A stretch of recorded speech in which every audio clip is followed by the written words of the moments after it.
You escape your four walls and see where your four wheels can take you. Sherwood Honda helps you head out on the road the way you want to, with the right vehicle, including freedom-seeking SUVs that give you the versatility to drive where, when, and how you want to. It sure would do some good to get out and stretch your horizons, and sure would be easier with Sherwood Honda.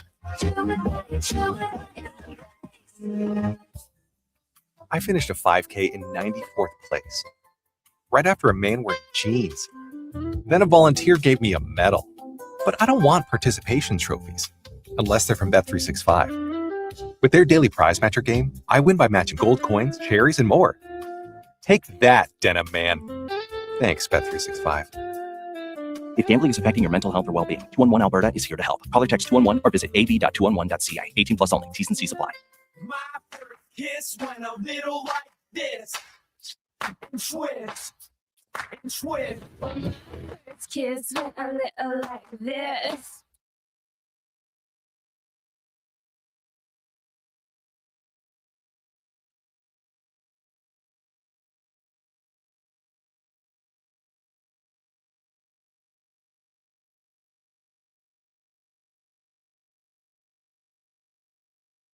The Jason Gregor Show. Looking to get back in the win column. Trying to come back against Saskatchewan. Rolling to the right. Launching it deep. Wide open in the end zone. Catch for a touchdown. On Sports 1440. And 3 scores here. This time the play big. Looks inside. It's intercepted. J.J. Ross goes back the other way. Only Chad Kelly can prevent him from scoring. Ross has it. And he is going to score. Edmonton running away with this one. Presented by PlayAlberta.ca, Alberta's only regulated online gambling website. Swing drive, well hit right. Suzuki back. It's gone. It is gone. It is gone. 3 homers for Baez. Major League history at Wrigley Field.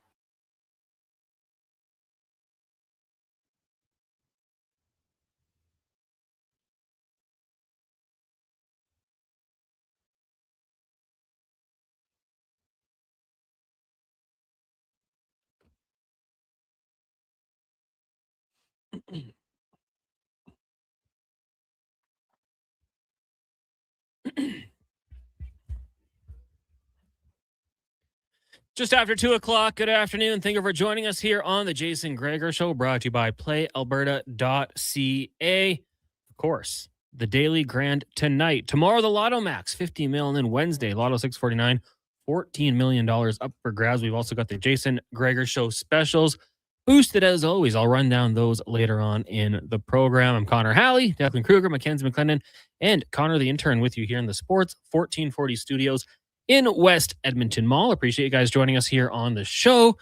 If you're looking for another place, maybe you're listening in the car right now on the AM dial and you want to keep on tuning in, of course, iHeartRadio, tune in, Radio Player Canada, or you can watch the program.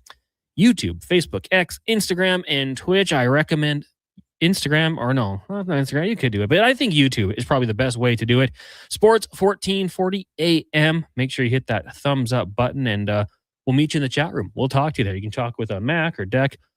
Even I like to jump in there every once in a while. Lots to get to on the program today. Of course, the Edmonton Elks continuing their fantastic season. Saturday down at Commonwealth in front of an estimated 22,000 fans. They pick up a big win over the Toronto Argonauts, 42-12. And it was a close game at halftime. Second half, the Edmonton Elks kind of blew them out of the water. And that's what I like to see. You know, especially if you're a fan going down to the game, you want a competitive matchup. But as a home fan, for them to run away 13 points in the third, 18 points in the fourth, walk away with an easy victory, huge. And Declan and I mentioned it last week, not a must-win. Probably not going to be too many must-wins this early on in the season, especially before Labor Day. But keeping that home field advantage strong, always good. Sending fans home happy, keeping that little bit of a gap in between the murky middle in the CFL's West Division, BC 4-5, Calgary 4-6, Winnipeg 5-4. Big. The Riders surprisingly falling to the Hamilton Tiger Cats on Saturday night after the Elks picked up the win. So they dropped down to 6-3. That's big for Hamilton. Even bigger for the Edmonton Elks, giving them that top spot in the West. And now they get the Winnipeg Blue Bombers on Saturday. and it should be a lot of fun. Of course, we'll have tickets for you throughout the week. You can always text into 1-833-401-1440, code word Elks. And we'll give away one pair of tickets that way, and we'll do some more as we get closer to the weekend. A great show coming up for you today as we're going to be going everywhere. Kevin Woodley of In Goal Magazine will stop by coming up in about 15 minutes' time. Of course, Kevin Woodley, around this time, we always do our divisional previews for goaltender tandems. That's the key word right there. Not just the starting goalie, but also the backup goalie. We know how important that's going to be now with the 84-game season. So we'll talk about the goaltending rankings starting off in the Metro. Then Rick Walters, former CFLer, member of the Edmonton Eskimos, won a Grey Cup. He's going to join us. And awesome having Rick's knowledge on a bunch of topics. I want to talk to him about a few different things. Ball security being one of them. We saw the top receivers on both sides losing the football. We saw how they worked on it pregame, but during the week, is it just verbal reinforcements or are they working on ball security? We'll talk about a few more things as well because the Edmonton Elks receiving core has been very good. You've got your top guy in Austin Mack, no doubt about it, but the depth has kind of been there. And it almost reminds me of the NFL when you look at the Green Bay Packers a couple of years ago.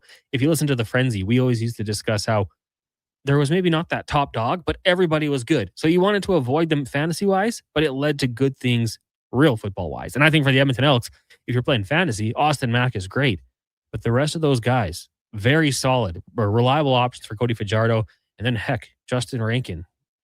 I loved that game plan on Saturday for Rankin. Just continually feed him the football, keep that Argos defense honest, wear them down potentially, and a guy as versatile as he is, throw him in the pass game. Get him running down the seam. He's making big-time plays there. That was originally what brought him to the green and gold a couple of years ago as a receiver. He was fantastic, and now the Elks, as we mentioned, turn their heads towards the Winnipeg Blue Bombers. They, right now, 5.5-point favorites. We'll see how that changes. If it changes throughout the week, Alex Adams will be by around 4:20. We'll talk some Ottawa Senators and what's going on in the nation's capital. I kind of want to get his thoughts on the pulse around the team and even the fan base. Like, you trade away Brady Tkachuk. You don't trade him that far. You're going to see him quite a bit this season. It seems like they just had to move on. Mark Spector is back from vacation. We have Teresa Walker will join us. She covers the Tennessee Titans, actually going into her last year covering the team. She's been doing it for a long time. Wanted to get her back on the program. And we'll do 5 questions, the roundtable, stats of the day, and more. So make sure you keep it locked here on Sports 1440. Declan Kruger here as well. Deck, what's going on, my friend? Not a whole lot. Monday morning, Monday afternoon. Yeah. Did you happen to, well, I know you were sitting in here. There were some pretty heavy accusations weighed on Alan Mitchell for. Well, they weren't even accusations. He did it. He confessed immediately that he rips the top off muffins. Like in a public setting, muffins are left out for everybody, and he just leaves the bottom. And he didn't even deny it. He just owned it, and that's what kind of made it worse. There was no regret in what he did. That to me is like a huge faux pas when you're working in an office. You don't, when someone leaves muffins, you don't eat the top and walk away. Well, the bigger problem is he saw no issue with it. Right. I think it's crazy. Now I'll put my hand up, Connor. You've brought in some donuts and stuff, and I've taken a bite and like put it to the side to save it for later. In the box. Well, one time I might have been. Actually, no, here I didn't even take a bite. I ripped it with my hands. Yeah. Because if I take a bite, I like take it out to save it for later. This one, like it was a pretty hefty donut. I don't know what, like, no sponsors, so we're not going to give away where it was from. But it was a nice donut. It was heavy. We're probably looking at like 500 calories per, maybe more. So I had a little bit of it that I ripped off with my hands. But I don't know, a muffin top, like you're taking the best part of the muffin, right? That's the biggest thing. Like just take all of it. Or throw it out if you want to. Like no one's going to miss it, honestly. Mm-hmm. I will say, yeah, because I put you on blast once. I didn't know it was you. Never would do that intentionally. It's better when it's anonymous, but you owned it. And this one was just, I don't know. When Low Tide just owned it and then like had no issue with it, it kind of took some wind out of my sails. No, I think I might have actually cut it with a knife too. The one time I did it. Like, okay. I don't think I just ripped it with my hands. I think I cut it with a knife, cut like a little bit off the donut, left the rest there in the box. What Low Tide did was way worse. Because the other thing is, like, all parts of the donut are equal, generally speaking. The muffin top is clearly the best part. 100%. And you know what?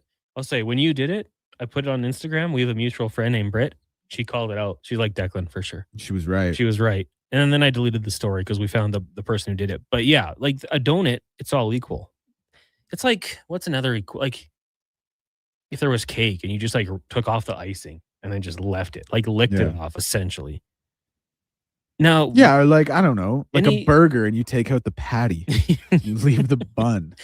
I'd be curious, is there any other like business faux pas that people have ran into?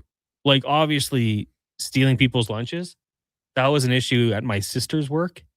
And that's like an Alberta healthcare place. Someone was actually stealing lunches. There was some discussions held after that. But if you have any good ones, let me know. 1-833-401-1440. Cat Dad says you could save the stumps for the homeless. Well, was that the Seinfeld bit? Or they went in through them out because they had the place called Top of the Muffin, right? Top of the Muffin to ya? Maybe we should stay away from the Seinfeld reference. No, it's not really my bread and butter. Yeah, without Gregor here, maybe we just stay away from it. Deck, did you see the news? ESPN saying that there is a lack of proof that Ballmer paid Kawhi Leonard via sponsors. The league says the report has significant inaccuracies. Could this open up the trade to the Toronto Raptors for Kawhi Leonard? Yeah, I think it's surely going to go. We're going to factor this one into 5 questions. Okay. And just where you come out on it. But yes, I think it definitely opens the door now for that to be completed. Like, surely. I mean, we'll see what the NBA actually says. But yeah.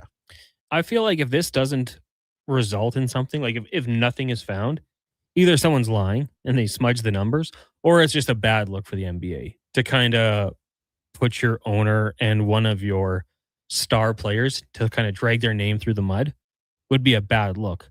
It's been an 11-month investigation and we don't have any results from it.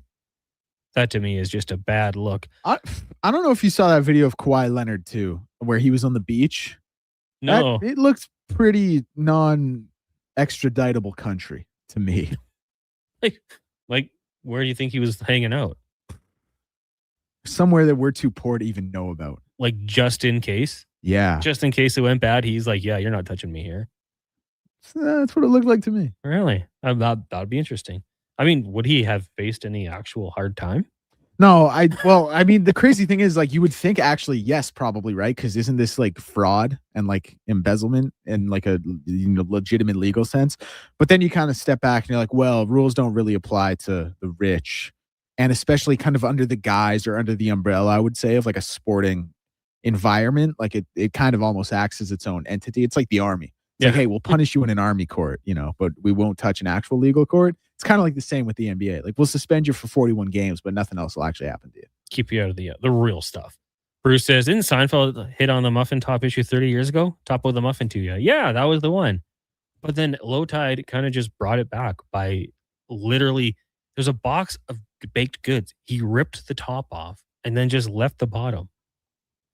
That's wild to me. I can't believe there's more people who aren't up in arms.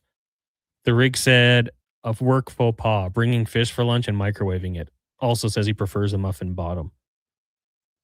Declan, you're a fish for lunch guy. Yeah, I am, and I don't feel too badly about it. I get others' grievance. This is my thing. Like, if I make fish and I have leftovers, like, do I or do I not have to eat lunch the next day?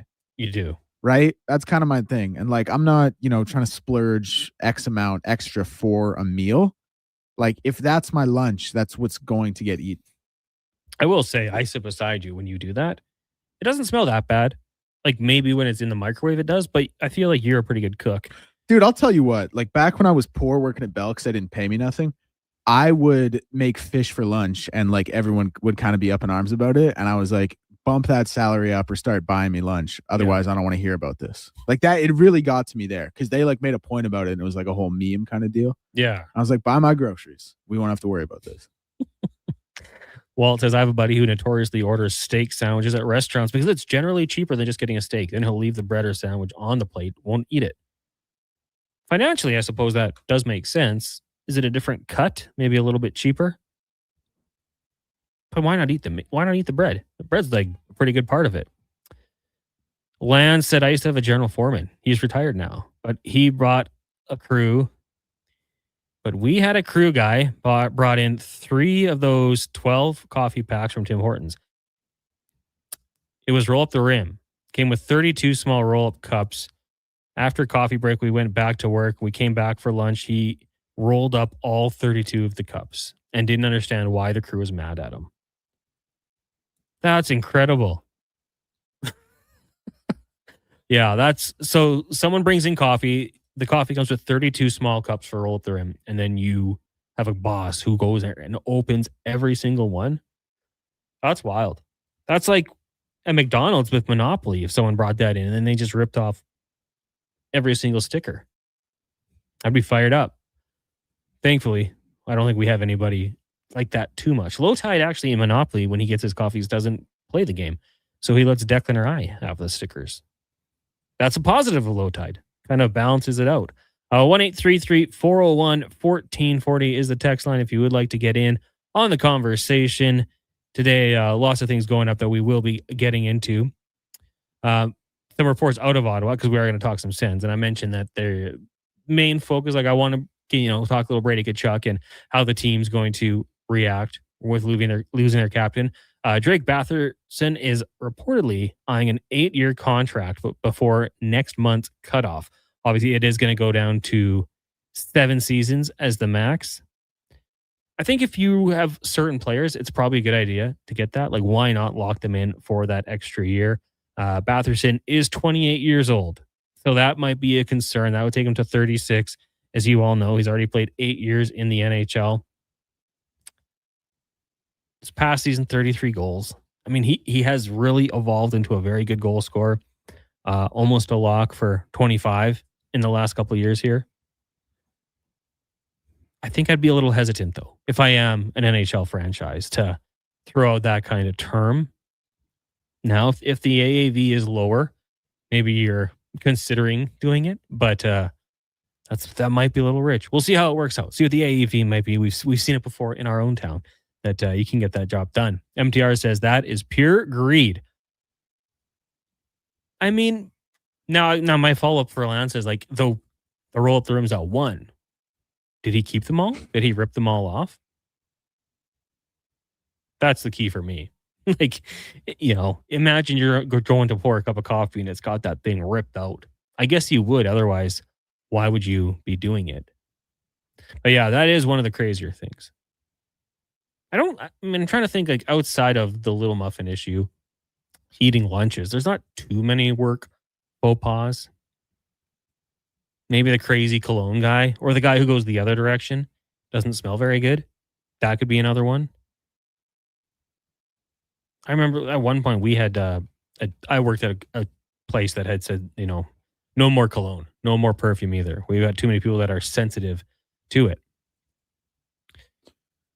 But isn't it crazy? Like, smokers can just go smoke and come back reeking of cigarettes. Like, that's a generally accepted thing in office spaces. It is. I'm not trying to say like smoke it, whatever, do your but like, it's crazy that's just like generally accepted as cool, but too much perfume or too much. I got killed at this office for spraying cologne. It was brought up. Yep. Yeah.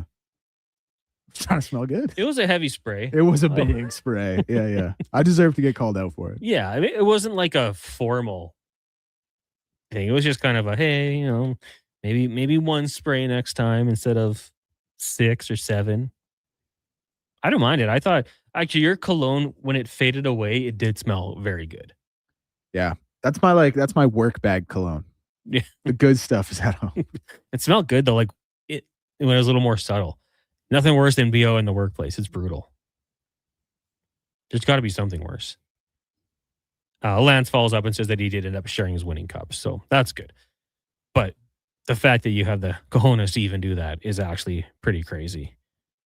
Austin in Flin Flon says, people would make fun of me back in the day eating cold ravioli out of the can when I had 20 minutes or just straight monsters. Well, what's wrong with that? Was it like the white sugar-free monster? I think that, culture has taken on kind of a thing of its own right now. Cold ravioli out of the can. Chef Boyardee? I feel like you might get chirped for that one. And it might be fair. But it's all in good fun. Coming up next, Kevin Woolley going to join us. We're going to also hear from Rick Walters, former CFL or Grey Cup champion. Alex Adams will be by. We'll talk some Ottawa Senators. We've got Speck back from vacation and Teresa Walker In the 5 o'clock hour, we'll talk some Tennessee Titans. Cam Ward, season 2, what's going to happen? But up next, it is Kevin Woodley. This is the Jason Gregor Show here on Sports 1440, streaming on YouTube, Facebook, X, Instagram, and Twitch. Brought to you by PlayAlberta.ca. Attention Alberta construction pros. For over 50 years, Japa Equipment Rentals has been your go-to for top-notch equipment and stellar service. Whether you need rentals or expert maintenance, we've got you covered. Stop by our Edmonton or Calgary locations today. Kickoff is coming August 21st. Elks, Blue Bombers at Play Alberta Field at Commonwealth Stadium. It's Country Night presented by Innova. Dust off that Canadian tuxedo and bring the honky tonk to the field. Get your tickets at goelks.com/tickets. Now's the time to shop the Bricks 0% event. Get what you need today with absolutely $0 down. Pay nothing with no interest until 2028. Or choose 36 equal monthly payments on qualifying purchases. Plus, save up to 25% on living room furniture, up to 20% on dining and bedroom furniture, and up to 40% on select mattresses. Hurry into the Brick today. These incredible offers are only on until August 19th. The Brick, saving you more. No fluff, no fillers, just pure entertainment. Sports 1440 brings the heat with bold opinions, big personalities, and Edmonton's fiercest fans. This is your turf. This is Edmonton's sports leader, Sports 1440.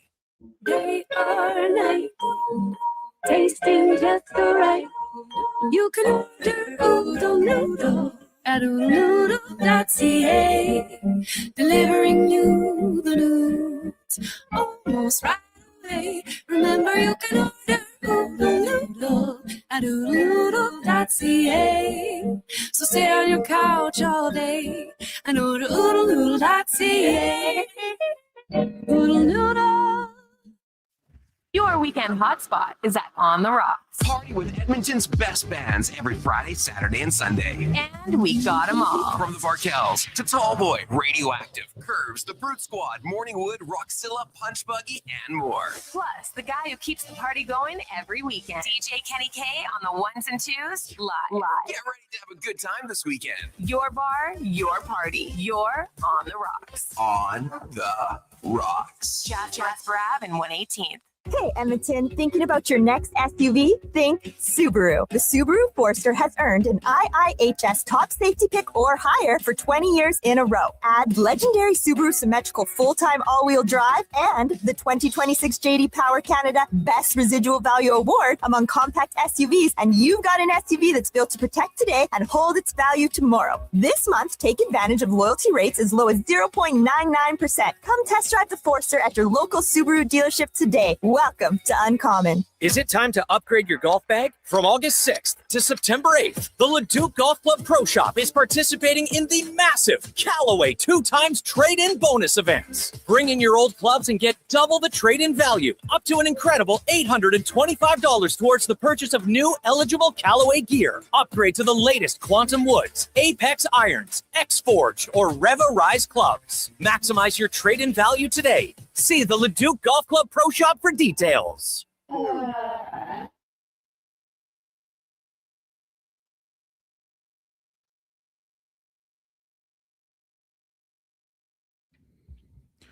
Portions of this hour brought to you by the Nation Golf Tournament coming up Friday, August 28th at Millwoods Golf Course. Golf, drink, swag, food, and fun. Every swing supports Gregor's Grad and helps graduates shine on graduation day. Sign up at nationexperiences.ca before it sells out. The Jason Gregor Show with guest host Connor Halley. This is Sports 1440. Brought to you by PlayAlberta.ca, Alberta's only regulated online gambling website.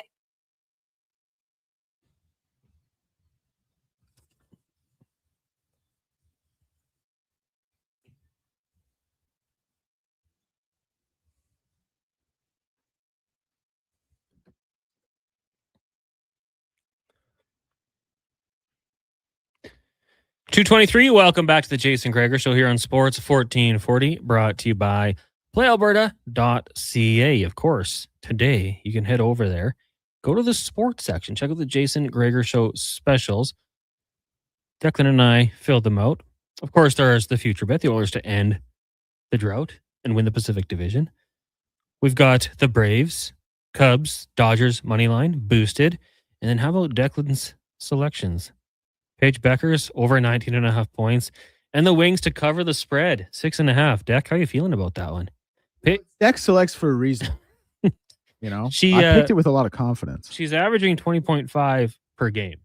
So why not roll with it? She's a superstar. I was watching the Fever game yesterday, and I'm telling you, Caitlin Clark's teammates did not want her to get the double-double. Like, she should have had 15 assists, and they're missing layups. I was losing it. Yeah, I was talking to Brandon about this in before Low Tide show today. Like, sometimes those numbers, like it's big for like the best players in college basketball. Like, people will look at their assist numbers and be like, they don't pass the ball, and it's like, well, actually, their teammates just don't hit shots. Yeah. Like, right. And that's kind of what Caitlin Clark suffered the other night. It's too bad because we do like to go back and look at the double doubles and all that sort of thing, how many they had, and that can be crushing. Maybe if they hit both free throws and getting fouled, you should get an assist. We'll move that into the rule book going forward. I don't think it'll happen. It is the Jason Gregor Show, brought to you by PlayAlberta.ca. Connor Halley, Duck and Cougar with you here, 224. Text line is 1-833-401-1440. You know, we've got some texts rolling in here. People actually eat other coworkers' lunch. Spent my whole life thinking that only happened on TV. Pathetic. Yeah, I'm with you. Like, it's just like a classic storyline on a sitcom. But it actually happened to my sister at her workplace. We hear people write their name on things, especially if it's like you put in like milk for your coffee or whatever. There's always names on it, but absolutely wild behavior. All right, now we're going to get to our big guest of the day, brought to you by the Spruce Grove Saints. We're looking forward to opening their season September 18th with a spectacular follow-up. Saints Hockey School runs from the 24th to the 28th, all ages, U9, U11, U13, and U16. You can sign up today at sgsaints.ca as we bring in Kevin Woodley from In Goal Magazine and NHL.com. Kevin, good afternoon. How are you doing today? I'm doing good. How are you guys? Doing quite good, actually, as we are like getting closer and closer to the football seasons getting here. Obviously, we're going to be waiting for training camps, but the players getting back into shape, and that means we're going to get into shape as well here and start looking at our goaltending tandems. We've done this the last few years here on the Jason Gregor Show. Of course, we wrap it up out west here and get the Pacific Division, see where the Oilers rank in your standings here. But today we'll start with the Metro Division. So you got the defending Stanley Cup champion Carolina Hurricanes. They lost a goalie, but have some nice prospects. You got the Jackets, Flyers, Devils, Penguins, Rangers, Islanders, and Capitals. Kevin, who has the worst goaltending tandem? And I think we got to make sure people realize it's tandem, not just the starting goalie in the Metro. Well, I actually am going to take it one further because I think as much as I'm going to rank based on the tandem, because that's most likely where you're going to find NHL minutes played last season, I think I'm also going to work into consideration the number 3 guy because, yeah, I mean, there's 2 parts to that, Connor. Like, one part is most teams, you end up going to the 3 at one point. Like, it's just so hard to stay healthy in this league, right? So you usually get to 3. But I think this year, you know, obviously this is a conversation around Edmonton. I think a lot of teams are going to start with 3. And so, you know, I think it matters who you've got in that 3 spot. Do you have a rookie who's never played? Okay, what's his upside? Has he had a taste? What's he done in small samples? Or do you have a veteran who's going to be great in the American League, but has proven he either can or can't play in the NHL? So, you know, those are some of the considerations that go into this. The other part, too, is that there's a potential aspect to this, right? Like the team I'm about to give you as last place has a goaltender at the top of their depth chart who is coming off a really good relief appearance in the playoffs, and we've seen in the past have success. But despite saying all that, to me, the rankings pretty clear right now at the bottom. Highest, maybe one of the highest potential to make me look stupid. It's not a high bar, let's be honest. But where they sit going in is the Pittsburgh Penguins. They've lost the stability that comes with the Stuart Skinner. You can make arguments about how high his upside is or isn't, but they've lost that stability. Artur Shilovs, again, continues to progress as a goaltender, but at the end of the day, last year finished below expected for the Pittsburgh Penguins. In other words, he underperformed his defensive environment. They've got a couple of kids behind him. Miroshov, the lefty, the full right catching goaltender with tons of upside. Like, he has the ability to burst onto the scenes. He has raw skill that makes you think he's going to be an elite NHL netminder, but asking him to do it out of the gate, potentially starting in a backup role, like, it's a tall ask. And then Joel Blomqvist, who This time last year, goalie coaches and goalie directors around the league were ranking for me in the top 10 of goalie prospects. He struggled a little bit last year. So not a huge sample size for him, but as many questions as there are answers. And for all those reasons combined, somebody has to finish last when it comes to goaltending in the Metro Division. And at least heading into the season, despite a lot of promise, for me, that's the Pittsburgh Penguins. That's fair. And I mean, a lot of us kind of questioning what can the Penguins do? Obviously, Malkin, Crosby back once again here. Not a great start for the Penguins. We'll have to see how it does play out. But I also like the caveat that you threw in that trio, because we do know 84 games being played. That's going to make a difference. Okay, so who's the second worst then in the Metro? This one hurts me personally, guys. This one hurts because I'm a big believer in their number one. I also like the upside, and I think at times he's been overlooked in their number two spot. Like, he's given them better minutes in small samples than I think a lot of people have accounted for. But it's the Columbus Blue Jackets. And that number two I was speaking of is Elvis Merzlikins. He's actually given them a lot of really good minutes, but for whatever reason, they tend to want to lean on him too heavily. I'm hoping that the clear-cut delineation now that Jet Greaves is their number one allows them to find a better balance between the two. And I think if they do that, this is another ranking that has the potential to, make me look very unintelligent. Because like I said, Merzlikins finishes last year close to a percentage below expected. So like on every 100 shots, he's giving up almost a goal worse than your average goaltender in the league. It doesn't seem like a huge margin, but it puts him in the bottom third of the NHL in terms of his performance relative to environment. Greaves has done nothing but outperform his defensive environment by a significant margin up until last year. Last year, he still outperformed it, but the margin decreased, probably because he had to go through being a starter for the first time, playing as many minutes as he did. So I think he'll take a step this year and build on what is already a really strong resume. And I'm hoping that better balance between the two, again, turns this one on its ear and gives the Jackets a chance to get back to the playoffs. In the 3-hole, I like the signing of Phoenix Copley. I've always been a fan. I think his game is best behind really good structure. And I have questions as to whether the Blue Jackets will provide that type of defensive environment. It hasn't always been the case. Certainly wasn't the case as they fell out of the playoff race last year. They did not help their goaltenders very much. They asked a lot of them. Like I said, Greaves delivered for the most part all season. But I'm not sure that that's a perfect fit if you need Copley to come in, whether it's because of injuries or because you've ultimately finally moved off of Merzlikins. So we'll have to see. Again, huge Greaves fan. Merzlikins, I think, has given them good minutes. Let's see if he can give them more in less of a role as Greaves continues to build that resume as a number one goaltender in the NHL. Kevin Woodley here on the Jason Gregor Show. Connor Halley sitting in. Of course, Kevin, you can find his work at Ingle Magazine as well as NHL.com. We're running through the Metro Division, the goaltending rankings. Penguins 8, Blue Jackets 7. Who do you have at number 6, Kevin? This is a tough one because I'm not sure.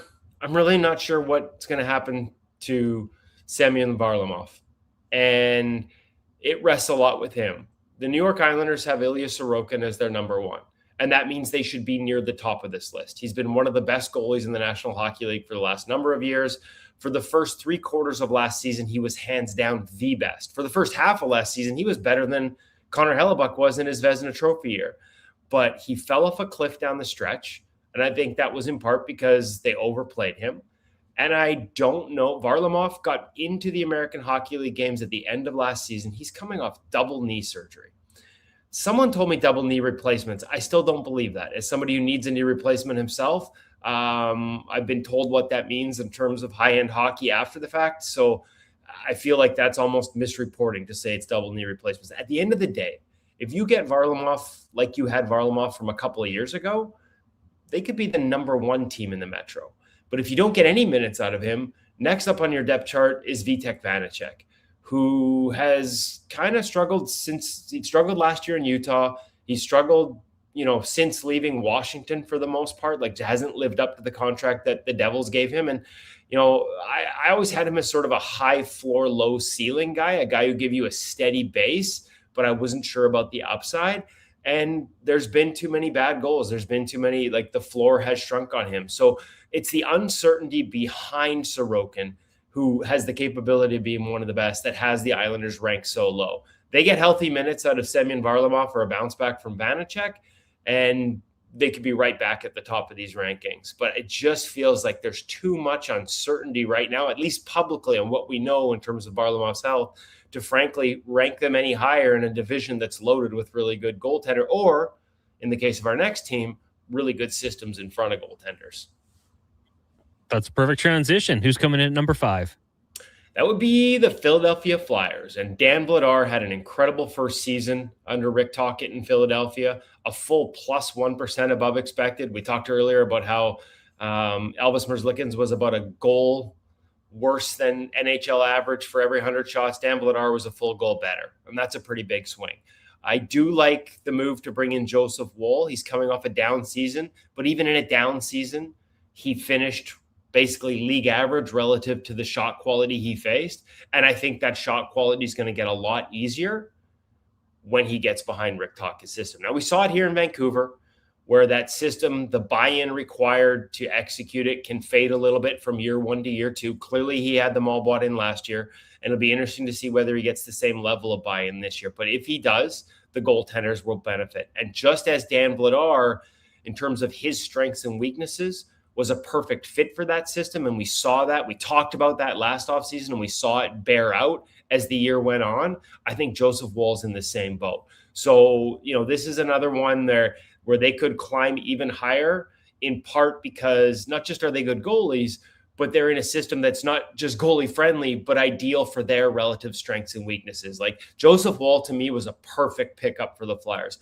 The only question beyond them, and the fact that both of them can be starters, means this is mitigated unless somebody misses a significant amount of time. And given Joseph Woll's injury history, we need to consider it. Kolosov and Bjarnason. Bjarnason hasn't played a game. Kolosov struggled mightily when he did the last 2 years.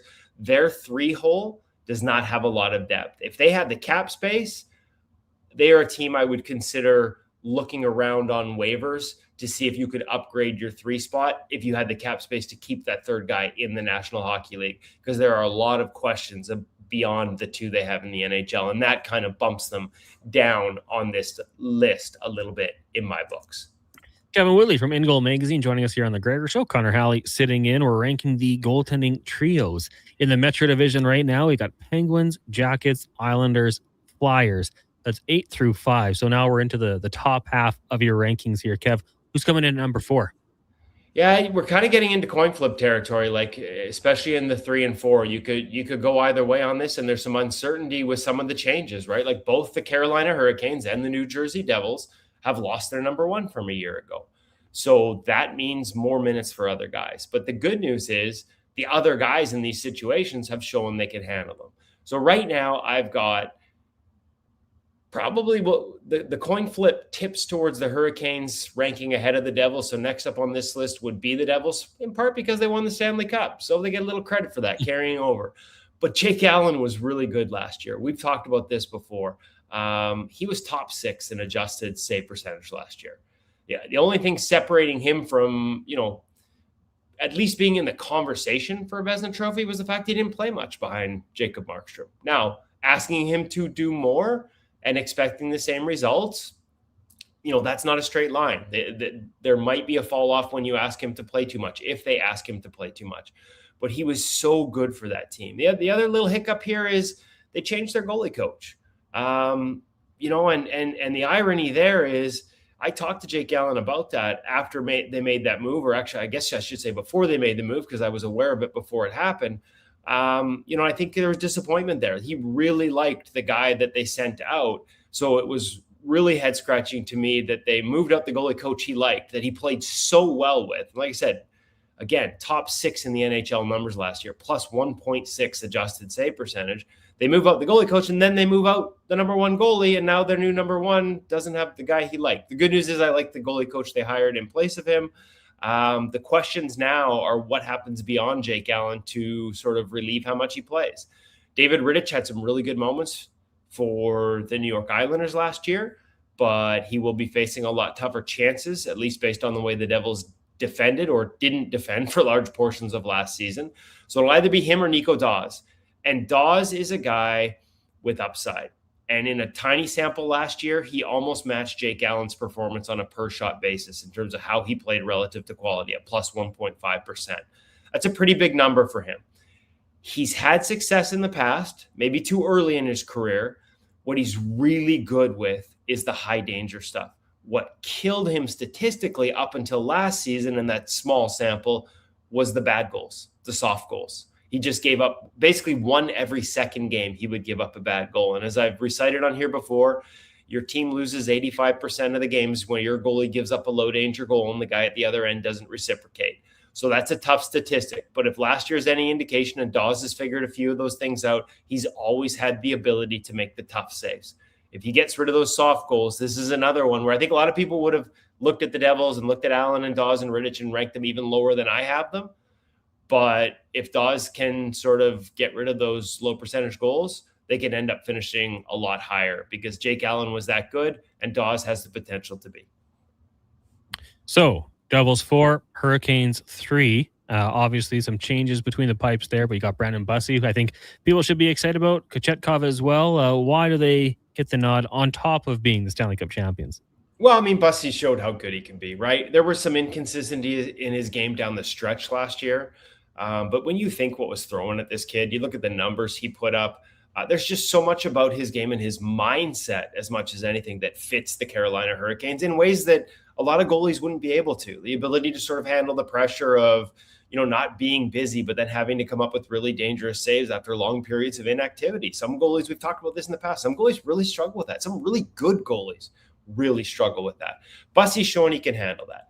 He's shown a willingness to adapt his game. And I think there may have to be some adaptation as this season goes on. Some of the things that he did aggression-wise, in terms of once he made a read challenging out on guys, teams are going to be looking for that a little more. They're going to try and sort of pass it around him when he gets aggressive. So he's going to have a little more give and take in his game and his reads. But he's shown how good he can be, and that was just one season.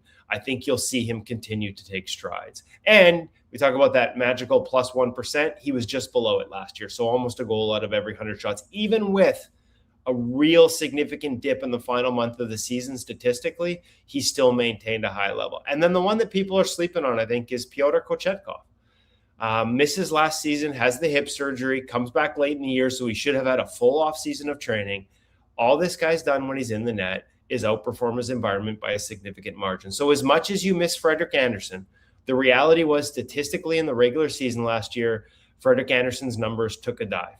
Kochetkov and Bussey were both better goalies, at least by the numbers, when they were healthy last season. Kochetkov has consistently showed elite results. It's just a matter of, again, maybe reining in some of those aggressive tendencies, the diving poke checks that put him at risk to injury as guys skate through him, instances like that. Like, how can you sort of rein him out without losing those instincts? But all he's done is produce great numbers, and that, in addition to the cup, is why I've got them ranked so high. I think people forget how talented Pyotr Kochetkov is. Kevin Woodley here on the Jason Gregor Show. Connor Halley sitting in for Jason. So, Kevin, we're ranking the goalies in the Metro as trios here. The advanced 84-game schedule. Looking forward to that. Less preseason games. But we're down to our final two teams. You got the Rangers and the Capitals. Who's number 2? Oh, this is a really, really tough one because I like their depth charts 1 through 3. And you have two of the best starters in the league. Logan Thompson has been the best starter since he went to Washington. Despite the fact that Washington's number 3 is a guy I know really well, who was really good in his first sort of small taste of the NHL last season, Clay Stevenson, who's from out here in BC, I have Washington ranked number 2.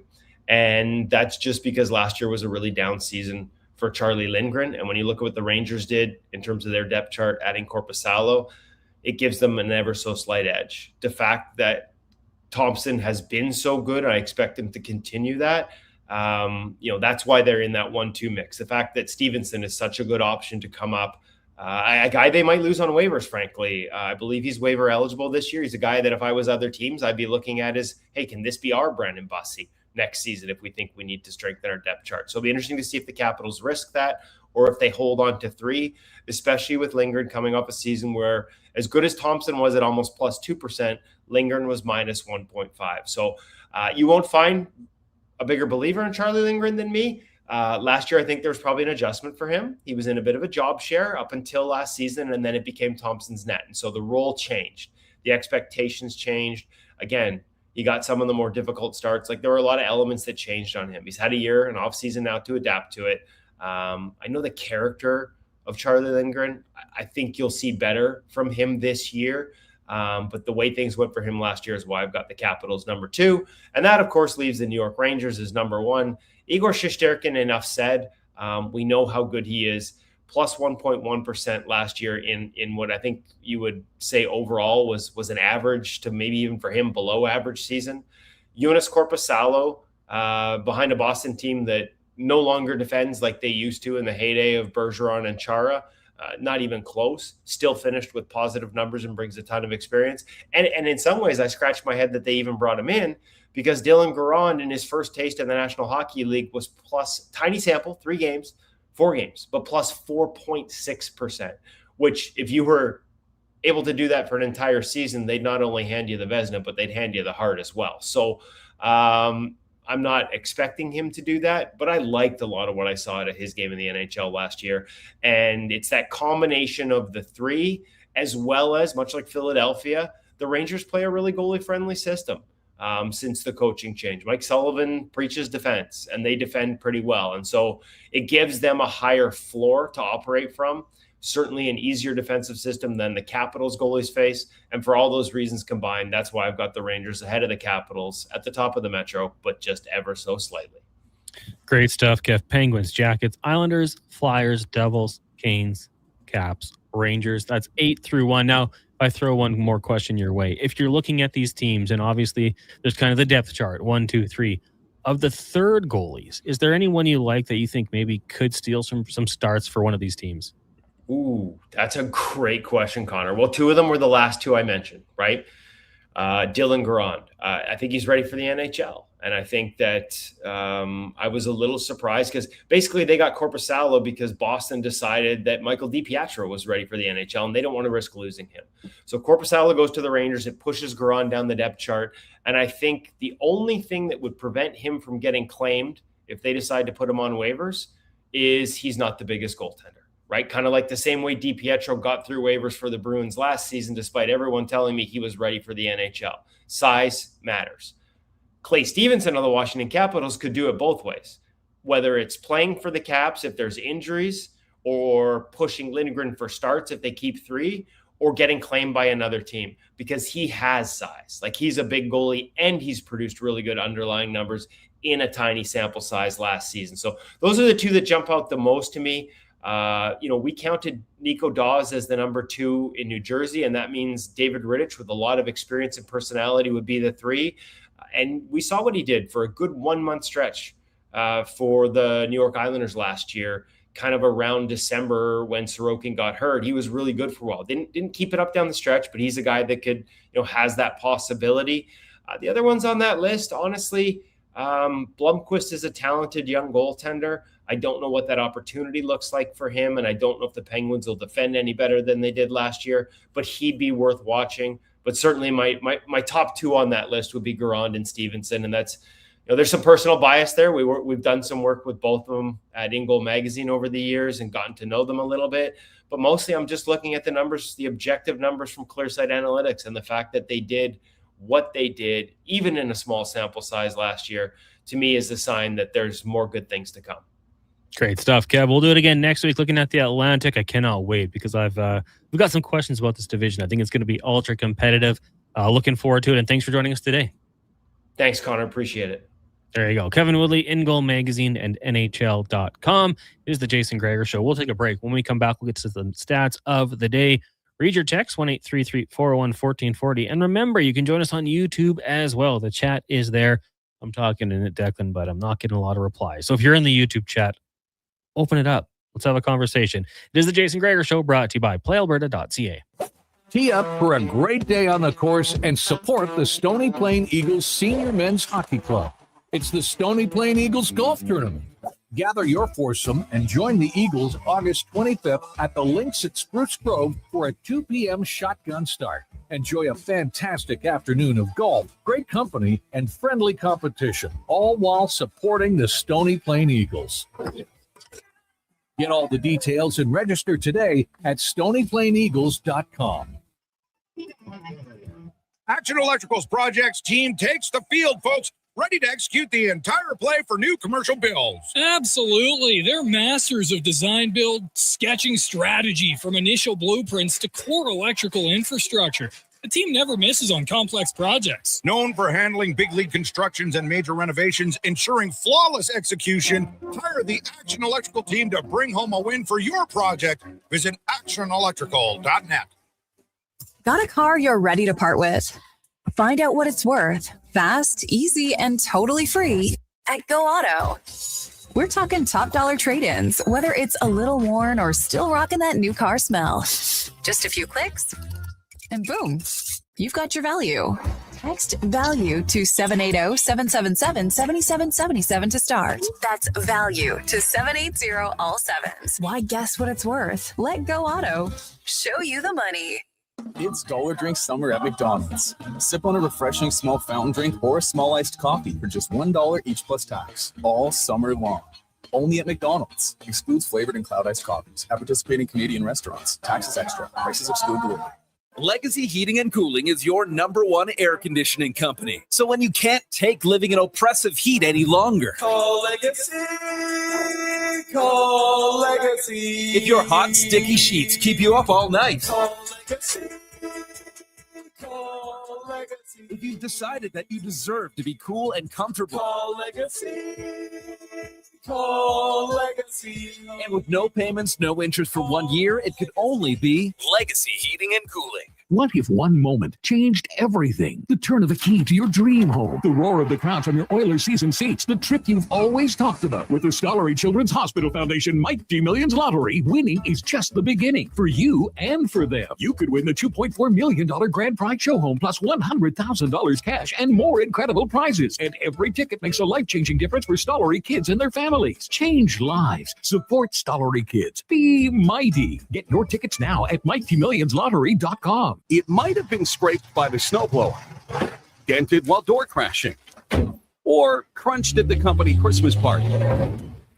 At some point over the winter, your car was damaged, and it's been hiding under a coat of winter grime. Then come and see Robertson Body Works. We can take care of the damage and the dirt. This week only, call and book a repair and get a complete auto detailing absolutely free. But you have to book your appointment before the week is up. Go to RobertsonBodyWorks.com. I'm Tim Robertson, and I fix cars.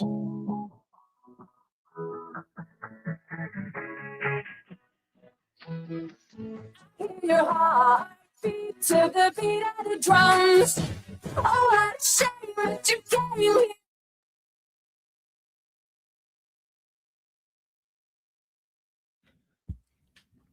Portions of this hour brought to you by Cantork. We offer sale, rental, repair, and calibration of hydraulic, pneumatic, and battery-powered torque wrenches, stud tensioners, and flange maintenance equipment. Order today at cantork.com.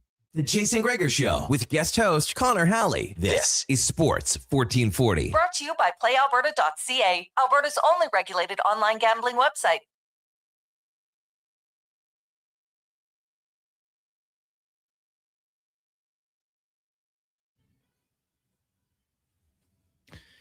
It's the Jason Gregor Show, brought to you by PlayAlberta.ca, where all revenue stays in Alberta. PlayAlberta.ca here on Sports 1440.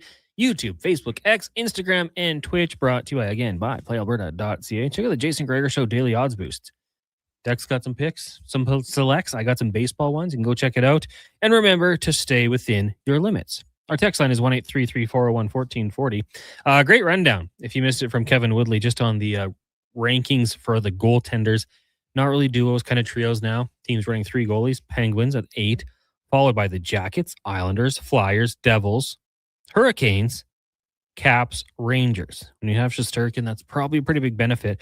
I am curious now, though, once we get into the season, like, if there is a team that runs a goalie out there and he's only playing, sparingly 5-6 games, but you like what you see, all of a sudden, are you willing to make that trade? And how crazy are you going to get? Maybe it is a player that has a lot of upside and the team doesn't want to trade him, but for the right package, would you do it? I'm intrigued to see that little wrinkle in the NHL season this upcoming year. But if you missed it, make sure you go check out Kevin Woodley's conversation with us, and he'll be back to do it again on next Monday. Right now, though, we'll get to the stats of the day, brought to you by All Star Construction. Founded in 2009, they continue to grow. They're hiring general laborers, hydrovac operators, backhoe operators, gas piping technician, and more. Visit Indeed.com and search All Star Construction. And I was kind of just scrolling through the record books today, as I like to do, and it was on this day in 1980. George Brett went 4 for 4. That took his average up to 401. Now, he did not hit 400 on the season. We know that is an incredibly tough thing to do. I think he finished just under, and this is going back to 1980. He finished with a 389 average. So I went back and looked. In history, players that have hit above 400. It's been done 53 times. The most recent time was 1948. Artie Wilson and Willard Braun both went over 400. Wilson at the age of 27 went 433, while Brown at 33 went 408. Since 2000, we haven't had too many guys doing it, obviously. I think it'd be safe to say that the pitchers have caught up with the batters, and they're finding ways to make it just a little bit tougher.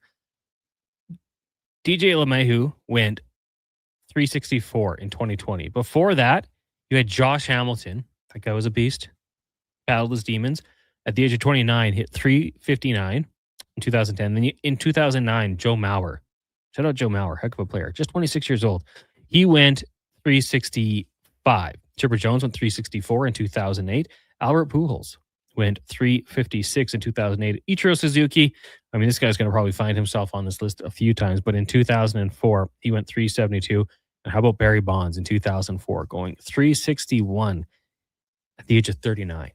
Now, there are some enhancements there for sure, but pretty impressive. When you look at the greatest seasons in terms of batting average, Tadelo Vargas was 37 years old in 1943. Now, and this was in 142 plate appearances, but went 471. Josh Gibson in 1943, that same year, in double the at-bats, he went 305. So over double was 465. That was the second best of all time. If you want to get more recent, obviously it's going to drop off quite a bit because we haven't had, like I said, a 400 hitter since 1948. But interesting to see how the numbers have changed over the last few years here. The game changing, constantly evolving, but they don't make them like they used to. There's some unbreakable records, I think, in baseball, and I think a lot of that comes from technology. Text line 1-833-401-1440. Prior to the show, or earlier on, we were talking about how Low Tide, in an office setting, if there's a muffin in a box on the counter, open for everybody, he will just pop the top off. Some people were getting similar complaints, doing different types of things. We had a texter getting mad, or had people get mad at him because he would eat cold ravioli right out of the can. The rig says, I don't really mind the cold ravioli, but not the can. Right out of the can, I kind of get it, though. Like, you're saving a dish. I'm hoping you're using a spoon or a fork at least. You're not using just your hands, but I don't mind it. Walter says people complain about eating cold ravioli straight out of the can, but the reality is when you heat it up, it doesn't taste any better. I don't know. I'm not really a cold food for hot food guy. Like, if it's hot, I want it hot. I don't like leftover pizza when it's cold, personally. So I understand it. Bonacord Greg said, my dad used to work at a print shop, and someone would eat his lunch every day. He got tired of it, put yellow ink on his sandwich instead of mustard. He found out pretty quick who it was. It's just a gutsy move to be that guy, to not only steal someone's lunch, but do it at their workplace. What Low Tide did was frowned upon, but it doesn't make him a bad person. To steal someone's lunch, I would say, is a bad person move. Like, Dick, you sometimes forget your lunch. You would never reach into my bag and pull out my pasta or anything. Never. I would ask for it. Well, I would say, let me get that. When you tell me you're hungry, old Uncle Connor, I've embracing that title. Boy, I'll go to the cubby and pull you something out. You just did it. I told you that during the break. I was like, I'm Connor, I'm really hungry right now. Is there anything you can do to help me out? And you came back with two of the best snacks I've ever had, honestly. Some Planters honey nut nuts. Yep. And some Szechuan crispers. and they are both so good. Those are limited edition, by the way. I think the crispers were supposed to be communal, but I've kind of taken them over. Yeah, well, I want young Connor to eat, Mackenzie as well, digging in, but hey, that's how it should be. You got to take care of each other. You don't steal someone else's lunch. I don't like that. As long as they're not eating 9 cans of ravioli, Sasha says. Well, I would hope not. That would be incredible. But I mean, that's like a kind of a good bachelor move. Like what are you taking in your lunch? Well, I got a can of ravioli. Throw it in the bag, get to work, crack it open. You're set. Don't have a microwave on the job site? That's okay. You can still eat it cold. I would reluctantly do that one. Like a can of soup? No. Got to be heated up for sure. We're talking workplace faux pas. If you have any, you can let us know. 1-833-401-1440. Coming up next, we're going to talk some CFL. We'll talk college, junior, flag, NFL football. 1-833-401-1440. Right now, an update with Declan Kruger brought to you by Go Auto. Shop over 17,000 vehicles at goauto.ca with 31 new vehicle brands and 73 locations to choose from. Find your car at goauto.ca. The Sports 1440 update. One MLB final from today was the Cards over the Reds 2-1. That one game, one of their doubleheader on makeup from May 24th. Next up in the MLB, we'll see the Orioles and the Rays at 4:05 and the Marlins and Phillies, as well as the Cards Reds game 2 at 4:40. Late games tonight in the MLB, we'll see the White Sox and the Cubs at 6:05 and the Dodgers and the Rockies at 6:40. Scores from the CJFL Prairie Conference this past weekend. It was the Edmonton Wildcats over the Saskatoon Hilltops 28-22, and the Huskies over the Rifles, the Winnipeg Rifles, 38-28. Final game in the Prairie Conference saw the Regina Thunder over the Calgary Colts 27-9. News from around the sporting world is the NBA has found no evidence showing LA Clippers owner Steve Ballmer funneled money through team sponsors to pay Kawhi Leonard. And finally, in the WNBA, just one game tonight, Dallas Wings and the Golden State Valkyries with an 8 p.m. tip-off. I'm Declan Kruger. This has been a Sports 1440 update. It's 1440, a Stingray radio station broadcasting on Treaty 6 territory. Download the free iHeartRadio app and listen to CKJR wherever you go. Tap into the fun of Play Alberta's most popular casino games. From the fast-paced spins of Cash Eruption to the retro thrills of Sevens Wild, online excitement is always at your fingertips. Spin through your choice of popular slots or discover Alberta-exclusive games you won't find anywhere else. Visit playalberta.ca/Gregor to learn more. That's playalberta.ca/Gregor. Must be 18 plus to play. If you gamble, use your game sense. Kickoff is coming August 21st. Elks, Blue Bombers at Play Alberta Field at Commonwealth Stadium. It's country night presented by Innova. Dust off that Canadian tuxedo and bring the hockey talk to the field. Get your tickets at goelks.com/tickets. Tasting just so right. You can order noodle at noodle.ca. Delivering you the news almost right away. Remember, you can order noodle at noodle.ca. So sit on your couch all day and order noodle.ca. Noodle. Hey, sports fans, we've got a clear choice for you. At Crystal Glass, we provide customers with the perfect glass for any job. From home to auto and even commercial, installation or repairs, we're your team. Call 310-GLASS or visit crystalglass.ca. Crystal Glass. Yeah, it's me again. And if you're sidelined with a sports injury, you already know nothing's more frustrating than being told to just rest. At Leading Edge Physiotherapy, we get athletes moving sooner with our zero-gravity treadmills. You can run, train, and rebuild strength with up to 80% less body weight, so your injury heals while your confidence comes roaring back. When your sports injury's yelling, whisper back, leadingedgephysio.com, because life shouldn't hurt. Legacy Heating and Cooling is serious about cooling. In fact, we offer multiple ways to cool your home. So you better Call Legacy. Call Legacy. If you're looking for traditional air conditioning, we got you. Call Legacy. Or ask us about a heat pump to help you heat and cool. Call Legacy. Call Legacy. Cool with AC or cool with a heat pump. Cool your home with Legacy Heating and Cooling. What's 426 divided by 12? Okay, if I carry the one, yeah, we're out. Go Auto has a free credit calculator that does the math for you. See what you could qualify for, estimate your payments, and get a better idea of what's in your budget. Because shopping for a vehicle is exciting, but crunching numbers, yeah, not so much. Text check to 780-777-7777. That's check to 780 all sevens.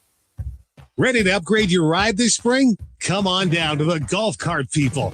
They're a family-owned and operated business that's been serving the community since '97. Whether you're looking for a brand new or quality pre-owned cart, a rental for a special event, they do that too. The Golf Cart People have a huge selection of parts and accessories, and their expert service team is here to keep you rolling. The Golf Cart People, your one-stop shop for everything golf cart. Visit golfcartpeople.com. We were at a party. I was having fun. He wasn't. He grabbed my arm, then yanked me towards the front door. Was under his watch 24/7. He installed a doorbell camera to control me, to keep me at home.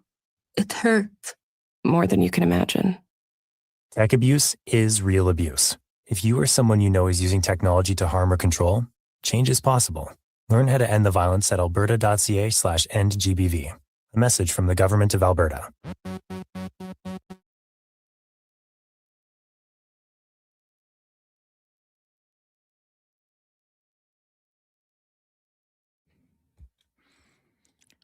Portions of this hour brought to you by Japa Machinery. Need equipment on the job fast? Japa Equipment Rentals in Atchison has you covered. Excavators, wheel loaders, compaction equipment, and more. Backed by expert service, visit japamachinery.com. The Jason Gregor Show with guest host Connor Halley. This is Sports 1440. Brought to you by PlayAlberta.ca, Alberta's only regulated online gambling website.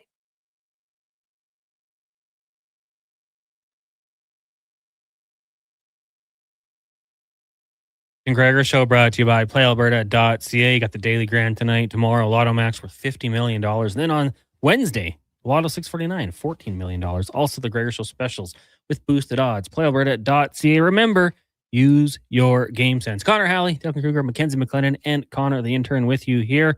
Text lines 1-833-401-1440. Check us out on YouTube at Sports 1440 AM. As we're going to go in the room now. Brought to you by Action Electrical. They're the most diversified electrical contractor in Alberta with 4 divisions in projects, service, tag, and solar for commercial or residential. Contact them today at actionelectrical.net as we bring in former CFLer, former member of the Edmonton Eskimos, Grey Cup champion, Rick Walters. Joins us once again as he does every Monday here at 3 o'clock on the Gregor Show. Rick, good afternoon. How's the day going? Connor, it's good. It's awesome. It's not raining outside, so the world's a good place right now. It is really good. And the fans down at Commonwealth on Saturday got treated to almost the perfect experience, I would say. The weather was fantastic. You know, it was a competitive game at half, and then you're leaving stress-free because the Edmonton Elks running away with this one in the second half. What were your takeaways from the big win over the Toronto Argonauts on Saturday? Geez, a lot of things you alluded to. A great, beautiful day. Couldn't have asked for a better day to be down in the stadium. I've said this lots. There's nothing better than a weekend day, early afternoon, hot day in Edmonton, lots of people in the stands. It's kind of like you alluded to. It's a little bit tight early on, and then the home team kind of runs away with it at the end. So, and it's against Toronto. So anytime you can beat Toronto, it's a good thing. 100%. A little Grey Cup revenge from back in the day there. And there was a lot going on in this one.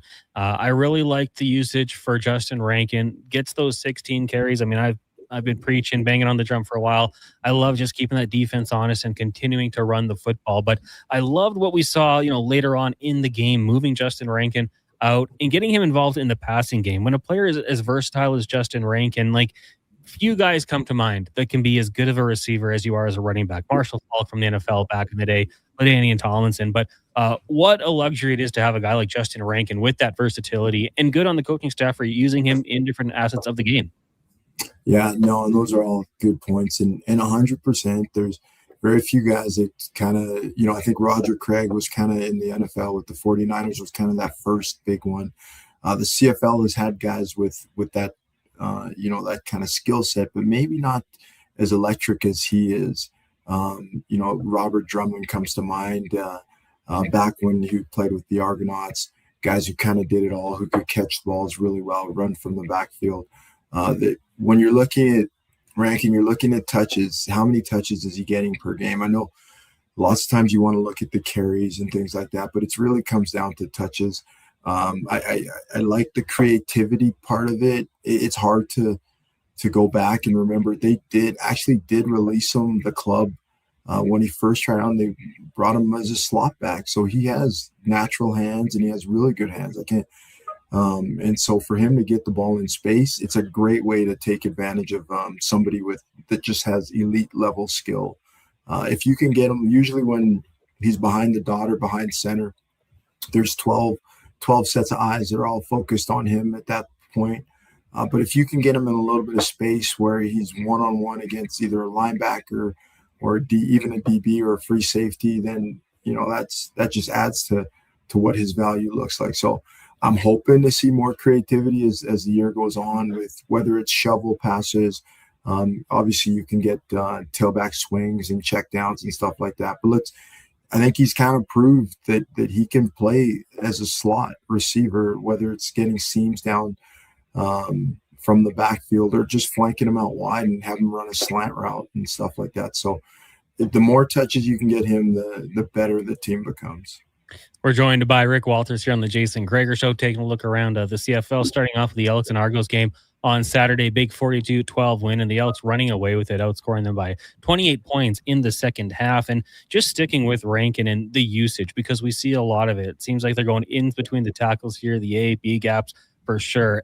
And, they're not necessarily running it outside the tackles quite as often. We've seen it occasionally, and you get the guards in motion pulling as well. Do you think that's something that the Elks need to look at a little more? So is just kind of opening up the playbook and, not just running it up the gut? Yeah, I think so. That if there was one thing that I think I would have a complaint to, and I'm not even a complaint, but one thing that we can continue to build on would just be our first down run production. Have a little bit of variability around what that looks like. Like I've mentioned it before, like we want to come with another O-lineman, a fullback, and we're trying to get downhill. We're just bringing more guys to the box or between the tackles, and usually what happens if one person just kind of slips off, then they make a play. I've said to guys lots, it takes 12 guys on offense to be right in order for a successful play to happen. On defense, really nobody has to be right for, somebody could trip on the back of a foot. Or in this case, an extra guy in the box that slips off a tackle or off a block and makes the tackle. So I think the first down run production, I think, can be a little bit more diverse in terms of what that looks like. They could get into some, I love seeing Cody Fajardo using his legs. They can get into some quarterback, like spreading Rankin out and get into some quarterback draw type deals. He's still a good athlete. Even as his age gets a little bit older, he's still, and you kind of saw that with that, I think it was 40 yard run. And so he can still, so he can still threaten the edges. So I think that would all help what that looks like. And I'm a big proponent on being able to get guys wide out or move them out a little bit, get a static box with probably 6 guys in the box and let the old lineman kind of know where they're going. And then kind of let Cody kind of read off of that sometimes. So I think we can keep working on what that looks like from, and there's place obviously when you want to get double tight, you want to get a fullback and a lineman, you want to come straight downhill. But in order to get a little bit more variability with it, you can get in some jet sweeps. You can get into some fly sweep type action with somebody around the edge. I think that will kind of add the run game, take it to another level as well. And just to build off that, I mean, adding a jet sweep here and there, what does that, putting it on there on film as an opposing defense, what does that do to them, seeing that, the Elks would have that potentially in their bag? Yeah, no, well, it makes people have to prep. It makes people have to spend more time preparing.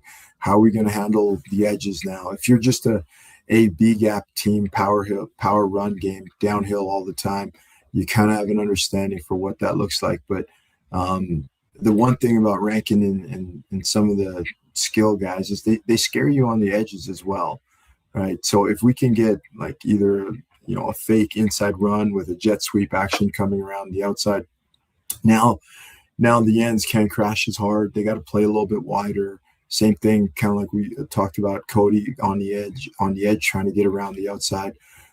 They've done a good, they've shown in some games where they get the toss action, where the receiver's cracking down on a defensive end, and then they're pulling a guard or tackle around for DBs.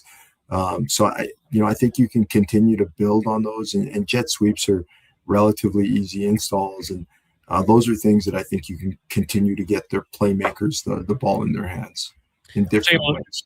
Oh, sorry about that. Rick talking a little CFL football with Rick Walters, a former member of the Green and Gold Grey Cup champion here on the Jason Gregor Show. And I just looking at this receiver room, and Austin Mack, I think probably no arguments there. Wide receiver one, he was fantastic once again on Saturday. But I look at this receiving group, and it kind of reminds me of the group you guys had. You had Terry Vaughn and Ed Hervey, Jason Tucker, yourself, like a lot of capable receivers. Joshua Cephas has stepped up big time this year. TJ Luther, and then you look at Brandon O'Leary-Orange. Those guys combined were targeted 9 times, 9 receptions.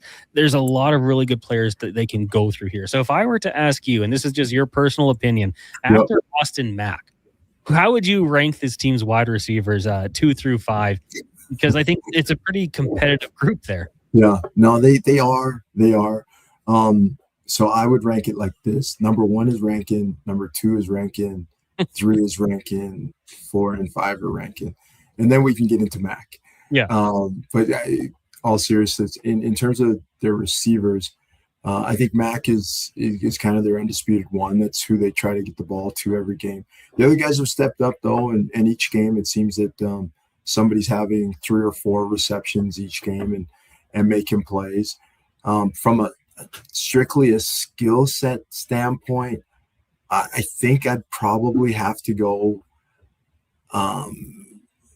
maybe Cephas number 2, and then Luther 3, and then I like the other 2 guys. I think O'Leary-Orange has done a really good job throughout the year. I really do. I think he's been relatively consistent, and obviously Julian Grant, they're relatively close.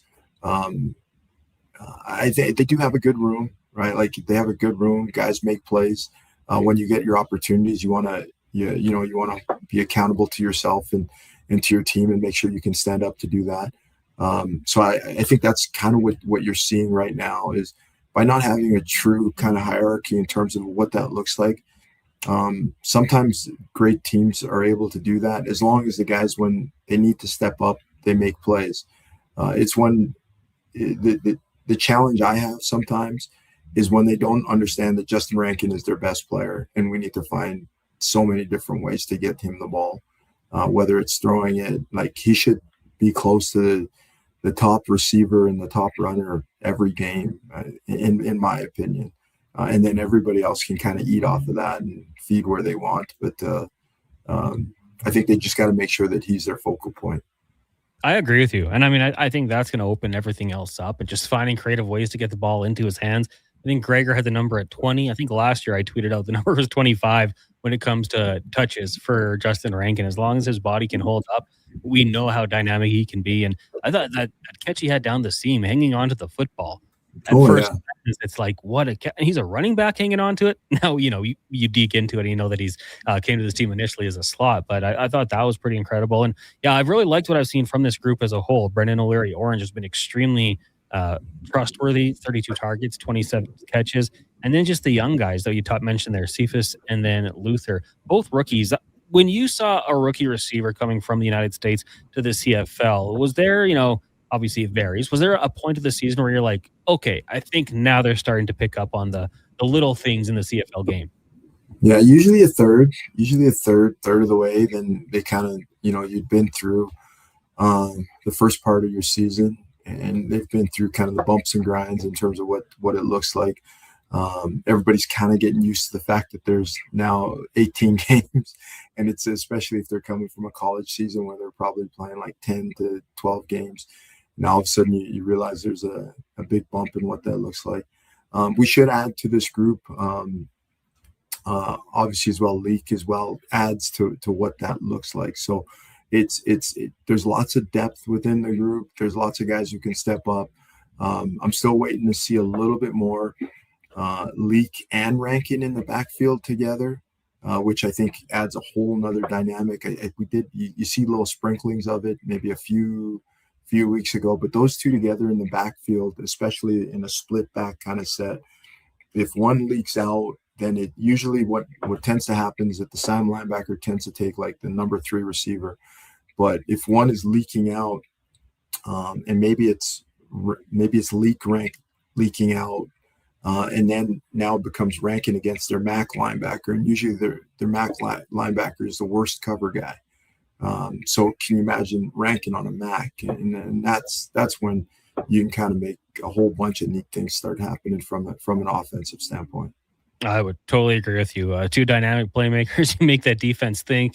I think that would be a really good little wrinkle that this team could and hopefully will get into their game plan at some point. Rick Walters, longtime CFLer, Grey Cup champion, joining us here on the Jason Gregor Show. We'll take a quick break. When we come back, we'll look on the defensive side of the football and we'll take our look around the CFL. It is the Jason Gregor Show here on Sports 1440 and YouTube, brought to you by PlayAlberta.ca. For Arcelli hockey fans, your partner in power just skated onto the ice. EWEL.ca, the new e-commerce website for electrical wholesalers Edmonton, is ready for the power play 24/7, 365. UL skates to where the puck will be in 5 years. Now that's forward thinking. Killer selection, slamming products from the best brands, and legendary service. Don't sit on the bench. Get your account today at EWEL.ca and win that project. Plug into your partner in power. Get an EWEL.ca account today. Crispy caramelized edges, a pillowy, airy center. Meet the new Papa John's Pan Pizza. Made with Parmesan and Romano cheeses, Papa John's special garlic sauce, and Italian seasoning, all baked directly into the bottom of the crust for a signature golden finish and crispy, savory crunch. Grab a medium pan pizza for just $16.99 today at your local Papa John's. Order now in the app or at papajohns.ca. Better ingredients, better pizza, Papa John's.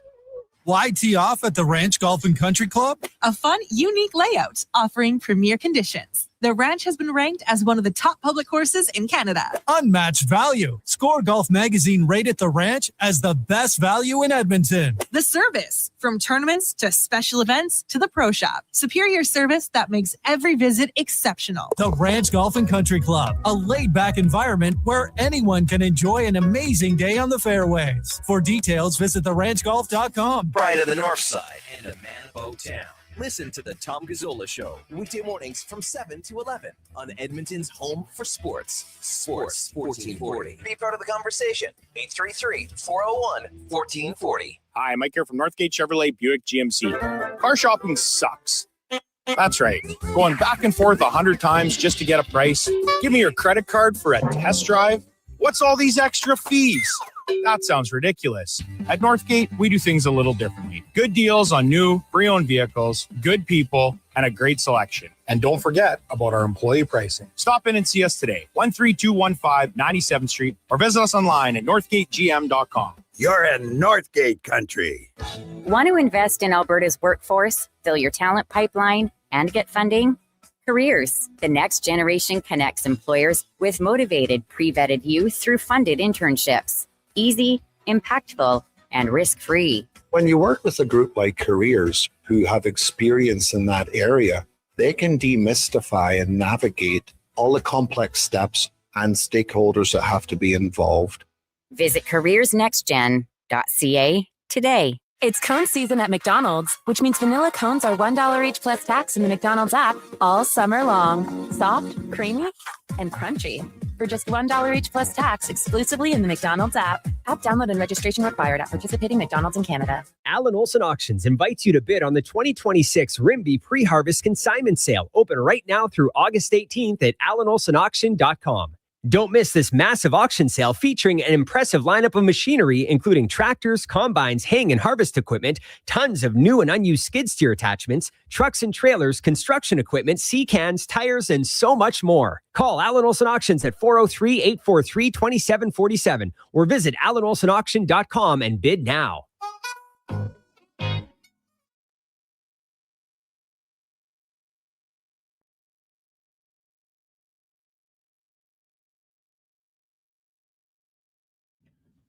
Portions of this hour brought to you by Sherbrooke Liquor, the best place for wine, cocktails, and beer from all over the world, plus a variety of excellent non-alcoholic options. See more at sherbrookelliquor.com. The Jason Gregor Show with guest host Connor Halley. This is Sports 1440. Brought to you by PlayAlberta.ca, Alberta's only regulated online gambling website.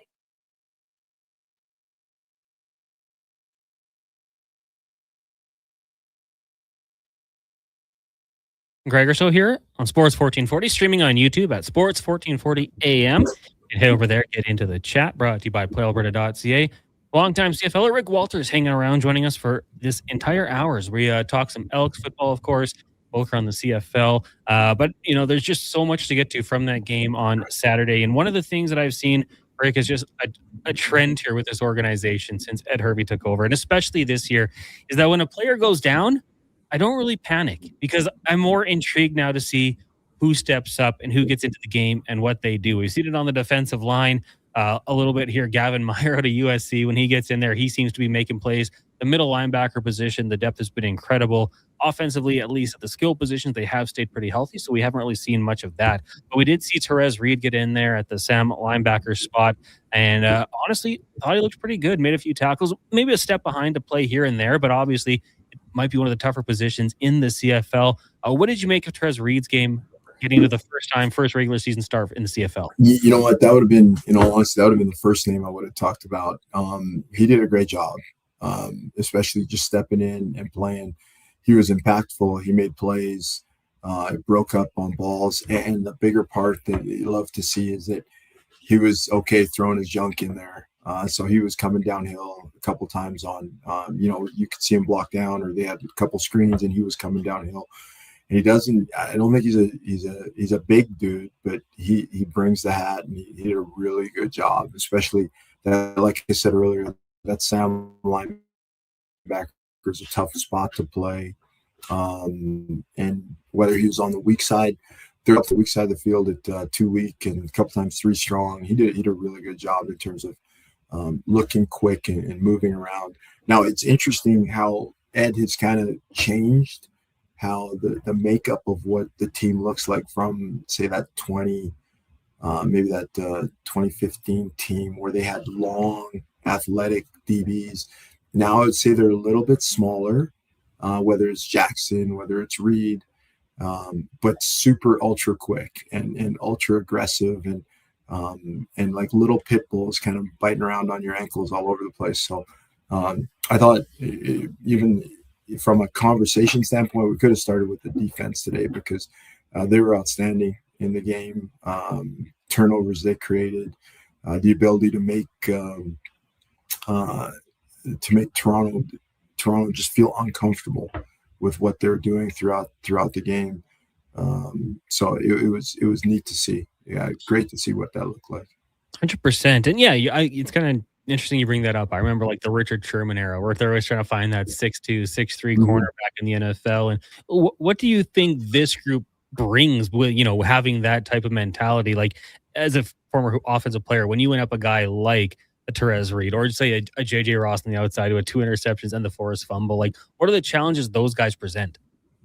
Well, I think they're all a little bit different, and you're right. Ross had a great game as well with the picks. He was fantastic. I think what you're able to do, you can play and kind of roll with smaller guys if you have a great defensive front. And I think that's kind of where it starts.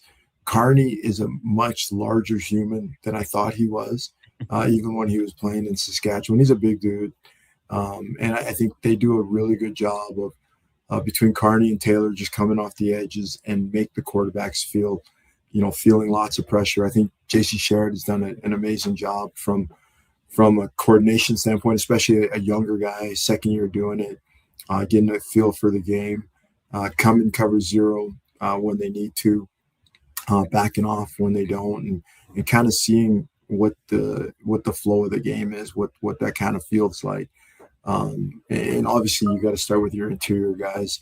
And I think Brinkman's done a good job. And like you mentioned, Mayer has done a good job stepping in as well. But if you have a front four that can create pressure now you can have smaller DBs that kind of buzz around and are making plays, sitting back, and they can get aggressive on concepts and on routes. And we haven't even mentioned Ford, in all honesty, and as a Canadian starter, being able to be a national and changing a ratio and stuff like that. He does a great job at the wide field. He's quick as all get up, and so I think you kind of saw probably their best collection of a game this past game, where kind of all facets were doing okay. It took a little while for maybe the offense to get going to the second half, but defense kind of held it down for the most of the game, in all honesty. Yeah, I mean, they've been incredible. And one of the things I was looking at earlier on in the year, and I'd have to go back and check how it went against the Rough Riders and the Montreal Alouettes, but in the third quarter, the defense just wasn't allowing touchdowns. And I think that a lot of that goes to your defensive coordinator and making those adjustments. But yeah, they've been incredible. And you mentioned Tyrell Ford, 5 interceptions now this season. And I could probably count off the top of my head 2 or 3 more that he probably should have caught. Just mistiming his jump or just kind of falling through his hands. He's been outstanding for this team. JJ Ross on the other side as well. I mean, we've seen this secondary really start to gel, haven't we? Yeah, no, and that's exactly one of the things. Continuity is great when people are making checks in the back end, and you kind of can hear it or see it right away, and they have an idea what they're trying to do from a leverage standpoint. And I think a good part of that is, like I said, continuity, but it's also JC getting comfortable with what they do well, and putting them into those kind of situations to continue doing that. Toronto offensively is super one-dimensional. They're past first, second, third, fourth. There is no, they run just to say they got a couple of runs off. That's not something that they're going to stay committed to.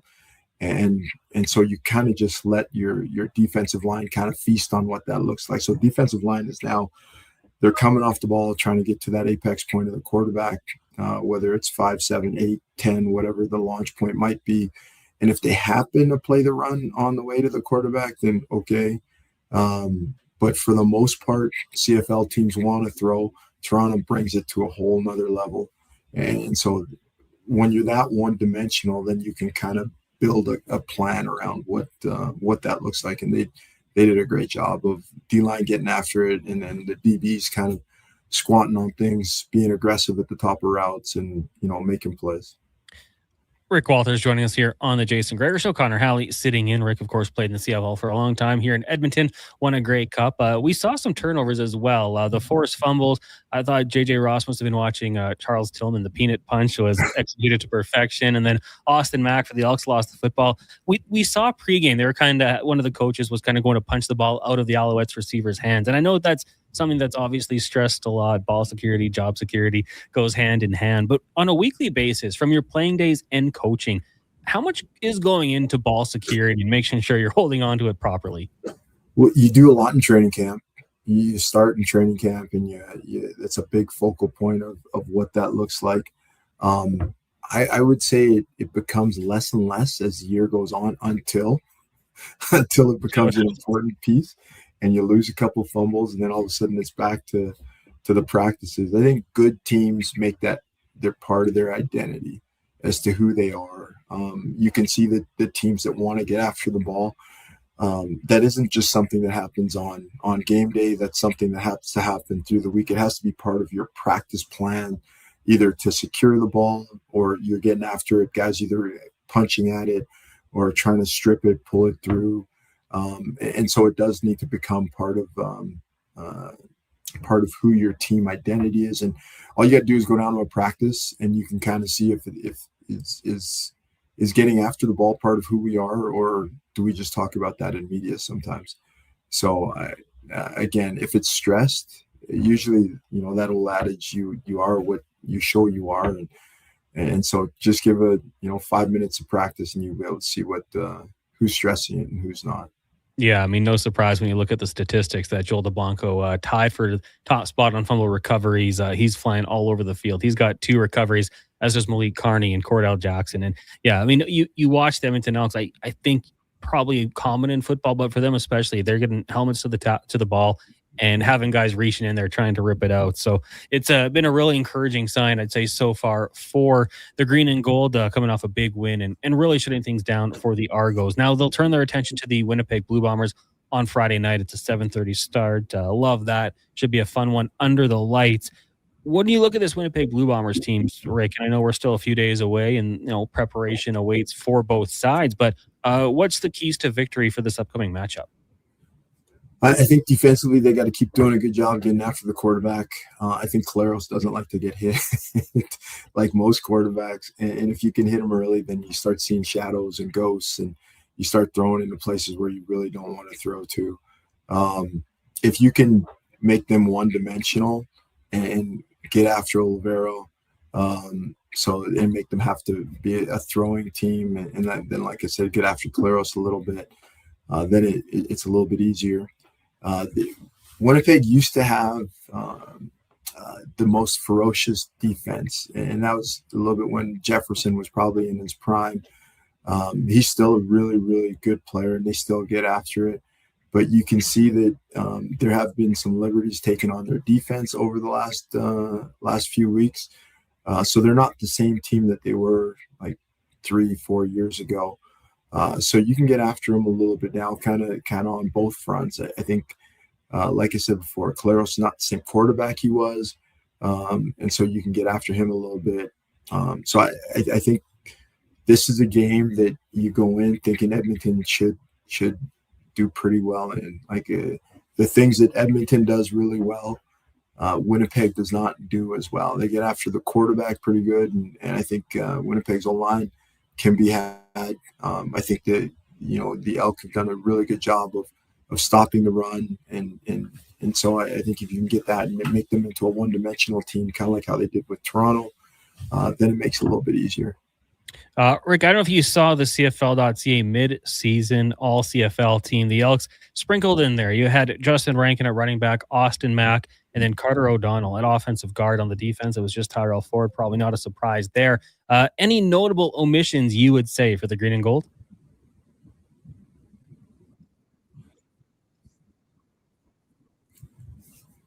Did we lose Rick? Notable omissions? Yeah, no, I'm still here. Notable omissions, maybe it's hard because I would have thought maybe Carney would have been close for me, but it's probably where it should be. Maybe Ford on the back end just because he's leading the league in picks. But yeah, I think it's probably pretty close. It's probably pretty close to where it should be. Yeah, I would agree with you. Actually, I think those guys, and Ford is there. He is there at the corners. So he was okay. Yeah, pretty accurate group. The CFL.ca will give them the thumbs up of approval, and we'll see what happens in the second half of the season. Rick, we'll take our final break here of the hour. When we come back, we'll take a look at some other forms of football, a little NFL, some flag football, great weekend for Canada, and more. It is the Jason Gregor Show here on Sports 1440, brought to you by PlayAlberta.ca. Tap into the fun of Play Alberta's most popular casino games. From the fast-paced spins of Cash Eruption to the retro thrills of Sevens Wild, online excitement is always at your fingertips. Spin through your choice of popular slots or discover Alberta-exclusive games you won't find anywhere else. Visit playalberta.ca/Gregor to learn more. That's playalberta.ca/Gregor. Must be 18 plus to play. If you gamble, use your game sense. The job isn't done until the last load is hauled, and having a semi-trailer out of commission is not an option. Whether replacing or adding to your convoy, Edmonton Trailer has a huge inventory of new and used semi-trailers, trusted by the gravel, logging, oil field, fluids, and freight industries. Find a trailer right for you online or at one of their 3 locations. For sales, service, parts, rental, and finance, when you're in it for the long haul, Edmonton Trailer. Expand your brand with Fusion Promo Marketing. Fusion is your trusted partner for all things branded merch and apparel. Thousands of products perfect for businesses, sports teams, and corporate events. Fusion with a Z. Promomarketing.ca. And here comes Action Electrical Service Team sprinting onto the scene. These are your first responders for any electrical emergency. That's right. With their fleet of service vans and specialized gear, they assess, they service, and maintain electrical lighting and automation systems. They're all about rapid response. Quick diagnostics and repairs to restore power and safety fast. Hire the Action Electrical team to bring home a win for your project. Visit actionelectrical.net. It might have been scraped by the snowblower, dented while door crashing, or crunched at the company Christmas party. At some point over the winter, your car was damaged and it's been hiding under a coat of winter grime. Then come and see Robertson Body Works. We can take care of the damage and the dirt. This week only, call and book a repair and get a complete auto detailing absolutely free. But you have to book your appointment before the week is up. Go to robertsonbodyworks.com. I'm Tim Robertson, and I fix cars. Ford employee pricing is back at Nisku Ford. Pay the same as Ford Motor Company employees. Plus, get the benefits of being a Nisku Ford customer. You'll have the best selection of new Ford vehicles from our great lineup of SUVs, from Bronco Sports and Explorers right up to the Ford Expedition, and Ford trucks from the Ford Maverick, Ranger, F-150, and Super Duty. Ford employee pricing is the biggest event on the Nisku Ford calendar. But hurry, it won't last forever, and inventory is limited. Take advantage of employee pricing today at Nisku Ford. Above expectations.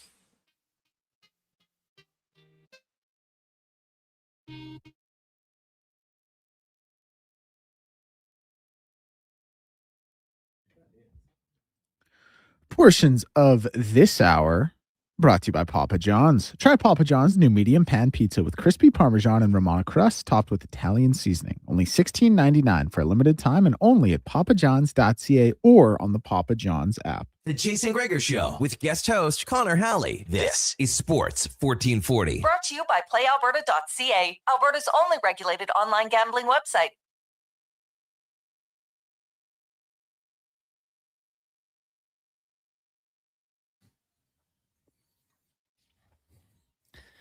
.340, welcome back. It is the Jason Gregor Show here on Sports 1440, brought to you by PlayAlberta.ca. The Daily Grand tonight, tomorrow, the Lotto Max, $50 million. And then on Wednesday, you got the Lotto 649 worth $14 million. PlayAlberta.ca. Remember, use your game sense. Connor Halley, Rick Walters here, taking a look around the world of football. Of course, really great taking some time to talk about the Elks and, upcoming opponent with the Winnipeg Blue Bombers. But Rick, we expanded a little bit more here. And on the international level, it was a great weekend out in Dusseldorf, Germany, as both the men and women's flag football team qualified for the Olympic Games in Los Angeles in 2028. The men finishing in third position, while Canada's women's team knocked off the United States. A bit of a shocker there to claim the top spot. Before we discuss this, so you ever play any flag football after your playing days? You know what? I played when I was in university. I went to Simon Fraser, and I used to come back and I'd play flag football, in all honesty. After I was finished playing, I was good moving on from playing football. I was good not getting hit, even if it was just touched. But flag football is an amazing, amazing sport. It's probably the fastest growing sport in the world, really. There's young people that are joining in all the time. I actually coach the U16 Team Alberta flag football team, and so a young ladies team, and it's amazing to see the growth and what that's looked like over the years. To see how many young people are getting involved. You can be big, small, large, thin. It's a non-contact sport, and it's amazing to see how the growth has happened, especially in northern Alberta. I think it was probably 3 or 4 years ago, there was maybe 15 junior high schools that are involved in just Edmonton. Now I think it's well over 300 that are involved. So kids are playing at all levels. There's a high school league. I think this year they're working on trying to get it sanctioned as a provincial sport that would have a provincial championships and stuff like that. So, and then you can kind of see the extension of what's going on across the world. So it's neat to kind of see it evolve. I was going to say, so you have coached this. Was the popularity there at the time when you were coaching? No, not then, but it is now. It is now, and you just to see the athleticism and what guys are doing, and you can see. It's funny. It came up the other day. I think it was during Pro Bowl week when they had when they had an American team USA play against NFL stars. So Brady was a quarterback, and a whole bunch of, I think it was recently retired guys were playing, and the Team USA team just waxed them. I think they beat them by 20 or 30, and it is a sport that is so different than actual like NFL or CFL football. You think it'd be the same, and there's a lot of similarities around catching the ball and maybe throwing the ball, but there's so many different elements because there's no contact. So the way you get open and how you avoid people is a ton different than you would in a normal football game. So it just breeds different type of athletes. Yeah, I mean, it was Darryl Doucette, the American quarterback, who I think, I'm probably paraphrasing here, but said, I would be better on this team than Patrick Mahomes. And a lot of people kind of lost their minds hearing that. But you watch him play flag football, and I saw that event that you did, and it's a different game. Like there are differences, and he was pretty outstanding, actually. He was quite the athlete. So, yeah, I'm curious to see when we get down to closer to how many, CFL, NFL players get into the event. I know Nathan Rourke had talked about playing in the offseason to try to get that one. And I mean, if he's going to lace him up and go out there for Canada, you'd be foolish not to at least give him a look, right? Well, you think so. They have Michael O'Connor right now who played in the CFL for a little bit, was an amazing youth sports quarterback, and he does a really good job in terms of what that looks like. I saw Rourke do some things, and there's some things quarterback wise that are the same, but there's just so many little nuances within the game that people just take advantage of, and you kind of have to play it and understand it a little bit to be able to do that. But it's fun to watch, fun to be a part of, and neat to kind of see the growth, how young people are just by every day just signing up to try and to get a part of it. It's kind of cool to see. Yeah, for sure. I used to coach some kids that were getting into it, and I've got a little guy at home. Obviously, he's a few years away from this, but that's where I'll be putting him into. I want to get him into football and get out there, run some routes, have some fun. And you just look at maybe on the women's side here. At first glance, I'm sure a lot of people would say, the Americans probably going to be a powerhouse, but the women won gold. I mean, they handled their business. It's a bit of a surprise, but do you think it should be a surprise, or are they going to be hanging around? Do you think it's going to be competitive when we get to LA? I do. What they've done a really good job of is the system in Quebec. Quebec does an amazing job. They've made it a priority within their province to be good at flag football, in all honesty. So they're kind of the path, like leading the path across the country. You see the majority of the people that are on the women's team, Canada team, is from Quebec, and so they're developing pathways right now. So they have club teams in universities, so they all the way up. So they're playing all year round. They have a club championship for it. So Quebec is kind of leading the way, and you can see the rest of Canada is starting to kind of get on board. Ontario is a great flag province. Saskatchewan does a good job, and even at nationals, you can see little places like PEI and Nova Scotia, because really you only need 5 or 6, maybe 7 really good athletes that are coming from that area to play. It's 5-on-5, and so if you can, you get 8 good athletes from your province, then you can hold your own against like larger provinces and centers and teams, and that's kind of the neat part about it. So, and it's a cross sport. I've seen people who dance that are great at it, people who play hockey that are great at it. It's kind of an opportunity for a lot of different sports to filter into what this looks like. Rick, it's funny. You mentioned some of the provinces that really thrive in football. I played a little touch football after high school, just trying to stay active. And we went to a tournament out in Saskatchewan. Regina more specifically, and I could not believe how good they were. Like I had to play in the secondary. I was getting absolutely torched, play in and play out. Took myself out of the game. Like couldn't run with them. I felt like a Ryan Gosling and Remember the Titans. I just couldn't keep up. So it was a humbling experience, but it's really cool to hear that on the women's side, Quebec kind of leading the charge here. And I'm fired up to see, not only the players who make that jump to play, but just the overall tournament. I think it's going to be a lot of fun. And I think some of the international teams might actually surprise us. Now, Canadian junior football over the weekend, pretty good for the local teams here with the Huskies and Wildcats both picking up wins. For the Wildcats, we were a little worried after their week 1 start, but a pretty nice back performance. Yeah, no, a little worried would be a small statement. But they did an amazing job coming back, and that's kind of the great part about junior football is that things can change quickly. Traditionally, the Hilltops have been the standard by which everybody across Canada is measured by, and so if this is a measuring stick for the Wildcats team, then you're really, really excited about what the potential looks like for the rest of the season. And then I believe it's going to be this upcoming Saturday, Huskies versus the Wildcats. Huskies 2-0 on the season. You coached the Huskies for a bit, right? I did, yeah, we did. And junior football is a beast within itself. It's you have a collection of young men that are coming together. That some are going to school, some aren't going to school. So they're coming from different backgrounds, and really they're just staying in it for the love of the game. And so they get together, and you can see that the passion that they exude when they play and stuff like that. And then a Huskies Wildcats game will be must see TV, especially with them both having coming off pretty successful weeks. Yeah, Jasper Place Bowl Saturday night too. Should be a fun one as well. Now, let's go look at the NFL. And I saw a tweet over the weekend. I wanted to get your opinion. It was from Daniel Jeremiah, a longtime scout, now an analyst, I believe, with the NFL Network.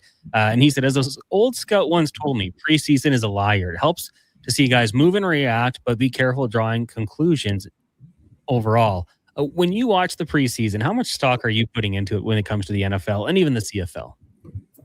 Well, it's funny. I think everybody puts a lot in from fantasy football perspective. Yeah. Everybody's trying to scour the stats and the box scores to see what late round picks they could get before everybody else. It's not fun. One of the things that I looked at was how right when I started playing, the CFL and NFL were really, really close in terms of salaries and where it was at. I know everybody thinks that's probably like 100 years ago, but it really wasn't. And one of the big things that changed for it was fantasy football, and fantasy football and video games, and that changed the ability for people to now bet on the sport and to follow the sport. You have young people now who really don't know who players necessarily are, but they know what their fantasy football value is.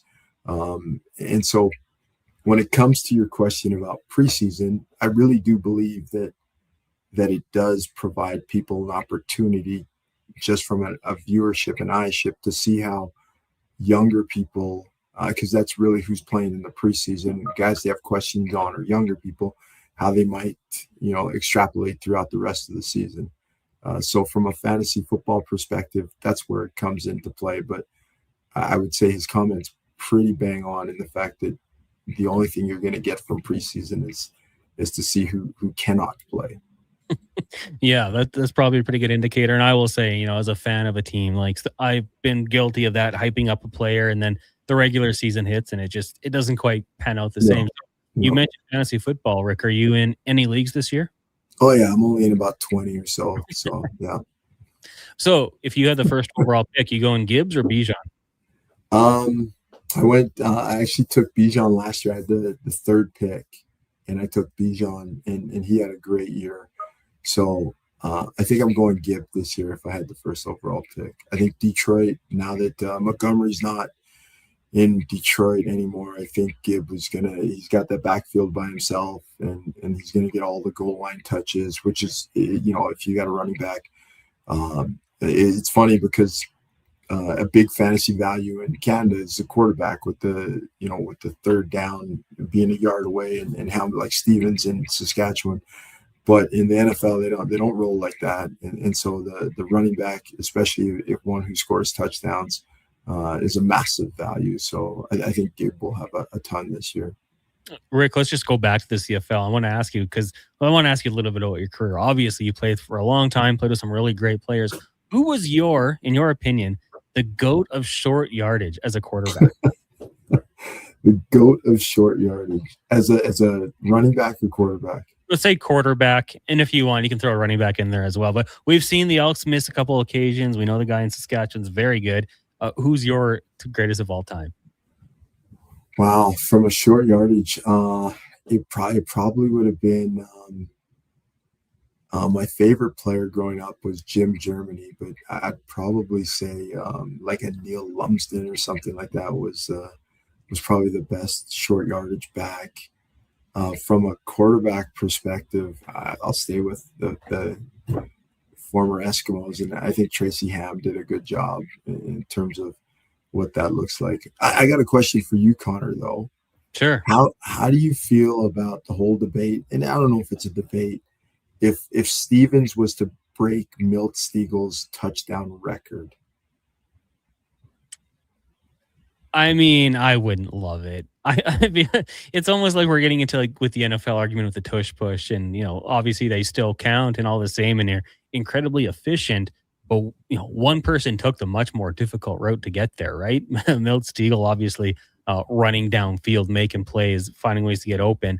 I don't want to diminish the opposing player or anything like that, but you should be able to score from that close, right? Like if we're on the 1 yard line and you have a yard off, I mean, I think it should be not automatic, but pretty close to it.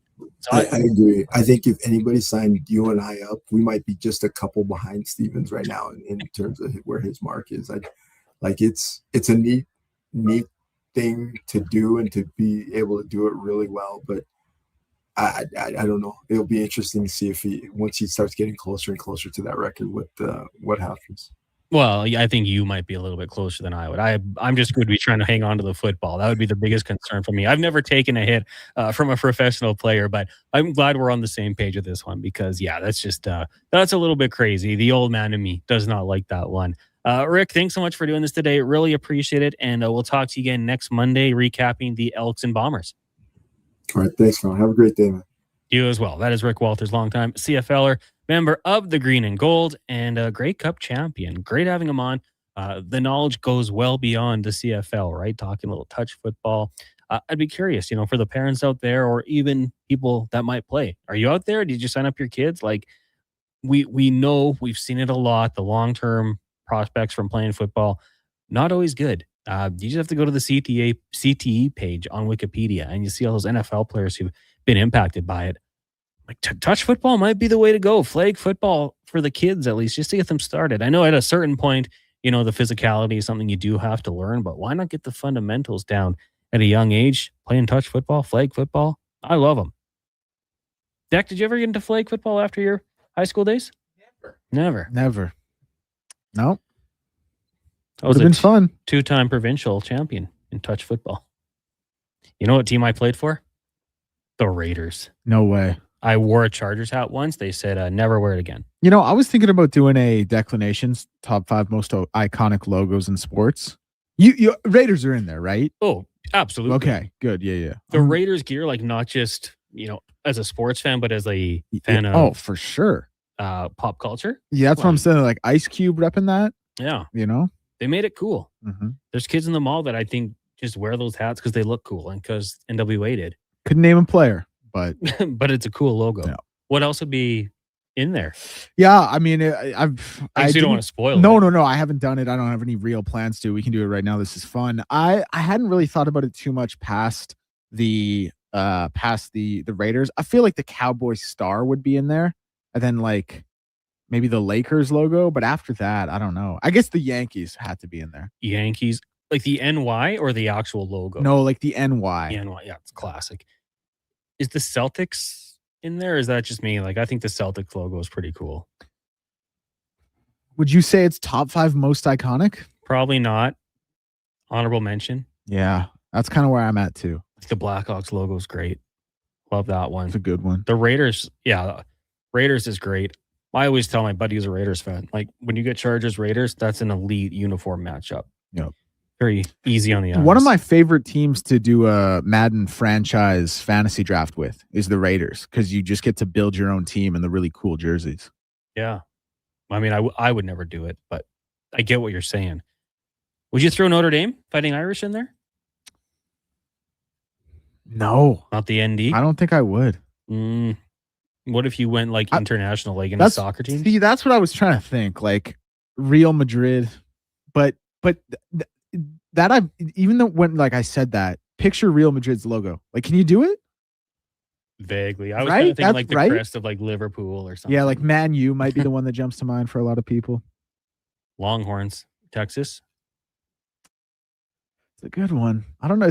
It's a tough list to crack. It would be. Honestly, this discussion just firmly like that solidified that the Raiders are in there. Yeah. Without a doubt. I'm looking at a list and they have the Raiders at 20. No, that's who wrote that? I don't know. Bleacher Report. The Raptors are 21. The Raiders and Raptors, respectfully, I love one, I hate the other, are not in the same category. Oh, is this their article from 2014? Oh, you know what though? To be fair, the Bulls actually might be in there. And what happens when you turn the Bulls logo upside down? It's like twerk. It's a crab or something. And a robot as well. It's like a dancing crab robot. Yeah. Or other things. We'll discuss it during the commercial break. But before that, let's get to a Sports 1440 update with Mr. Declan Kruger, brought to you by HireGood. We solve real problems for business while creating real impact. We reduce issues on your property, keep spaces safe, and take pressure off your team. Go to hiregood.ca. HireGood, stable jobs, create stable lives. This is a Sports 1440 update. One final today in the MLB. It was the Cards over the Reds 2-1. Coming up next in about 5 minutes time, we're going to see the Orioles and the Rays. Then in 40 minutes, we'll see the Marlins and the Phillies and the Cards Reds in game 2 of their doubleheader. Late games in the MLB tonight, we'll see the White Sox and the Cubs at 6:05 and the Dodgers and Rockies at 6:40. CJFL Prairie Conference results from this past weekend. It was the Wildcats over the Hilltops 28-22 out in Saskatoon. The Edmonton Huskies beat the Winnipeg Rifles here at the JP Bowl 38-28, and the Regina Thunder over the Calgary Colts 27-9. One game in the WNBA, we'll see the Wings and the Valkyries at 8 o'clock. And the big news today in the sporting world, the NBA has found no evidence showing LA Clippers owner Steve Ballmer funneled money through team sponsors to pay Kawhi Leonard. I'm Declan Kruger. This has been a Sports 1440 update. Sports 1440, Stingray radio station. CKJR broadcasts from West Edmonton Mall and Wetaskiwin. Download the free Stingray music app and listen wherever you go. It's Dollar Drink Summer at McDonald's. Sip on a refreshing small fountain drink or a small iced coffee for just $1 each plus tax, all summer long. Only at McDonald's. Excludes flavored and cloud iced coffees at participating Canadian restaurants. Taxes extra. Prices exclude delivery. For all your welding supplies, think AWS Welding. Located in Nisku, their readily stocked storefront carries a wide variety of welding glasses, cylinder rentals, plus welding rod, wire, and consumables. Same-day delivery is always available. And if they don't have it, AWS Welding will find it for you fast. Visit their online store today at awswelding.ca or give them a call or text at 780-979-0470. AWS Welding. They make it happen. Whether you're a craft beer connoisseur or more of a wine aficionado, there's always something new to discover at Sherbrooke Liquor, a unique, family-owned, independent liquor store. The selection, incredible. The non-alcohol section is also very impressive. Sherbrooke Liquor, expert, knowledgeable staff with a passion for unique finds. More than just a liquor store, we're a community. Alberta's best, the one and only Sherbrooke Liquor. Wine, spirits, and oodles of beer. Visit SherbrookeLiquor.com. Kickoff is coming August 21st. Elks, Blue Bombers at Play Alberta Field at Commonwealth Stadium. It's Country Night presented by Innova. Dust off that Canadian tuxedo and bring the hockey talk to the field. Get your tickets at goelks.com/tickets. You've got a go-to coffee spot, a trusted barber, even a lucky game day jersey. But when it's about looking your absolute best, there's only one name you need. Mr. Dirk. Family run since 1939. We're experts in crafting impeccable tailor-made suits and offering a wide variety of everyday styles. Pair that with personalized one-on-one fittings and the convenience of on-site tailoring. Mr. Dirk elevates your style game. Visit our Edmonton store or explore MrDirk.com. Score big on style with Mr. Dirk. Legacy Heating and Cooling is your #1 air conditioning company. So when you can't take living in oppressive heat any longer, Call Legacy. Call Legacy. if your hot, sticky sheets keep you up all night, Call Legacy. Call Legacy. if you've decided that you deserve to be cool and comfortable, Call Legacy. Call Legacy. and with no payments, no interest for 1 year, it could only be Legacy Heating and Cooling. Ford employee pricing is on now, and you pay what we pay on virtually our entire lineup of Ford vehicles. Visit your Alberta Ford store today. Your old golf clubs are suddenly worth a whole lot more. The Callaway 2x trade-in bonus event is happening now through September 8th at the Leduc Golf Club Pro Shop. Trade in your old clubs, and they will double their value, giving you up to $825 towards brand new Callaway equipment. Experience the unmatched performance of new Apex irons, Quantum drivers, or the Rever Rise series. Don't miss this limited time offer. Upgrade your game at the Leduc Golf Club Pro Shop today. Canadian Tire's Back to Class Big Red Sale is on. Save up to 60% on our can't miss big deals. Oh, that's loud. Exactly. So they can't miss it. Exclusions apply. Ends August 20th.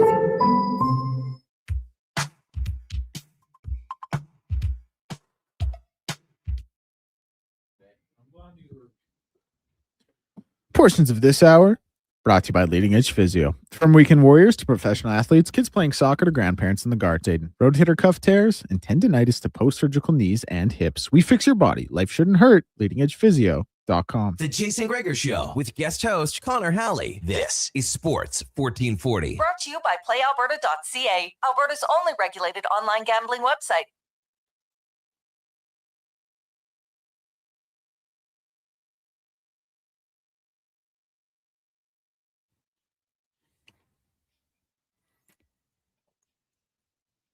Welcome back. It is the Jason Gregor Show here on Sports 1440, brought to you by PlayAlberta.ca.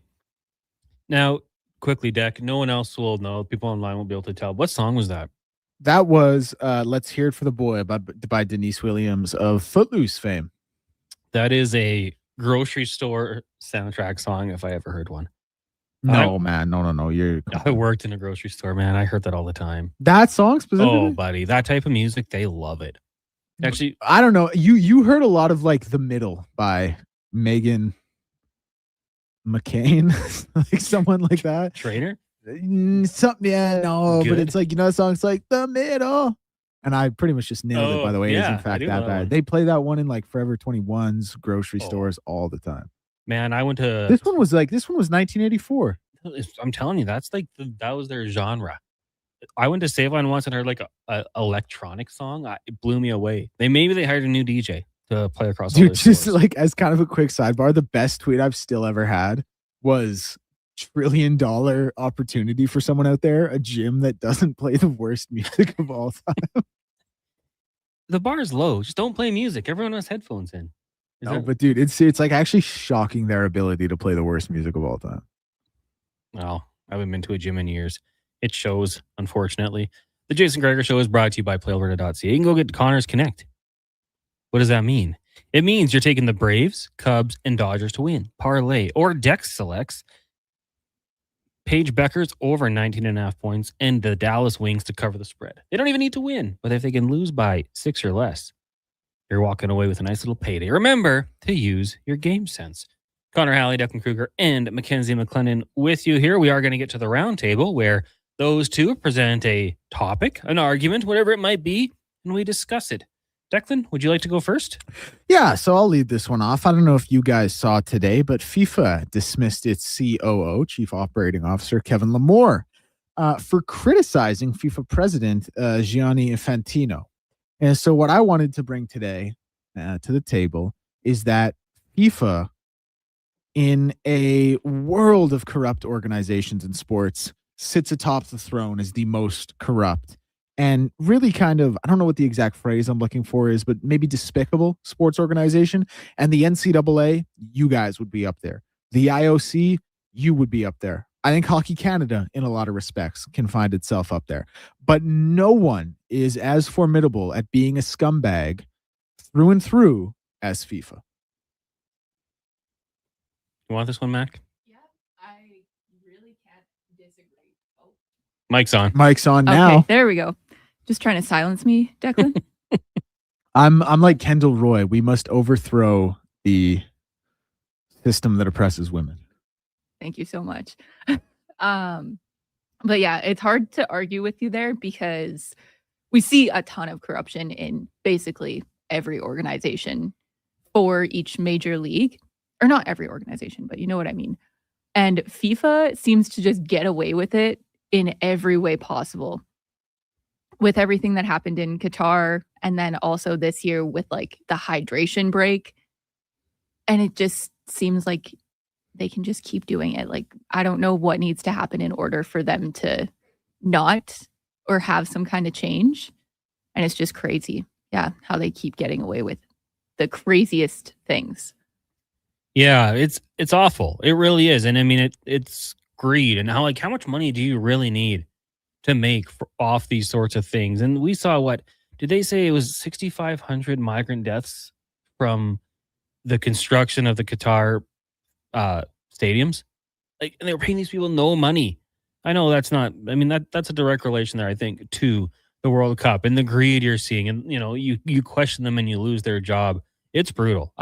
You almost, to enjoy the World Cup and so many more events, you do have to find that line and separate, you know, the beautiful game from the awful organization that's currently in charge. And yeah, Beck, I mean, it's sketchy. It's tough to hear those types of things. And, you know, nothing's changing though, right? They're just going to keep collecting the cash. Yep. How about you, Mackenzie? What do you got today? All right. So from a front office sports article today, the visibility of NFL wags like Madison Beer, Taylor Swift, all of those ladies, so far a part of this preseason, are a part of a coordinated effort by the league to scale up female-focused content, which I like, but the way they're rolling it out is slightly insulting to females, because as a female that watches a lot of sports, I don't need the wags there and all of these prominent pop culture females to be the focal point, to be interested in sports. You just need to have a little bit more intent behind it. And why wouldn't you try and focus more on who's already watching and why they're watching instead of trying to just throw the wives and girlfriends of these guys? Yeah. Like, as an extension of this, let me ask you this, because you're a woman in sports media. When you saw the Toronto Raptors put out that video, great job, by the way, guys, of Jacqueline and I forget the other girl's name, talking about the schedule release in terms of like Bachelor. Like, what did you think of that? I can't say I saw the video. I haven't been on Twitter all day. You go watch that, by the way. They got killed for it, as they should. Again, just nailed a bang up job, guys. I don't know who that was for, but you killed it. But like, if I was a woman in sports seeing that, I would have been, I think, just so insulted that that's what not just like the team, but the perception of me as a fan is.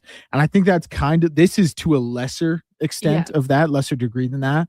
But I do think like it's two sides of the same coin, if you will. Mm-hmm. Like the only reason you can be interested is because of this other thing that we just feel like relates to you more. Like, I don't know if that's the best way to go about things. Like, because I think like, if that gets, I'm sure that's gotten some new fans and that's cool. And like Taylor Swift bringing her fan base, which to be fair is probably like the biggest fan base in the world you can find over, that's cool. But I think generally speaking, it needs to come from a point of genuine interest. And things like this that force it, I don't think is always the best way to go about it. Exactly. And it reinforces the stereotype that females are only going to watch things because they're good-looking guys or because there's a pop star there or they don't actually care about the game, when that is not the case. And to just like bring it back to like the Taylor Swift thing really quick, she actually like influenced a lot of people to actually like watch football. Mm-hmm. And I've seen a lot of people online. I didn't watch my first football game till she showed up. Exactly. So, Taylor there you Swift go. effect. Yeah. It's a good question. I mean, because, geez, also on the flip side, Justin Herbert introduced me to Madison Beer. I got into her music now. Now I play it Not me, brother. randomly in the car. She's got hits. But I was well aware. the NFL probably was licking their chops when they saw on the podcast where Travis Kelce brought up Taylor Swift and like asked her out on the date or whatever. However it worked, their marketing staff was like, okay, we got to take advantage of this one. They don't care how they get new viewers. They're just going to do whatever it takes to get new viewers. They're the most dominant sports league in the world as a professional sports, not counting FIFA, those sorts of things.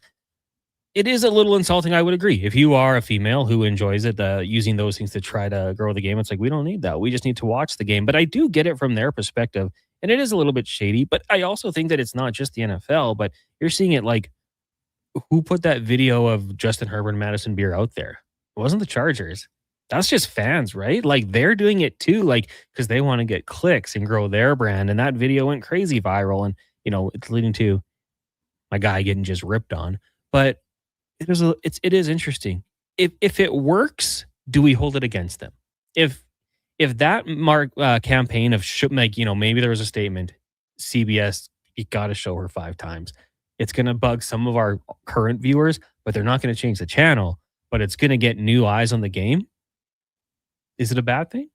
Is it bad if it grows the game? And maybe a little insulting to some, but if it gets new viewers, I'm sure the league looks at it as a win. Yeah, I can't really say that like it is a bad thing because anytime I watch a Chiefs game, I'm like, I hope I'm seeing Taylor. Like, I want to know what her outfit is. I would almost push back on that because how sustainable is that model? Like growing the game in that sense. Like there will inevitably come a point, I would imagine, where like these fans you've brought in for a specific purpose, once they feel those needs are no longer met, are going to bow out of being fans. But you're not losing fans. You might only gain. But I would temporary push back. I would wager that you risk alienating a certain part of the fan base that already exists and not playing into the sustainability of these new fans you're trying to bring in. I think that their belief would be that if you watch football, you'll fall in love with the game. But like, do you know anyone who stops watching because of Taylor Swift? Like, to me, if you do that, you're not a real fan. I'm Also sure grow there's up, sure there are some. Like, literally grow up. But like the base of the argument isn't like grow up or not. The base of the argument is the sustainability of fans, right? If I like the way some of these fan bases are, like Taylor Swift, Madison Beer also has a very strong fan base.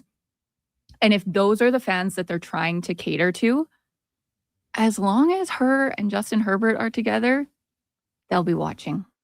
Yeah, like again, like I pull this. I pull this. Like I don't think it's a bad thing as a I'm just kind of playing. Like I just think these other concerns are worth mentioning.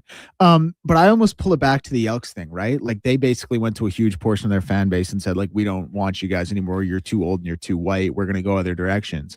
And they suffered for a long time because of it. Now this isn't on the same scale, and it's also not a singular organization, but I think there is something to be said for catering to one demographic who, like, candidly, no disrespect, but probably doesn't care as much historically. And I don't think we're banking on them to be the monetary pile drivers of the future. Like, you think women are going to, like, you think 22-year-old women are going to overtake 35 to 49-year-old white men of the economic powerhouse of the NFL? No, like the those guys are so financial locked in. irresponsibility of a 22-year-old girl. Yeah, but but come for on. decades and decades to come, they're going to be driving gate revenue, and that all of a sudden the ads we see, we're going to stop seeing Buffalo Wild Wings, and we're going to start seeing L'Oreal, like that just being a kind of a sexist example. That was But you know what I'm saying, like, you know the point I'm But trying to make. Like, we're not losing fans because we show Taylor Swift on the big screen every once in a while, right? Like, Now I don't know if we're still on air right now. There's a chance we're not on air. The entire studio just went dark. If we are on air, please let us know. Declan's sexist comments might have been for not. But you guys have to admit you see the point I'm making. I get what you're saying, but I also don't think that if I'm a man watching football, I see Taylor Swift, I'm like, cool. And then if like my sister's like, oh, Taylor Swift was at the game, that's kind of neat. Like, it only, in my opinion, grows the game. I get what you're saying about the green and gold, and what they said was stupid, right? It was a bad thing to do. Obviously, it didn't help, but it gets eyes on it. And I don't think they've gone overboard. Like they haven't been like, okay, Taylor, you're flipping the coin toss. And then you're going to do speaking at halftime. And then you're doing the Super Bowl halftime show, right? Like she's just there supporting her husband or fiance. So yeah. And like, don't get me wrong. There's nothing more than I want than my girl to be interested in football so she can watch it with me. It's been a dream of mine for many a years now. And I'm still holding out for her to get on board. But I'm digging this. I'm watching us on YouTube now. My face is popping because of the computer screen. Declan, you look like it's so scary. You're in the being here background right there. now. It is. It's really quiet. There's like we don't even have that gentle hum going on with other things. So we'll try to keep it going here. We're getting a lot of feedback saying, "Hey guys, you are still rolling on here, still live." Okay, great. Thank you. Propane P. Apparently, some Edmonton football fans stopped watching because the nickname changed. They did, Propane P, 100%. Like, that's undeniable. They lost a lot of good fans. They also talked about how their old fan was, predominantly older Caucasians. And I had nothing wrong with the point they were trying to make. Like, the point was we have to try to get the younger generation to come watch football games. But why attack a fan base or a group of people that support you so much? Like it was just so misguided when they did it. MTR says if they show them on camera, I don't think it matters at all, but the constant talking about it on a broadcast is what can get annoying. And yes, that can get annoying. I do think it's like Mackenzie said, like, oh, sometimes you see the post or the picture of Taylor Swift in the crowd. Like that's kind of cool. Madison Beer for sure. She's got 40 million Instagram followers. It doesn't hurt, in my opinion. And the Swifties, man, when Tierre Tart slapped Travis Kelce, Tierre Tart was getting threats from Swifties on his Instagram. He posted a picture of him mid-slap. Chargers fans loved it. I've already seen Madison Beer fans now defending the Chargers and things like that. So it is funny how it all goes together. And hey, we're going to enjoy it and hope it grows the game because the NFL is great. Okay, we'll take a break here. When we come back, we are going to talk some Ottawa Senators. We'll head out east. Interesting offseason for the Sens. And still to come on the show, we got Speck. We got Teresa Walker. We'll talk some Tennessee Titans.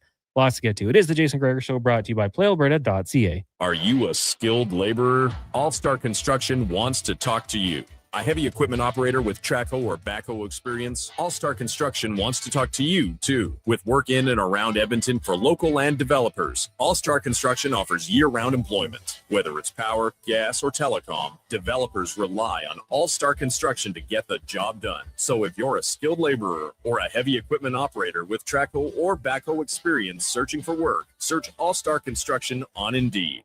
Starting this Thursday, 3 days only. Don't miss the VIP overstock sale at Wolf GMC Buick. They're seriously overstocked with over 400 pieces of inventory on clearance and ready to move. Explore the entire inventory right now. Click on the clearance tab at wolfgmcbuick.com. Plus, employee pricing continues. And during the VIP overstock sale, stop in for even more special incentives. That's Thursday through Saturday at Wolf GMC Buick. We're making it easy.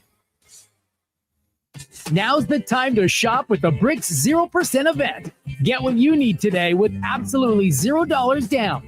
Pay nothing with no interest until 2028, or choose 36 equal monthly payments on qualifying purchases. Plus, save up to 25% on living room furniture, up to 20% on dining and bedroom furniture, and up to 40% on select mattresses. Hurry into the Brick today. These incredible offers are only on until August 19th. The Brick, saving you more. Tap into the fun of Play Alberta's most popular casino games. From the fast-paced spins of Cash Eruption to the retro thrills of Sevens Wild, online excitement is always at your fingertips. Spin through your choice of popular slots or discover Alberta-exclusive games you won't find anywhere else. Visit playalberta.ca/Gregor to learn more. That's playalberta.ca/Gregor. Must be 18 plus to play. If you gamble, use your game sense. Everything is going to be okay. If your debt has you feeling like you're in a free fall, you have options. I'm Dan McDicken, a licensed insolvency trustee with Faber. Becoming debt-free is possible, and a personal bankruptcy or consumer proposal will get you there. Schedule your free Faber Focus session at faber.ca today. You'll learn how a consumer proposal allows you to eliminate your debt by paying a percentage of the amount owed without interest. At Faber, we'll tackle your debt. Albertans love to debate the best way to enjoy summer sports. No. Playing on the field is the best, man. No way. Watching from the sidelines, way more relaxing. You're both crazy. Checking out the game from the Bro Zone is where it's at. But there's one thing every sports fan agrees on. Wilhauk Beef Jerky. Wherever you catch the action, load up on Alberta's best beef jerky. Wilhauk Beef Jerky, because you can't have summer fun with salad. Only available in Leduc. Election Day is October 19th. Are you referendum ready? Start by making sure you're registered to vote and your information is up to date, especially if you've recently moved or changed your name. Then, check if you have the identification you'll need to vote. The easiest option is a government-issued photo ID showing your full name and current residential address. But there are more than 50 ways to prove your identity. Find everything you need to be referendum ready at elections.ab.ca/voters. A message from Elections Alberta. They say if you look good, you play good.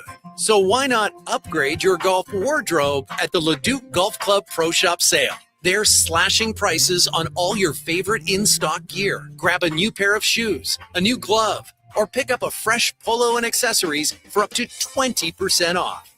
Don't wait. This sale ends soon. And when the inventory is gone, it's gone. Gear up for less at the Leduc Golf Club Pro Shop.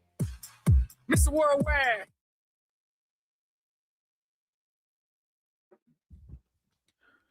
Portions of this hour brought to you by Ewell. Helping you finish your electrical project is their goal. From pod lights to electrical panels. Hey, we could use some of those right now.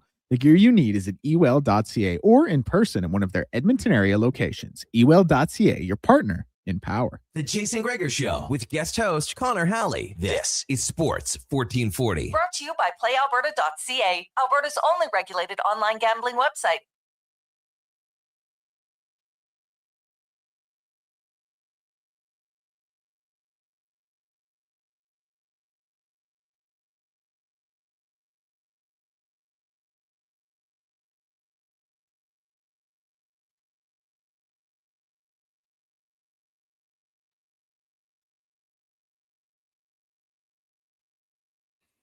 Jason Gregor Show brought to you by PlayAlberta.ca. Tough to read the notes in here. If you're watching on YouTube, we lost power. We lost lights, but we didn't lose power, obviously. We're still going here. We still have Wi-Fi. My laptop's still charging, but we don't have lights or a loudspeaker or TV. So it's a weird situation here in the Sports 1440 studio, but thanks for joining us. If you want to go check it out, head over to YouTube. Check out Sports 1440 AM. Now I got to get a flashlight here to read my liners here. So we are going to go around the NHL, brought to you by McDonald's. If you haven't had one yet, go check the new Red Bull energy drink thing they have. It is really good. Also, coming up soon, the most wanted menu items from around the world have landed in Canada. Now the McDonald's World Menu Heist at select restaurants. Hurry in before we have to give them back. Only at McDonald's. And they have an Australian item. I did confirm is a real item out in Australia. My sister said you probably want to give it a go because it is good. As we head out to Ottawa, we're going to talk some Senators with Alex Adams, covers the team for Sportsnet. Alex, good afternoon. How you doing today? Hey, thanks for having me on. I will say Steve Staios had a power outage during his free agency kind of avail, so I'm used to this. So we're good. We're good. It's yeah, I mean it's not insurmountable. It's a little dark in the studio, but okay. We'll power through it. How's your summer been so far, Alex? It's been good. It's not much happened here in Ottawa in the summer, of course. Just a little trade, maybe a little captain gone. So yeah, it's been interesting, but a lot of fun, and I think it's going to be an interesting year for the Senators with Tkachuk out the door. Yeah, I wanted to bring you on. I mean, that's kind of the primary reason. And it wasn't a bad season by any means for the Ottawa Senators. 99 points. Heck, if you're in the Pacific, you win the division. That's not the case, unfortunately, for the Sens. But to move on from your captain and to trade him in division to a team that had won 2 of the last 3 Stanley Cups, it kind of gives me the vibes that they were desperate. Like they were needing to make a move and get this guy out of the locker room. Was that the sense from Sens fans and maybe the players you spoke to? Yeah, I mean, he clearly wanted out, and there's been some rumors that, let's just say, his family had made it known for a while that he didn't want to be in Ottawa for a long time. And I think it's unfortunate because I think he could have been gone down as one of the greatest Senators of all time.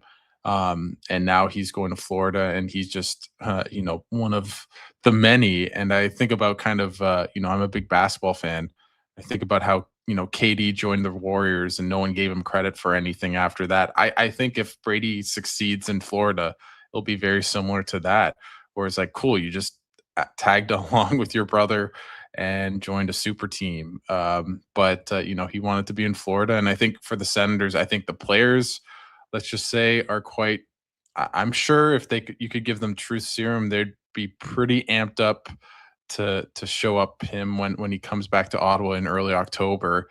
I know management, Travis Green said he was a bit angry and hurt by his departure. So unfortunately, for a long time, Sens fans had been trolled that he was going to leave. And unfortunately, sometimes the trolls are right. I think most of the time they aren't, but in this case they were. So we'll see what the Senators are. But I think they're not as bad as people think they will be with the loss of Tkachuk, because they had a really good group around him when he honestly didn't have that great of a season last year, and they still made the playoffs and were a really good team. So what did you make of the return? Was that about as well as you could expect for a guy who was kind of on the way out? I think the fact that they got a 9th overall pick in a pretty good draft, and obviously they flipped it for Eklund. So if you think about it, you got William Eklund, who's 23, has 2 50-point seasons under his past, and 2 other first-round picks and a second. That's a pretty good haul for a guy that only wants to go to one place and has only 2 years left on his contract. So, in my opinion, I think Steve Staios did I don't know if phenomenal job is the right way to describe it when you trade your captain away, but considering he said he didn't want to stay in Ottawa, and honestly, I think it was better for them to kind of rip off the Band-Aid now rather than wait if they know that he was going to leave. So I think Staios did the right thing, and I think fans in Ottawa don't have that much animosity to the ownership or front office because they solely see it as their captain quit on their team, and that's about it. And I think they're honestly quite right. Alex Adams of Sportsnet joining us here, taking a look at the Ottawa Senators. It's the Jason Gregor Show. Connor Halley sitting in. So, probably not the most important thing, but you like to have that face of the franchise, the captain who leads the team, speaks to the media, all that sort of thing. Is there anyone next in line, or do you think one of those years where you just have a couple of guys wearing the A? I talked to Steve Staios. It does seem as though they are going to have a captain, and they haven't committed to one person or leaned in one direction. I think the likeliest 2 outcomes are Jake Sanderson or Thomas Chabot, and Tim Stützle is like flailing as the third. I think it's one of those 3 for sure. I'd be shocked if it was anyone else. I think Chabot might have, the upper leg just because he's been with the franchise forever. He's unbelievable with the media. Like, he's really easy. He's a pro's pro. He's beloved in the room, and he's kind of paid his dues. And I think the only thing that's holding him back from that is he only has 2 years left on his contract, so you don't really know what his future holds. And I think for Sanderson, I think he should be the captain because he's, in my opinion, it's him or Stützle are the best player in the team.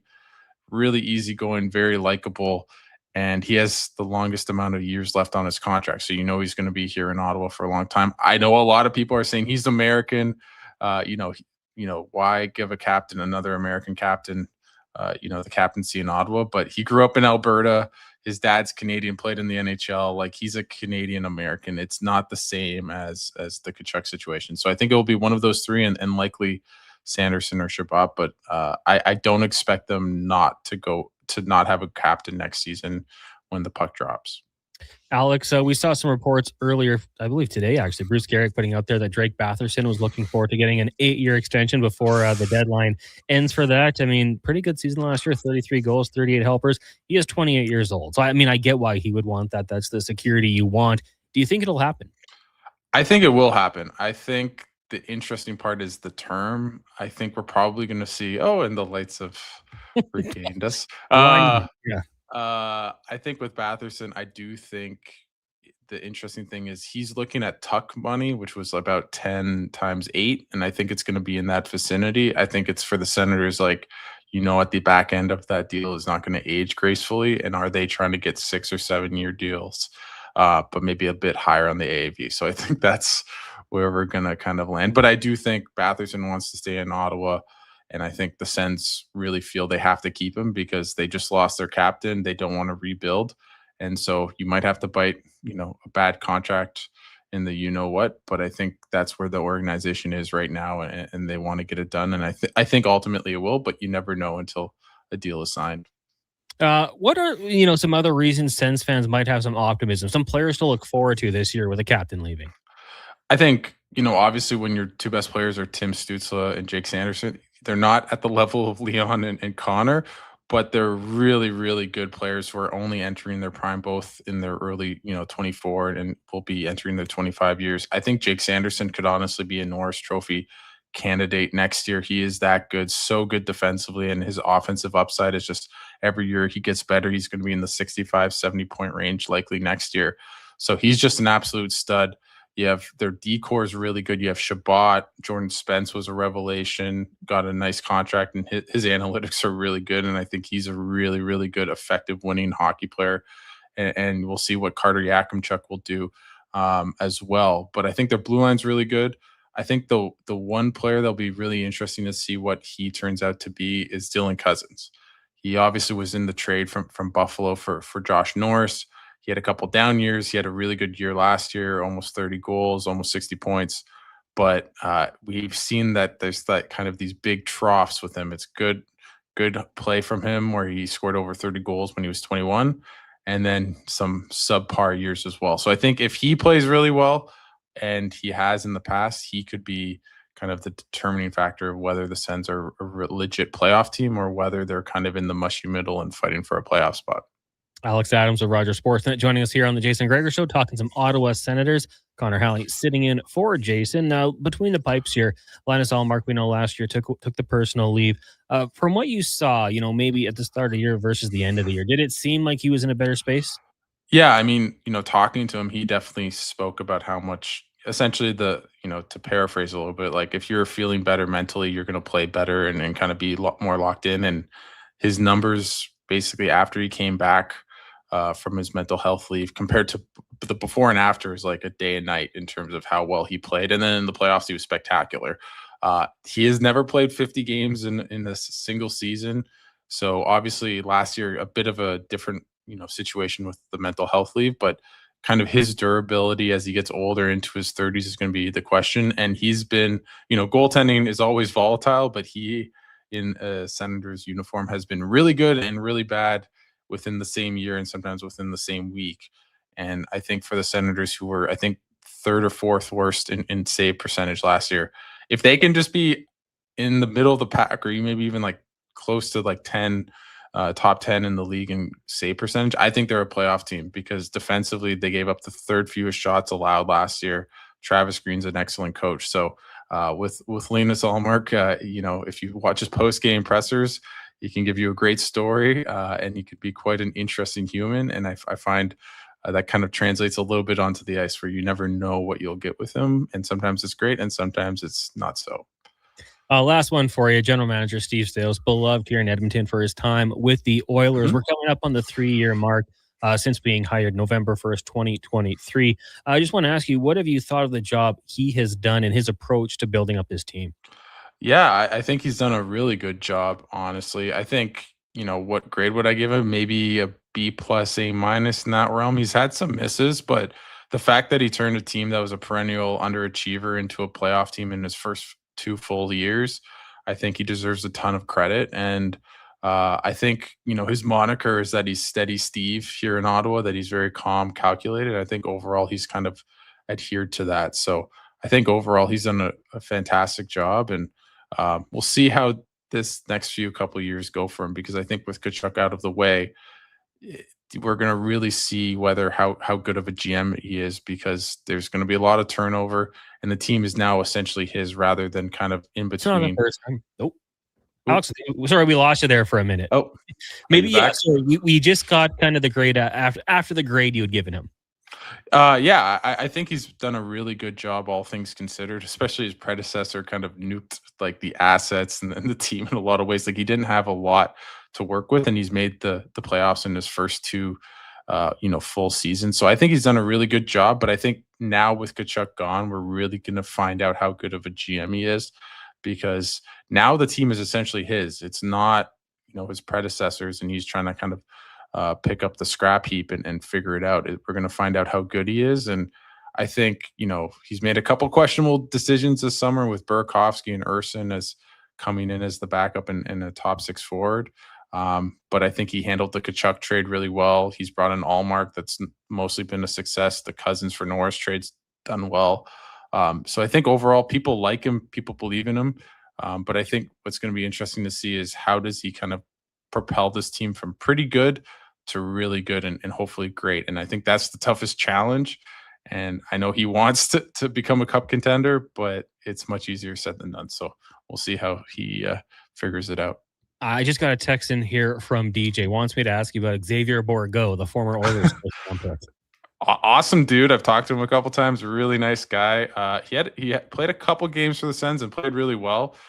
So there's a chance that he gets some NHL minutes, but unfortunately for him, the Senators have, it feels like 59 middle six forwards and a lot of guys that play in depth positions on the fourth line. So hopefully Xavier Bourgault gets a chance, but as he did last year, but I don't feel like there's a clear-cut room for him to make the NHL, but you never know with injuries and how well he played. But he played really well in Belleville, so really good kid, and rooting for him just on a personal level. Okay, great rundown, Alex. Really appreciate your time today, and enjoy the rest of summer. I know you'll be back in the rink in no time. Thank you so much. There you go. Alex Adams covers the Ottawa Senators for Sportsnet. Give him a follow on X at AlexAdamsBTP_. Also a host of the Sick podcast, the Sens Spotlight. So go check that one out for sure. We lost him for a second there. Timing couldn't have been worse. It was right when I took a drink. I was fighting through it, but appreciate Alex hopping on the show and getting us through there. Good little rundown. And yeah, it's going to be really interesting. Like we said, like for Steve Staios to have your captain just say, yeah, I think I want out. And then this is where I want to go. Your time today, and it's in division, and it's a really good team. Doing what you can.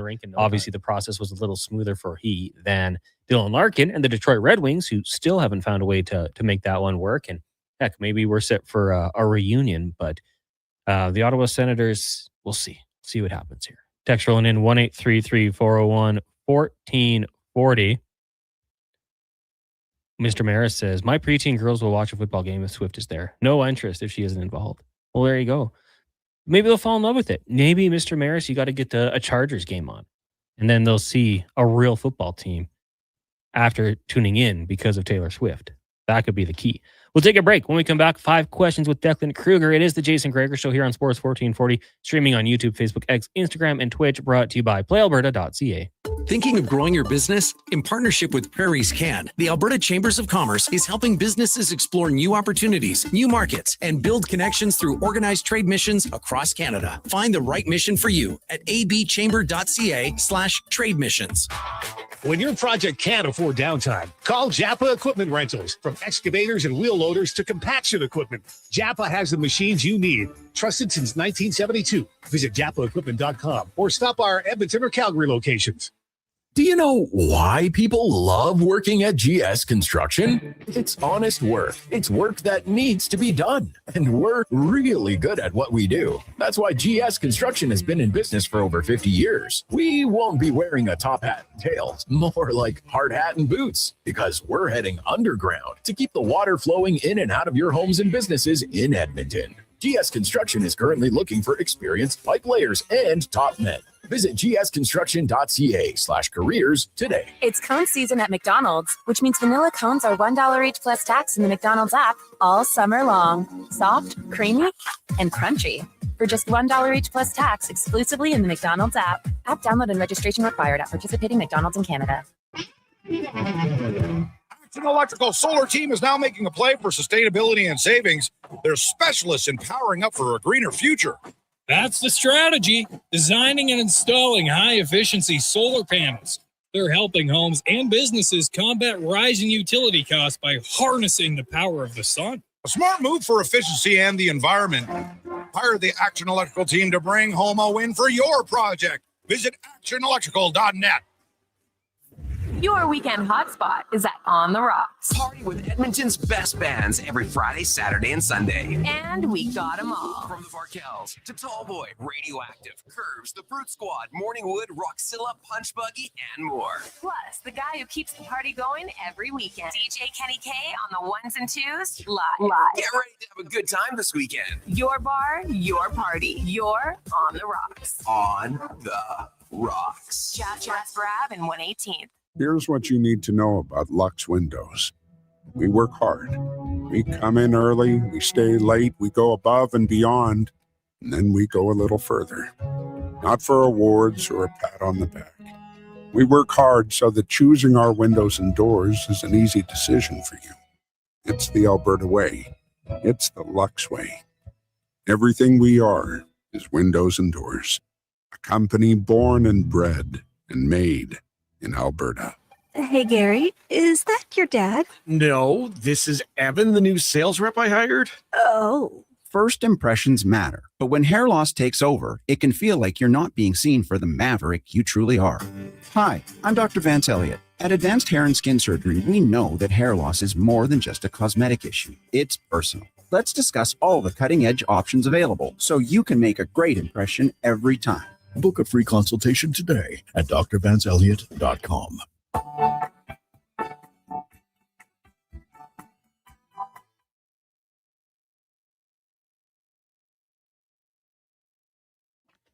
Portions of this hour are brought to you by Cantork. Made in Canada, made for Canada, where extreme isn't theoretical. Find your solution at Cantork.com. The Jason Gregor Show with guest host Connor Halley. This is Sports 1440. Brought to you by PlayAlberta.ca, Alberta's only regulated online gambling website.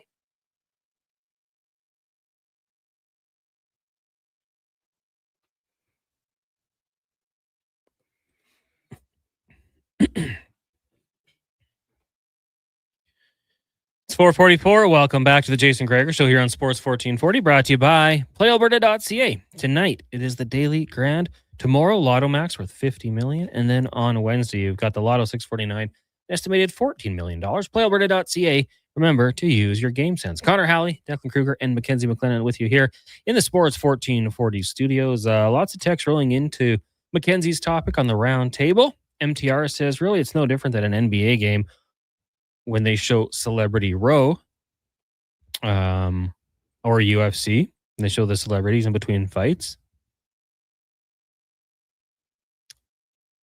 I mean, I don't know. I think it's just kind of cool. I wouldn't, maybe not to the extent that if you were, like, you could bet on Taylor Swift at the Super Bowl and how many times you would see her. Like, if it's hyped up and you knew that she was going to be there. And realistically, am I off base to say she's the biggest celebrity in the world? Like, who? I think, like, globally, Ronaldo is more famous. You think so? Yeah, like, for sure. Take it to Instagram. Who has more followers? Ronaldo by hundreds and hundreds of millions. There's that many people in the world? Hundreds and hundreds of millions? Dude, like, I think this is, again, kind of one of those North American things where we don't always grasp, like, how big Ronaldo is. But Taylor Swift would go to cities and it'd be like a multi-million-dollar boost to the economy. Dude, it's Ronaldo. Yeah, he's not even the best soccer player. Taylor Swift has 273 million. Cristiano Ronaldo has 670. Okay, all right. If this is how we're deciphering fame, the most famous thing out there is just Instagram, because they have the most Instagram followers. Those two are very popular. Shout out Selena Gomez, by the way. Yeah. She's got a lot of followers as well. Man, on the topic of celebrities, rest in peace, Hayden Panettiere. That was so sad last night. Dude, I saw someone post it on Instagram. I thought it was like a joke, and I was like, "That's a weird joke to make on your Instagram story." I could not believe that one. Man, remember the Titans? We were just talking about that like last week. Cheryl Yost, 36 years old, way too young. That was really, sad to see. Did you watch Heroes? No, I never got into it. I heard the first couple seasons were really good. Never got into the rest of it. Kind of a depressing way to get into 5 questions, but just wanted to pass along our condolences. Deck, let's get to 5 questions brought to you by The Brick. The Sleep Better sale starts Thursday. Save 40% on Sealy Crown Jewel Resort mattress. Get sheets starting at just $49 and buy one pillow, get the second for just $10. Only at The Brick and thebrick.com. It's time for 5 questions on the Jason Gregor Show. Okay, question number 1. Kevin Woodley was on today. I know he is going to be on breaking this down across the divisions in the NHL for the next couple of weeks here. If you had to give your best goalie tandem in each division, which would you pick? Who would you pick, I should say? Whomst would I pick? Well, who am I to against Kevin Woodley? I mean, when you talk about the goaltending guru, I'm going to go with the Rangers. I guess I'll have no choice but to go with the Tampa Bay Lightning. Even though we talk about as a duo, I'm still going with the best that I know. The Central Division, I feel like, could be a bit of a toss-up because you've got Connor Halley, who I think is an absolute stud, but the tandem in Colorado got the job done incredibly well last year. So I guess I'm steering away a little bit. Ottinger's a heck of a goalie, too. I'll go with the Avs, the duo. You said tandem, so I'm breaking away from my previous answers. And then the Pacific. Oh, man.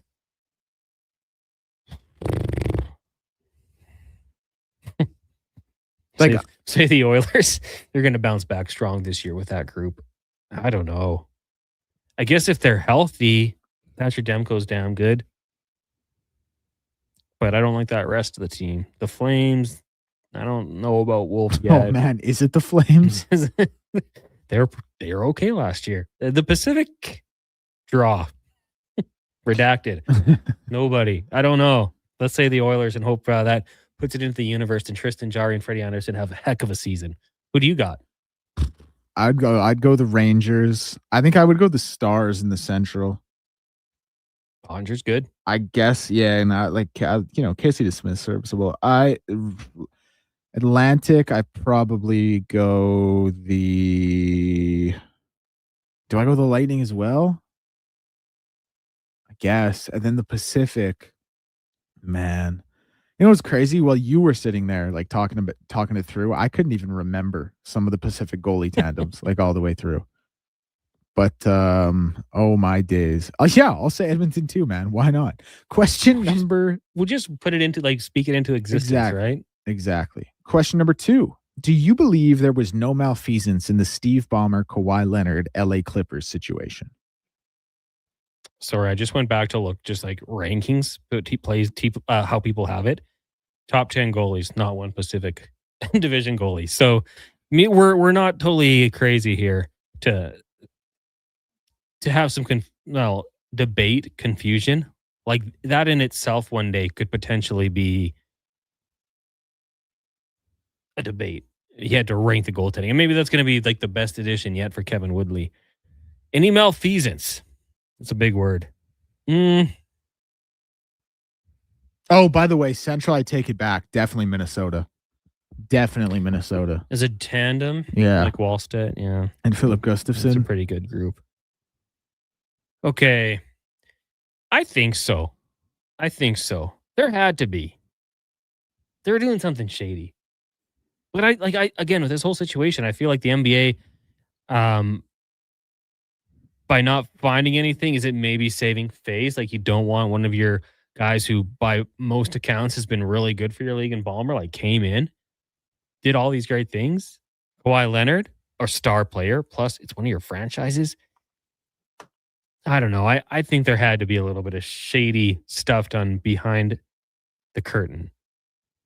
What are you thinking? Yeah, like I think there had to have been. But like, I don't think it was just 11 months of like whoopsie daisy. Well, nothing to see here, folks. We're at 11 months of investigation and they didn't find anything. Like, I don't buy that. I think there is something, but they're just not going to, out them potentially. And also, if this is the case, how long before Kawhi gets officially traded to the Raptors? Right, because they got to get on that and make that like officially official. Yeah. Like, teams got to have their rosters in a row. And like, if this is how they see it fit, like there shouldn't be a holdup anymore. So question number 3, will Jamal Adams play another game in the NFL? And if so, how many? It was his knee injury, right? Non-contact? Quad this time. Quad? Non-contact. Non-contact. Did you see the video? He just fell like a bag of bricks.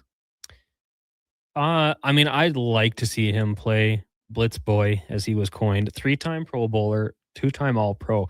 I wanted the Chargers to draft this guy so bad when he came out. Was he 6th overall at LSU? And he remembers everyone who's picked ahead of him. Good for him. You gotta stay loyal to that one. I will say he will. I think for a guy like that, he's well traveled. And don't mean this to be like an insult, but he played for the Jets, Seattle, Tennessee, Detroit, Vegas. Now he's with Minnesota. If he wants to play, I think he will get back into shape, and I think he'll have a coach somewhere that will say, "Hey, we'll bring you in. We'll give you a look." Does that lead to games? I'm going to say, yeah, maybe in a reduced role. So I'll say he plays in not many, because I don't think he holds up, but like 6 games. And it would all have to be next season or later too. Yeah, that's he's done for the year. Yeah. I think like he's got to be well respected around the league to the point where someone gives him a look. But does he want maybe a diminished role where he's out there on special teams? I don't know. Maybe he still has that desire to rush the passer. What do you think? Yeah, I think he'll play again, but I think it'll be like 6, I think is actually a really good line. Like, I think it'll be under 10. Maybe I'll say 8 rest of his career. Plays another 8 games. I hope so. Despite the memes thrown in his way, like I'm rooting for him. Question number 4. Islam Makhachev set the UFC record for most consecutive wins with 17 this past weekend as he defended his welterweight title against Ian Gary. Where does he rank all time for you in terms of UFC fighters? I'm thinking if I were to put a list together, like John Jones, love him or hate him, one of the GOATs, GSP for me, great. Anderson Silva. I mean, I think there's a few names in there that I would hold a little bit higher.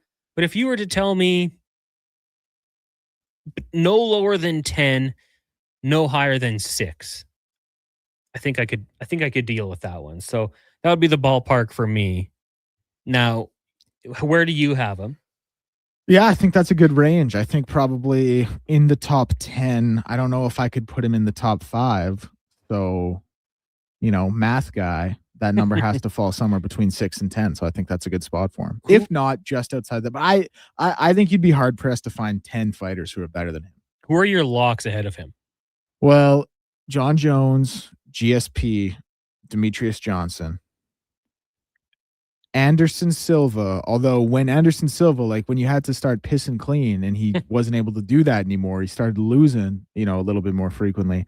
So that has to, kind of come with an asterisk, but I'd still put him ahead of Islam. And then I think you can have debates. Like Khabib isn't as well rounded, and he probably retired earlier than he should have, but he lost like 1 round his entire career. So just based on dominance, I would put him ahead of Islam.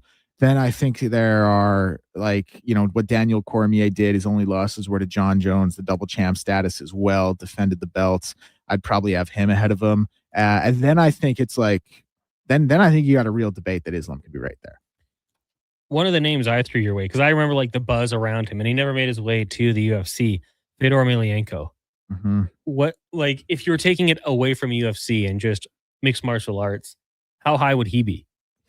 Yeah, it's a funny one because he killed it in Pride, killed it. And then they finally got him over to America and they got him in Strikeforce and he won his first Strikeforce fight. Well, he was in Affliction before that. But my point being is they got him over here in Strikeforce and he immediately lost 3 straight fights, all 3 of them by stoppage, 2 of them in the first round. So Like, and he fought some legends, and he was an incredible fighter in his prime, but it's not like he shouldn't have been that over the hill by the time he got here. You know what I mean? And the fact that he had such a bad run against, like, overall, I can't even call it like a step up in opponents, because he fought some really good guys over there in Pride, then in Affliction when he first got here. But it's just like, it's a pretty significant asterisk. Like, it'd kind of be like if you had a really, really good KHL player, and then they came to the NHL and then like had 3 straight 20-point seasons and then went back to the KHL. And it was like, well, okay, we kind of saw you in the NHL and it didn't look great. You know what I mean? Yeah. So that's kind of the thing surrounding him. Question number 5. Who was too high and who was too low in the first edition of the AP poll this year? Alabama Crimson Tide, way too low, Dak. They got to be way higher up there. As you know me. I think they're my team this year, but I'm not quite sure yet. To just like cheer for? Yeah. It ain't to win it. Yeah, well, the SEC, it will be back. It will rise. Now, I think Texas should be higher. That would be who I think is a little low. That being said, they're still 5, so it's not like they're in a really bad spot. I'm not a believer in the Trojans. 9-4 last year. I feel like they've let me down too many times. So I think the Trojans would be a little too high. What do you got? I actually think Miami should have been a little higher than number 7.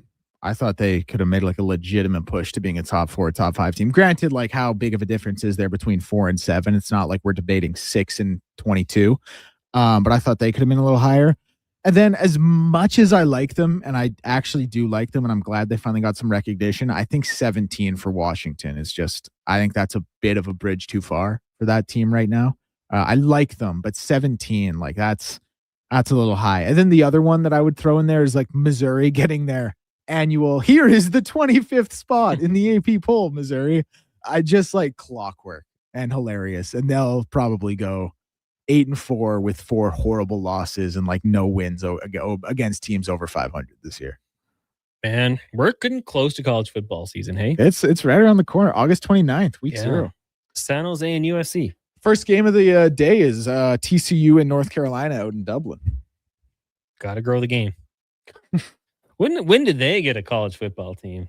Just got to go to one of their universities, maybe? The University of Dublin? Yeah. The Big 12 contender? Yeah, why not? Let's get it going. No, I'm just joking, obviously. That would be silly, but it's going to be awesome. Can't wait to get it going. I think one of the teams I am intrigued by would be Indiana. Number 6 this year, obviously undefeated last year. National championship. Had an older team, we would say. Mm-hmm. They had Fernando Mendoza really burst onto the scene. I think that's a team to watch. But Saturday morning. I'm sorry, but it's just so funny to be like, yeah, I think that's a team to watch. The team that went 16-0 and won the Natty last year. I mean, they're going to have high hopes. Yeah. No, I know what you're saying, but I'm just saying, hearing that sentence in a vacuum is so funny. Watch out for Indiana. But, what if they just dropped off? I think they'll take a back step. Wasn't their average age 25 last year? Yeah, probably around there. Starting, I'm saying they're losing people. They're losing a quarterback. Mm-hmm. Indiana, Alabama, bet the over. We're getting some points on that first game. Well, I don't know. It's actually not even, the numbers aren't even that high. But I like when, you're looking over at playalberta.ca and you see one of these college football games and the numbers set at 70. Yeah. Okay, they're seeing something here. Dude, I think one time I saw an over, I think it was 84.5 for a Big 12 game. That was the line. Then it's 24-24 after the first quarter. You're like, okay. And then the under still hits. Setting up nicely. And you still lose. We'll take a break. When we come back, Mark Spector of Rogers Sportsnet going to join us. But first, an update with Declan Kruger, brought to you by Northgate Chevrolet Buick GMC. For the remainder of August, proceeds from every vehicle sold will go towards the Summerland wildfire victims. Get a vehicle and support a great cause only at northgategm.com. This is a Sports 1440 update. One final from the majors. It was the Cardinals over the Reds 2-1 in game 1 of their doubleheader, a makeup from May 24th. Game 2 of that doubleheader currently on right now, and the Reds lead 1-0 in the top of the second. 2 other games also in the top of the second. The Marlins and Phillies tied 0-0, while in the top of the fourth, the Orioles and the Rays tied 1-1. Coming up right away here, we will see the Tigers and Pirates. Then in about 10 minutes, the Diamondbacks and Red Sox, as well as the Padres and Mets. And the late game tonight, we'll see the Dodgers and Rockies at 6:40. CJFL Prairie Conference scores from this past weekend. It was the Wildcats over the Hilltops 28-22 out in Saskatoon. The Edmonton Huskies beating the Winnipeg Rifles 38-28 down at the JP Bowl. And the Regina Thunder over the Calgary Colts 27-9. WNBA action tonight, just one game. The Dallas Wings in Golden State to take on the Golden State Valkyries. And from the sporting world, the big news of the day, the NBA has found no evidence showing LA Clippers owner Steve Ballmer funneled money through team sponsors to pay Kawhi Leonard. I'm Declan Kruger. This has been a Sports 1440 update. Sports 1440 in West Edmonton Mall and Wetaskiwin. CKJR is a Stingray radio station. Download the free radio player app and listen wherever you go. Hey, hon, I'm getting expressions and images to frame my hockey card collection in the man cave. Perfect. I'll come with you and bring our wedding photos. For sports memorabilia and family treasures, think Expressions and Images, your local custom framer since 91. You name it, we frame it. Wondering what you can afford? Let Go Auto do the math with our free car loan calculator. No pressure, No awkward convos. just quick answers on your budget and payments. Bad credit? No credit? We got you. Text check to 780-777-7777. That's check to 780 all sevens. Find out what you qualify for and start shopping with confidence. Go Auto. Drive what you love with payments that make sense. Tee up for a great day on the course and support the Stony Plain Eagles Senior Men's Hockey Club.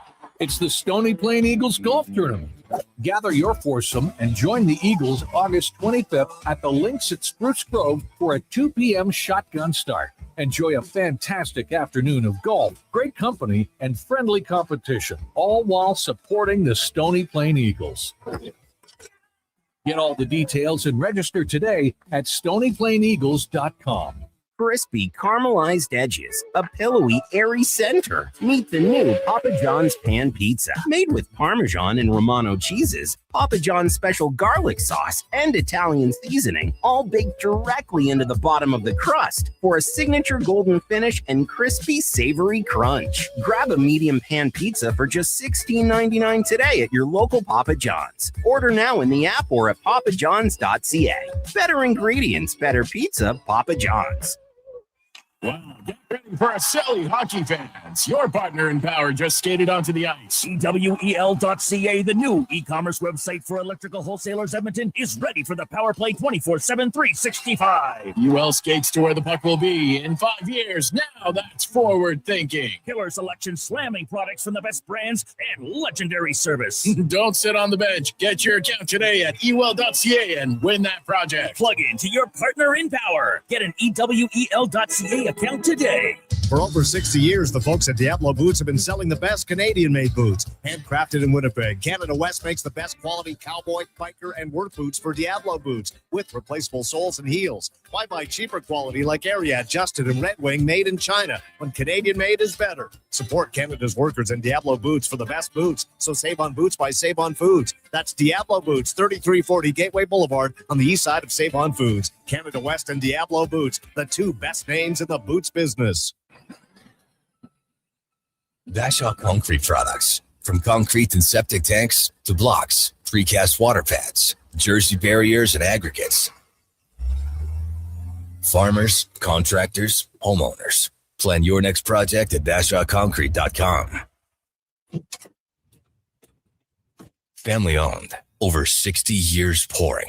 Bashaw Concrete Products. Once again, start here. BashawConcrete.com.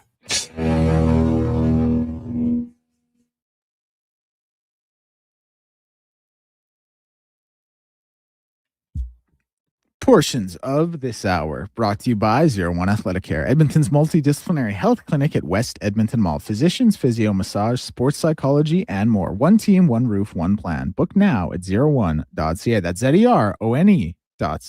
The Jason Gregor Show with guest host Connor Halley. This is Sports 1440. Brought to you by PlayAlberta.ca, Alberta's only regulated online gambling website.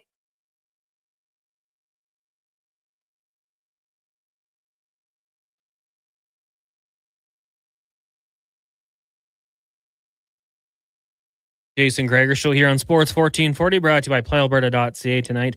The Daily Grand on Tuesday, Lotto Max worth $50 million. And then on Wednesday, it is Lotto 649, an estimated $14 million. You can get your ticket at playalberta.ca or head over to the sports section.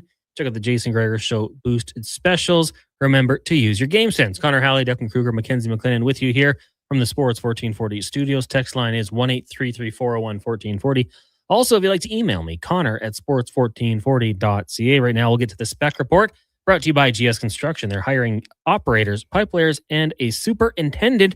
Worker, a fantastic company that loves to promote from within with great benefits. Also, huge sports fans. Apply at gsconstruction.ca and search careers as we bring in Mark Spector, fresh off vacation from Rogers Sportsnet. Spec, good evening. How you doing today? Great. I heard you had Kevin Carrius filling my 8 and 5 spot here last week. Is that right? We did, yeah. I had to back up the Brinks truck for him to commit to do the segment, but he was in there. You didn't get a chance to tune in. You're off the grid, right? Yeah, I was off the grid. I'd like to apologize to all of our listeners. I'll never take a holiday again. That's cruel and unusual punishment. That is the replacement. That's kind of the stick to push you. No more vacations. How was the time away, Spec? What'd you get up to? Did a little camping here and there. Went out to out by Nordig. We camped and pulled the trailer out there and just spent some time off the grid. Cell phones weren't working. It was awesome. Spent a little time with some grandkids and, just kind of unplugged for a week, man. You just got to get away. Didn't watch much. Got home in time to watch the Elks play Saturday, which was a treat. And other than that, all I kept hearing the Jays won every darn night almost I was gone. So they're going well. And now I'm trying to play catch up. That's all. You know what? If they start losing, we might have to send you back on vacation. Yeah. Well, I wouldn't mind that. Yeah, win-win for sure. Let's start with the green and gold. You got back for that game. And I was telling some of our guests earlier on in the show, like, I think that was just exactly what they needed from a bunch of different perspectives for the team to get back on the winning side of things and doing it in that fashion, kind of dominating as the game went on. One could say they wore the Argonauts down, but also, business-wise, getting people back into the seats. That was a great game. It was competitive for a while. The team runs away with it. Plus, you had some great weather. It's just kind of a perfect weekend for the green and gold. Yeah, we're starting to see a bit of a trend in how they play. You say they kind of outlasted Toronto, and that's fair, right? It was I think it was a close game at the half. I forget the score, but it was just a few points. I think it was 12 points after 3 quarters, a 12-point Eskimos lead, Elks lead. And then they blew them out in the fourth quarter. And I think they did the same with Ottawa this year. And I think we see, that's a trend we're seeing. And it's all built on the foundation of a defense that allows the offense time to find its way and time to find its footing. In this case, time to find a way to free up Justin Rankin, time to find a few more receivers till you find, you move the ball around enough that maybe the running game gets loosened up a little bit. So, their defense is absolutely, to me, it's a key of everything they're doing, because there is no pressure on the offense. They get a full 60 minutes to get their team up over 30, 35 points. And I'll tell you right now, would they allow on Saturday, Connor, 12 points? Yeah. I was saying this morning with Brandon, like, you allow 12 points, you just win every night. So that kind of defense is going to take you somewhere for sure. Yeah, 100%. It was 11-9 at halftime, so it was anybody's game. There you go. The second quarter started to open up, and then in the fourth quarter, you get the pick 6 from J.J. Ross, who that was his second of the game. He also had a turnover. You're really starting to see these individuals on the defensive side of the ball making plays and forcing turnovers, and, you pair that up with what they're doing offensively. Like, we all kind of got our wish, I think, this week. Justin Rankin had 16 carries, but also 4 receptions. That's 20 touches. That's what we wanted, and it led to a pretty big performance offensively. Yeah, like they've just got a lot of ways to go, and Rankin didn't make an impression in the game in the first 3 quarters, but that they weren't buried. They were still leading the game. They were still in control of the football game, and that's an offense that has some different ways to go. Fajardo ran that one ball for about 45 yards. I thought that was a brilliant play on his behalf, because he's over center. He sees the whole defense is overloaded to one side, and away he goes. And that's just a little something that you put in the mind of the defense that, oh man, even this quarterback runs over here a little bit. I don't know what receiver you're going to key on this offense. They're running like 4 different guys are catching 4 or 5 balls a night. and then a big long pass to your running back in Rankin that sets up a key touchdown. So, you got to give them credit. Like, football's about phases, right? You got 3 phases: offense, defense, specials. They have as good a field goal kicker as there is in the league. The punters getting the job done. Their coverage teams are good.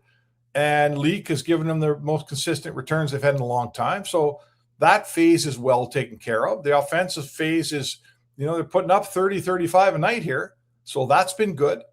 And the defensive phase is excellent. And they're winning the turnover battle most nights. So between the 3 phases and the turnover situation, that's all of those things add up to wins most of the time.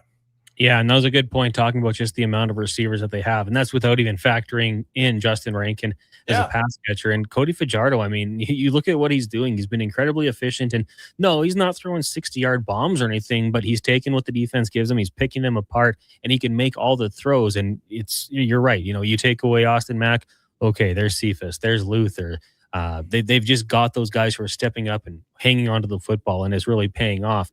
I don't know if you saw this afterwards. Play It Forward Football had a post on social media. It was after the game. Chris Morris stacking tables and chairs field level at the Elks lounge there on the field.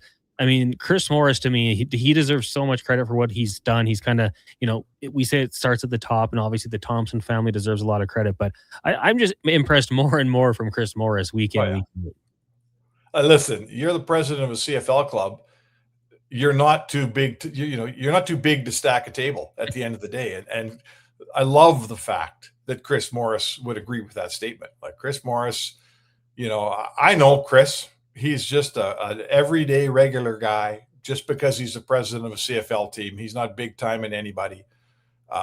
He has really done the job in building the business office there, building the front office, all the people that wear suits, he's responsible for, and all of that aspect is doing well. They're drawing more people. They're selling more tickets.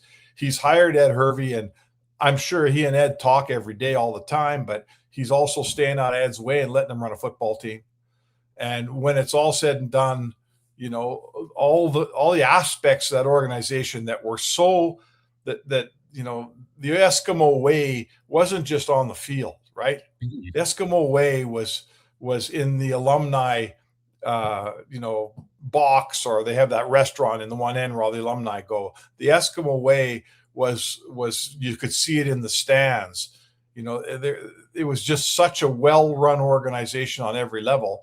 And Chris Morris is helping them find that again, and to go full circle, and the game's over and they've accomplished what they want to accomplish. And here's the president of your team stacking up tables. I mean, I love that, man. I think that's awesome. Totally agree. As Mark Spector joining us here on the Jason Gregor Show, Connor Halley sitting in, and we've actually heard from people. We posted it on our social medias, and people saying this is not a surprise. Like, we've seen this at other games. This is not a one-off. This is what he does. It's the kind of guy he is, right? I love He's that. not doing it for the praise. He's doing it because he wants to be there to help out. I think Jerry Jones stacks tables in Dallas. No, I don't think so. I think he goes the other way. He probably throws them down. Think Daryl Gates is stacking any tables down at Rogers? I doubt it. Don't think so. Mark Spector here on the Gregor Show. Now, one other thing, we're just going to heap praise. I'd like to go a step further here with Ed Hervey and what he's been able to do, because you've covered sports, lots of sports for a long time. I've watched a lot of sports, been a fan. Typically, when there's injuries, you're pretty worried about it. But for the Edmonton Elks, I can't help but be optimistic about it, because we saw Therese Reed get in there at the strong side linebacker position. He looks good. We've seen it on the defensive line. We've seen it in the secondary. Whenever there is a player going down, it creates opportunity. And every player, whether, wherever you look on the field, not so much offensive skill positions, because they've stayed relatively healthy so far, but guys are ready to go. And it's Ed Hervey, it is Mark Killam, it's JC Sherritt, having these guys ready to go. And that's just something that I haven't seen in a lot of sports in a long time, where you're having injuries and guys are just ready to go and they don't look like they missed a step and they're contributing. Yeah, especially, the CFL is so transient.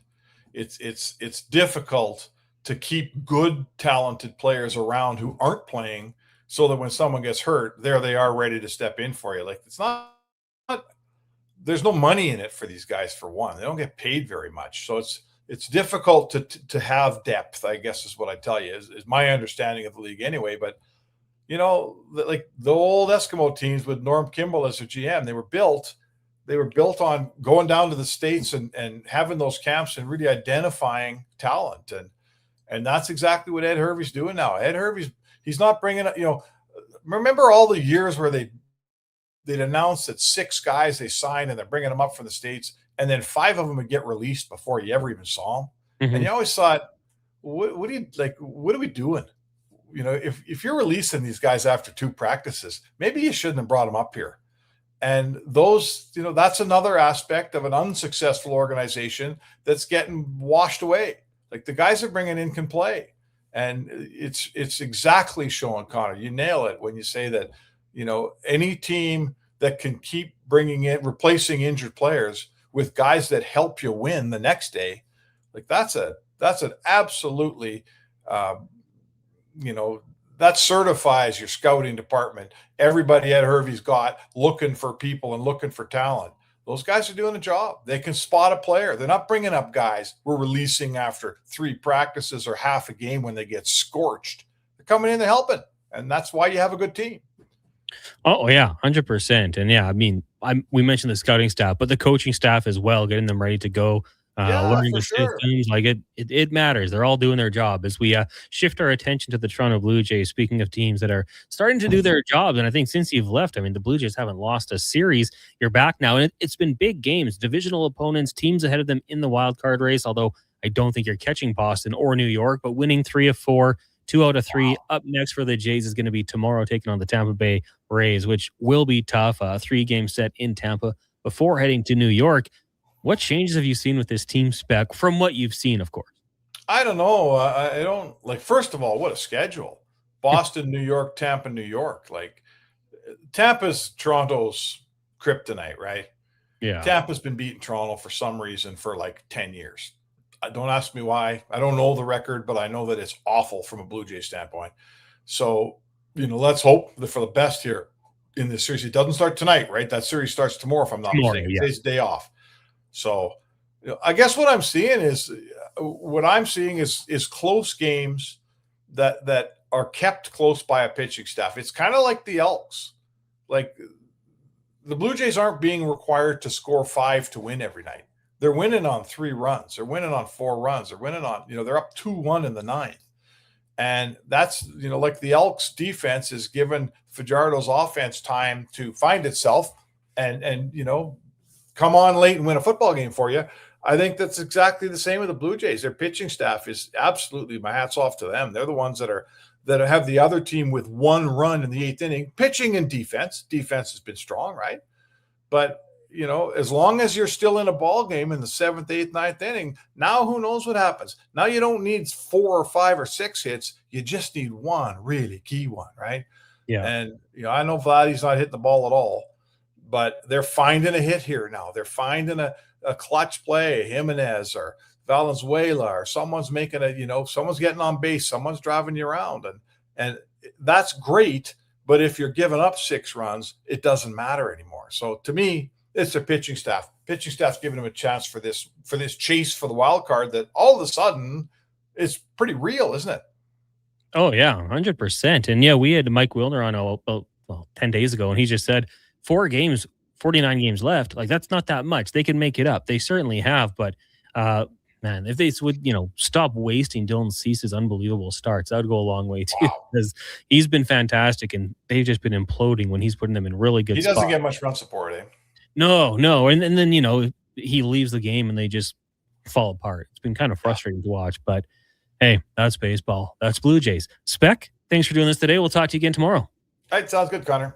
There you go. Mark Spector of Rogers Sportsnet joining us as he does every Monday through Friday here on the Jason Gregor Show at 5, and then with Tom Gazzola and company at 8 a.m. Just looking through the text here. Some good ones coming up when we're talking about the old office faux pas. We might have to get into those later on in this show. As in case you missed it, LT eating the top of a muffin today and just left the bottom half in the box. Didn't even throw it out, didn't finish it. Unapologetic. Kind of respect him for it. But we can get some of these more office faux pas as well. As if you're working a 9 to 5, you're on your commute home. So if you've got any good ones, let us know. Maybe we'll try to diminish the act that LT committed today. When we come back, we're going to talk some Tennessee Titans as we continue our look around the NFL. It is the Jason Gregor Show here on Sports 1440, brought to you by PlayAlberta.ca. It's dollar drink summer at McDonald's. Sip on a refreshing small fountain drink or a small iced coffee for just $1 each plus tax, all summer long. Only at McDonald's. Excludes flavored and cloud iced coffees at participating Canadian restaurants. Taxes extra. Prices exclude delivery. The job isn't done until the last load is hauled, and having a semi-trailer out of commission is not an option. Whether replacing or adding to your convoy, Edmonton Trailer has a huge inventory of new and used semi-trailers, trusted by the gravel, logging, oil field, fluids, and freight industries. Find a trailer right for you online or at one of their 3 locations. For sales, service, parts, rental, and finance, when you're in it for the long haul, Edmonton Trailer. Hi, I'm Colin Livingston, president of Cantork. We've been tightening bolts and redefining our industry for 25 years. Yes, a quarter century, and we're just getting started. Check us out at cantork.com. Our tools age better than I do. He's a legend in the booth and a master on the mic. Low Tide brings the banter weekdays from noon to 2. Sports 1440 is where Edmonton talks sports. Get in the game. Text 833-401-1440. At GS Construction, we won't quit until we find a way to get the job done. And the right person makes all the difference. We're looking for our next superintendent, an experienced leader ready to take on the role. Because while GS Construction is building the water, sewage, and drainage systems Edmonton communities rely on, the superintendent is building up the team. If you know how to keep a job site safe, productive, and moving, we want to hear from you. Visit gsconstruction.ca/careers today. Tap into the fun of Play Alberta's most popular casino games. From the fast-paced spins of Cash Eruption to the retro thrills of Sevens Wild, online excitement is always at your fingertips. Spin through your choice of popular slots or discover Alberta-exclusive games you won't find anywhere else.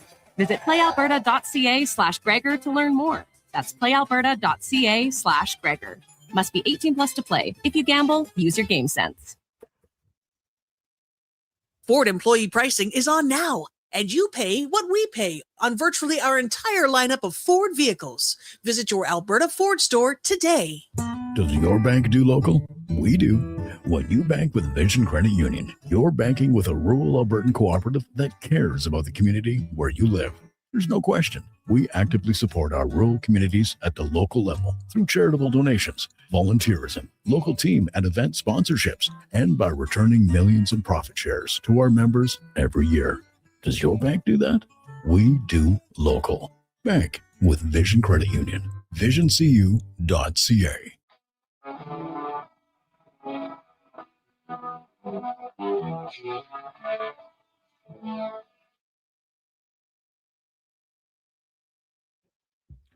Portions of this hour brought to you by Crystal Glass, your clear choice for residential windows. Locally manufactured and installed, Crystal Glass provides a beautiful product and incredible customer services for all your residential needs.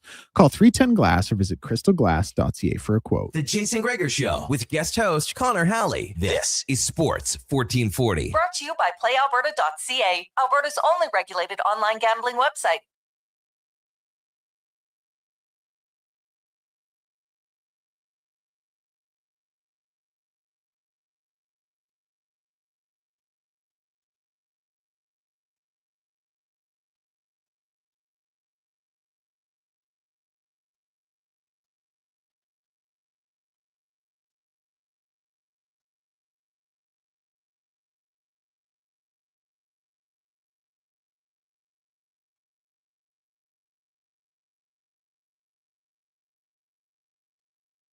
To always use your game sense. Now we're going to continue our look around the NFL here. It's been a lot of fun. The preseason officially underway. We'll go down to Nashville and talk some Tennessee Titans. The NFL report brought to you by Legacy Heating and Cooling, home with a no payment, no interest for 1 year on your furnace or AC. Bundle them together and save more at legacyheating.ca. We're going to be joined by Teresa Walkers, covers the Titans for the Associated Press. Teresa, good afternoon. How are you doing today? I am doing well, considering that, let's just say the front porch of Satan's playground has arrived in the Middle Tennessee area the last few days. It's warm, shall we say. See, for us, we're just getting a ton of rain. It's rain nonstop up here, and not in the places where you want it to be, and not where we're being impacted by the forest fires. Just in Edmonton for some reason. So we need that middle ground of some sort. When it gets hot in Nashville, I imagine it's a different type of heat. It is. Let's put it this way: the humidity is such that I've been down on the Gulf Coast where it's supposed to be really, really hot. And I was getting ready to go golf, and the drink girl is saying, "Hey, I'm going in. You need to get something." And it's like, "Well, we're from Nashville." And she goes, "Oh, y'all will be fine. I was just up there last week. It's worse there than it is along Destin, Fort Walton, Pensacola, Florida there." So yeah, it's different because Nashville kind of sits in a cup. So all that heat comes in and it just bakes.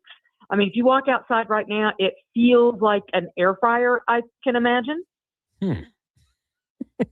I'm not looking to feel that. I think I'm kind of good up here. Like I've been to Vegas a few times in the summer, like July, early August, and that's too hot. Like I'm booking it right into a hotel casino to get that AC. So I wish you the best with that temperature. Hopefully it's okay as well down at Titans camp, as they're looking to bounce back. Obviously, it's been a tough couple of years here. They had the first overall pick last year. Cam Ward comes in last year. He goes 3-14 as a starter.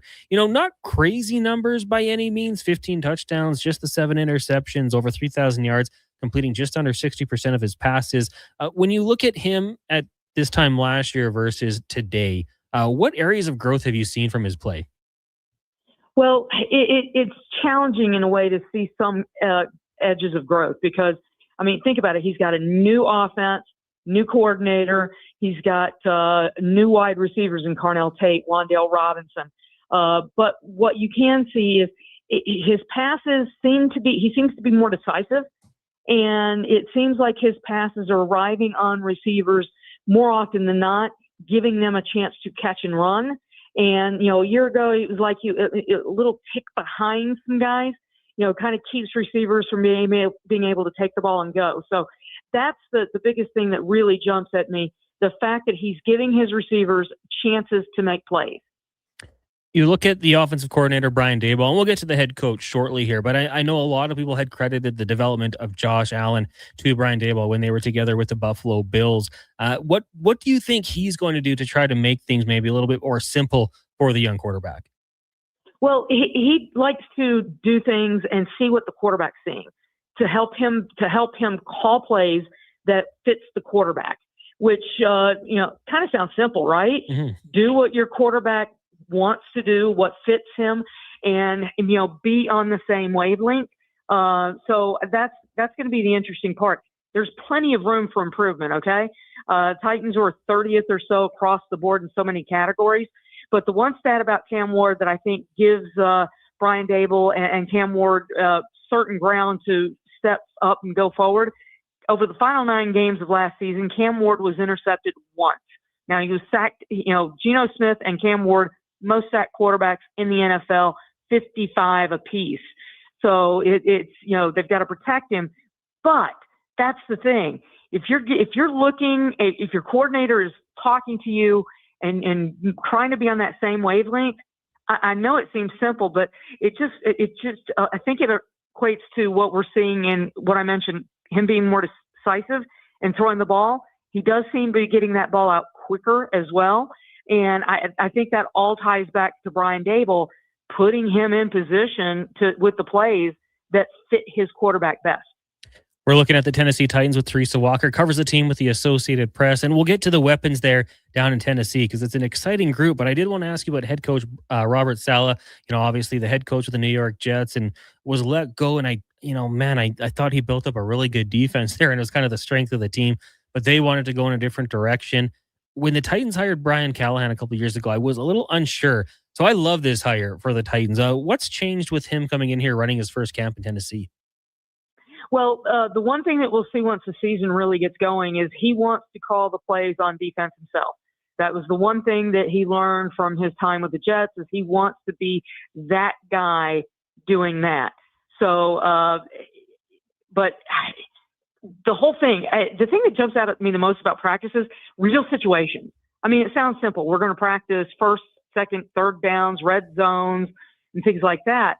But what's impressive is the idea that, the offensive linemen aren't hitting sleds the way they did under the last offensive line coach, Bill Callahan, who literally designed his own blocking sled for offensive linemen.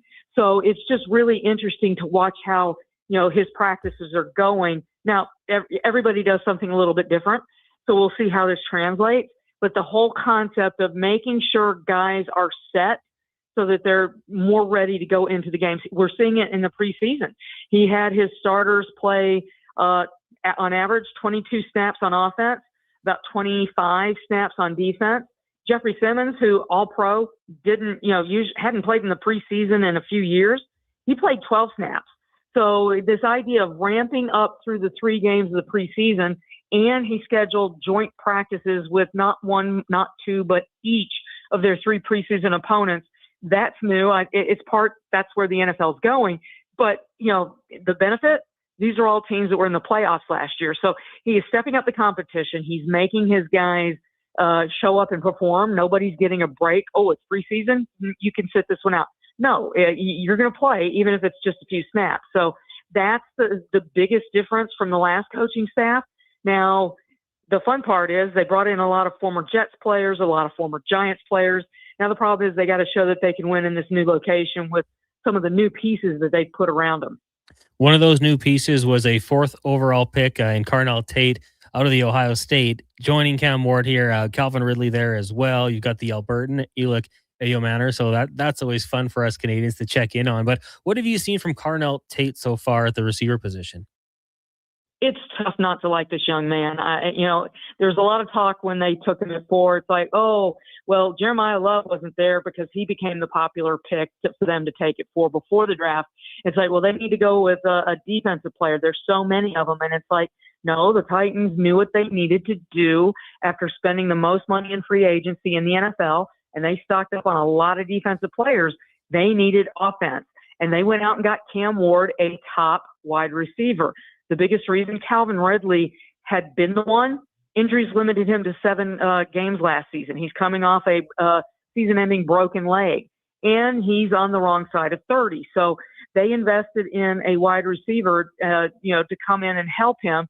And similar attitude, hard work, work ethic. He's early to work, late to turn in. He likes to do the grinding part that comes with football. But guys, when you see him on the field, his ability to go up and get a ball and his hands, he's a guy that is usually trying to get both hands on the ball and catch it. He's not somebody who lets the ball get into his body. And there have been a couple of impressive stretching out and grabbing with one hand plays. Those are the ones that make the big highlight reels. But, the ability to go down and get the tough balls is the thing that's going to have him become, I think he's already becoming, but he may be very well Cam Ward's best friend on the field before the season's over. I would think so. It's Teresa Walker joining us here, taking a look at the Tennessee Titans. Now, you mentioned Jeremiah Love, and he looks fantastic in what we've seen. He's got to stay healthy, of course. But the backfield in Tennessee, maybe you're not winning a fantasy football championship with it, but with Tyjae Spears and Tony Pollard, maybe I'm out to lunch, but I feel like you can get a pretty efficient run game with these guys. Well, think about this. Tony Pollard it has some special company in the NFL. He and Derrick Henry are the only running backs to run for at least 1,000 yards each of the last 4 seasons. So, Tony Pollard's kind of quiet. But once the revised coaching staff last year after Brian Callahan was fired, once they took over, they started running the ball, and he still managed to get 1,000 yards without it being a focus early and often, shall we say. With Tyjae Spears as well, that combo in the backfield, it just feels like we saw it in the opening drive in San Francisco on Thursday night. They were running the ball, and they were opening big, massive holes for them to run through. So, and what's a quarterback's best friend as he's learning an offense? A run game. Backs up the defense, and I'm really curious. I want to see, hopefully Tyjae Spears is healthy for a whole 17-game season. If that's the case, I think both he and Tony Pollard could have some fun seasons. Now, looking on the defensive side, you mentioned the team did spend some money this offseason. Jermaine Johnson, the second coming over from the Jets, a former first-round pick. John Franklin Myers, we know how important he was with the Broncos. Just to name a few, how have they looked coming together as a cohesive unit so far? Well, they're looking good. Now, John Franklin Myers has had a little bit of a low back that slowed him until coming back in the last couple of days. But, Jeremiah Johnson, he's like, I am fully feeling myself coming off an Achilles. It's the second season after a season-ending Achilles injury. And he's like, he's made it clear, I want double-digit sacks. And if he can do that in this defense, then that's going to be giving, it's going to be impossible to double-team Jeffrey Simmons or John Franklin Myers all the time if you've got that kind of pass rush from the outside. Guys, they also took Keldrick Falk, traded back into the first round to get him out of Auburn. They've got Femi Oladejo, who was a second-round pick last year, who has he's changed his upper body and is playing with some serious strength. So this front is going to be the strength of this defense, and I cannot wait to see not just how much pressure they get on offenses, but the different areas that they come from. They like to spread out that defensive line. And I like it. I mean, when you've got four rushing against the offensive line and you've got them fighting in a phone booth, it's like, okay, that's one way to do it.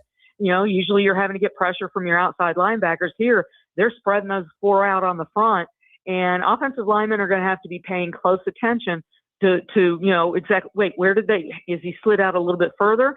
And I think that's going to really, they had some pressure last year. They were able to generate and get 42 sacks last year, which put them in the middle of the pack easily in the NFL. But this is going to be a tone setting. They are targeting being one of the top 10 defenses minimum in the NFL this season, and that front's going to be setting it. I did want to ask about Falk out of Auburn there because I believe it would have been his sophomore year, had 7 sacks. The production dropped off a little bit, but looks the part. How has he been at camp? Well, he's looked good, and the only challenge is there's just so many guys around they stocked up on defensive guys. There's some guys behind John Franklin Myers, Johnson. I mean, you're like, wait, they got this guy as well? So it's just so deep. So the benefit is he doesn't have to be the guy out there, expected, I have to go get the quarterback, I have to put up big numbers. He can just fit in and do what they need him to do. That's going to be a thing that I think that really, really lets him play to his best. So I'll just say this: he's 270, and he looks lean. He looks like he could seriously put on 20 pounds and it not affect him. I am really curious and cannot wait to watch this young man play this season. Now, before we let you go here, that division is very competitive. We saw the Jags really take a step forward. Before the injury to Daniel Jones, the Colts looked good. That Houston Texans defense is going to be incredible once again. How do you think this division plays out? Well, I'll just say this. Every time, I'm the one doing the AFC South picks for, and look at the division that'll be coming out next week for AP. The instinct is to lean towards Houston just because of that defense is so incredible. I still have questions about the offensive line and C.J. Stroud for Indianapolis. There's questions everywhere. So the team that steps up and goes will have a chance to make an impression. While the instinct is that Houston wins this division, Jacksonville had very, very interesting offseason, shall we say. There's a lot of confidence in Trevor Lawrence, so let's see that again, especially when they let Etienne go and Devin Lloyd go. And Indianapolis, man, they're expecting Daniel Jones to be back to speed coming off an Achilles. And I know he's run around in practice and such, but that's a big injury for a guy to come off of. So, and he was struggling when he got injured and got knocked out for the season. So, guys, it's the AFC South. They have a knack for sending two teams to the playoffs more often than not. Stay tuned. If the Titans finish third or God forbid, better than that, Titan fans will celebrate. It's been 4 straight losing seasons for them. They're wrapping up the last season in the current Nissan Stadium this year. And they would love to have a chance to send the Titans into their new stadium with a bang. And, this is why they spent a lot of money for and brought in a whole new coaching staff. It did not work 2 years ago or 3 years ago. Brian Callahan, they did the same thing. No, didn't work. He lasted 6 games into a second season. It just feels like with as much experience as they have on the roster now, they feel like, Jeffrey Simmons put it best. I want to be back in the playoffs. Mm-hmm. Can't blame them. Just quickly, you mentioned the new stadium. I think 2027 set to open. I assume you're starting to kind of see the skeleton, how it's starting to look. What are your thoughts on it? Well, it dwarfs the current stadium. I was actually in the stadium Saturday night for a Foo Fighters concert and really wishing we were there already with the air conditioning and closed roof system. It's going to be gorgeous. I'll just say this. I've toured it about 3 or 4 times already. The sight lines, I think, are going to be really, really great. You saw the criticism of the new Buffalo Bills Stadium and some seats that are like obscure viewed. I don't think that's going to be a problem in the new Nissan Stadium. And that roof system, it's translucent. So, a lot of people are like, oh, make it retractable. And it's like, really, they did the research. 3% of the time you actually open it. And most of the time it's like a convertible that looks great until you try to put it back down, and then something breaks and you never use it again. So I'm looking forward to it, but I didn't, except for my tax money, I haven't helped build it. Teresa, just one more. You recently announced that you're going to be retiring midway through this season. You've been covering sports in Tennessee for what I've read, nearly 40 years. What are the big plans for retirement? Well, I'll continue to be doing some work for the AP because, it's tough to slide completely into retirement. But, my husband and I, he retired earlier this year. I've been working for nearly 45 years. I want to travel and do some fun stuff. Well, all the best. Thank you. I appreciate you. I don't know if you remember, but you joined us back when we were another station. Always a pleasure to have you on our station. I love the knowledge. And hey, if you're going to be still working a little bit, we might have to reach out still.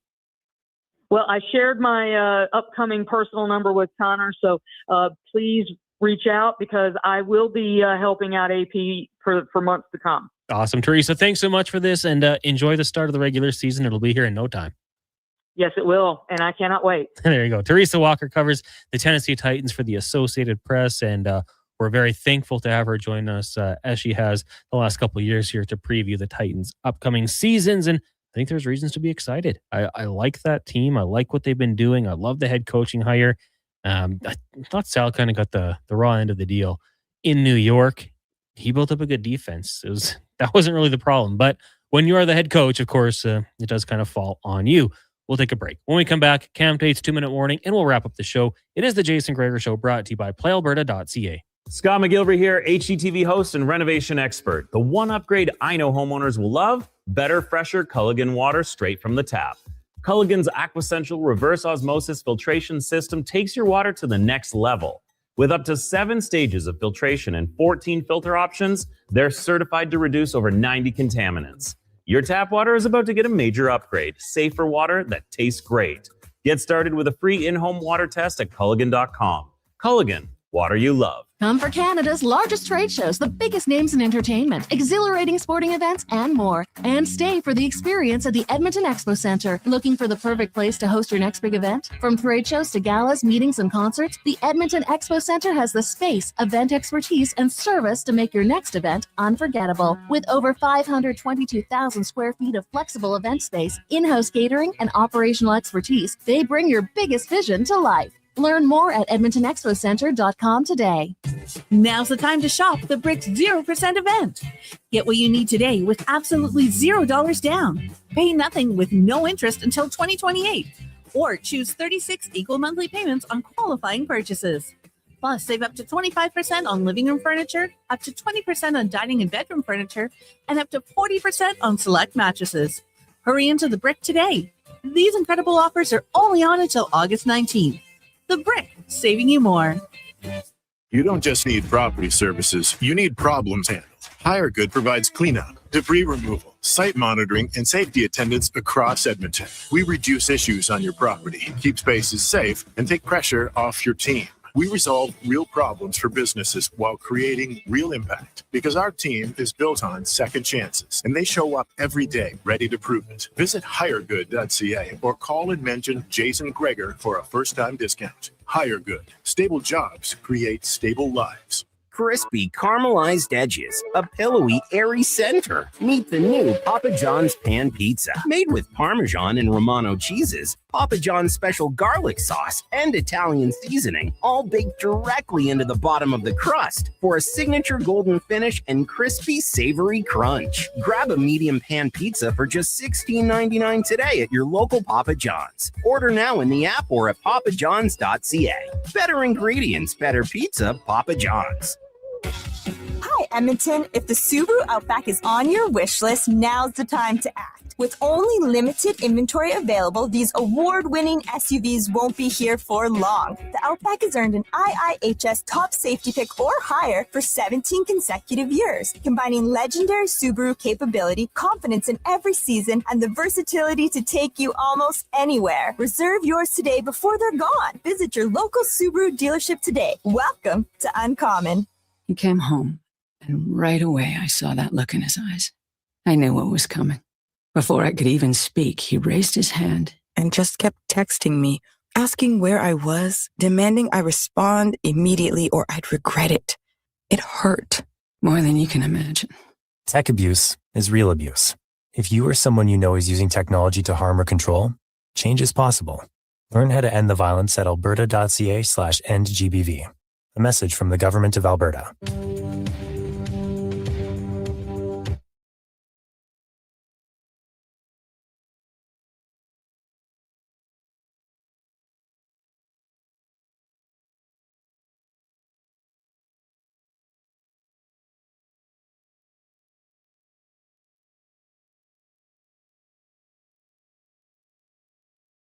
The Jason Gregor Show with guest host Connor Halley. This is Sports 1440. Brought to you by PlayAlberta.ca, Alberta's only regulated online gambling website.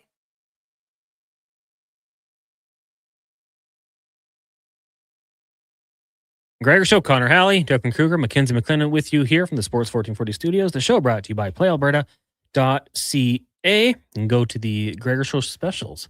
Boosted odds. Remember to use your game sense. We talked about bad office behavior in honor of Alan Mitchell. Apparently, you can just buy muffin tops, Kevlar says. I did not know that. I just like the whole muffin. I'm good with it. Hampton Steve says his office pet peeves. People who microwave fish. People who don't clean up after themselves at the coffee maker in the kitchen.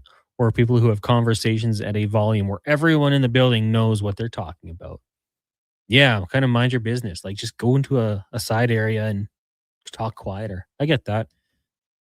We have like a paper towel dispenser. We have like 5 of them that never get refilled. That's like a pet peeve of a couple of us here at Stingray.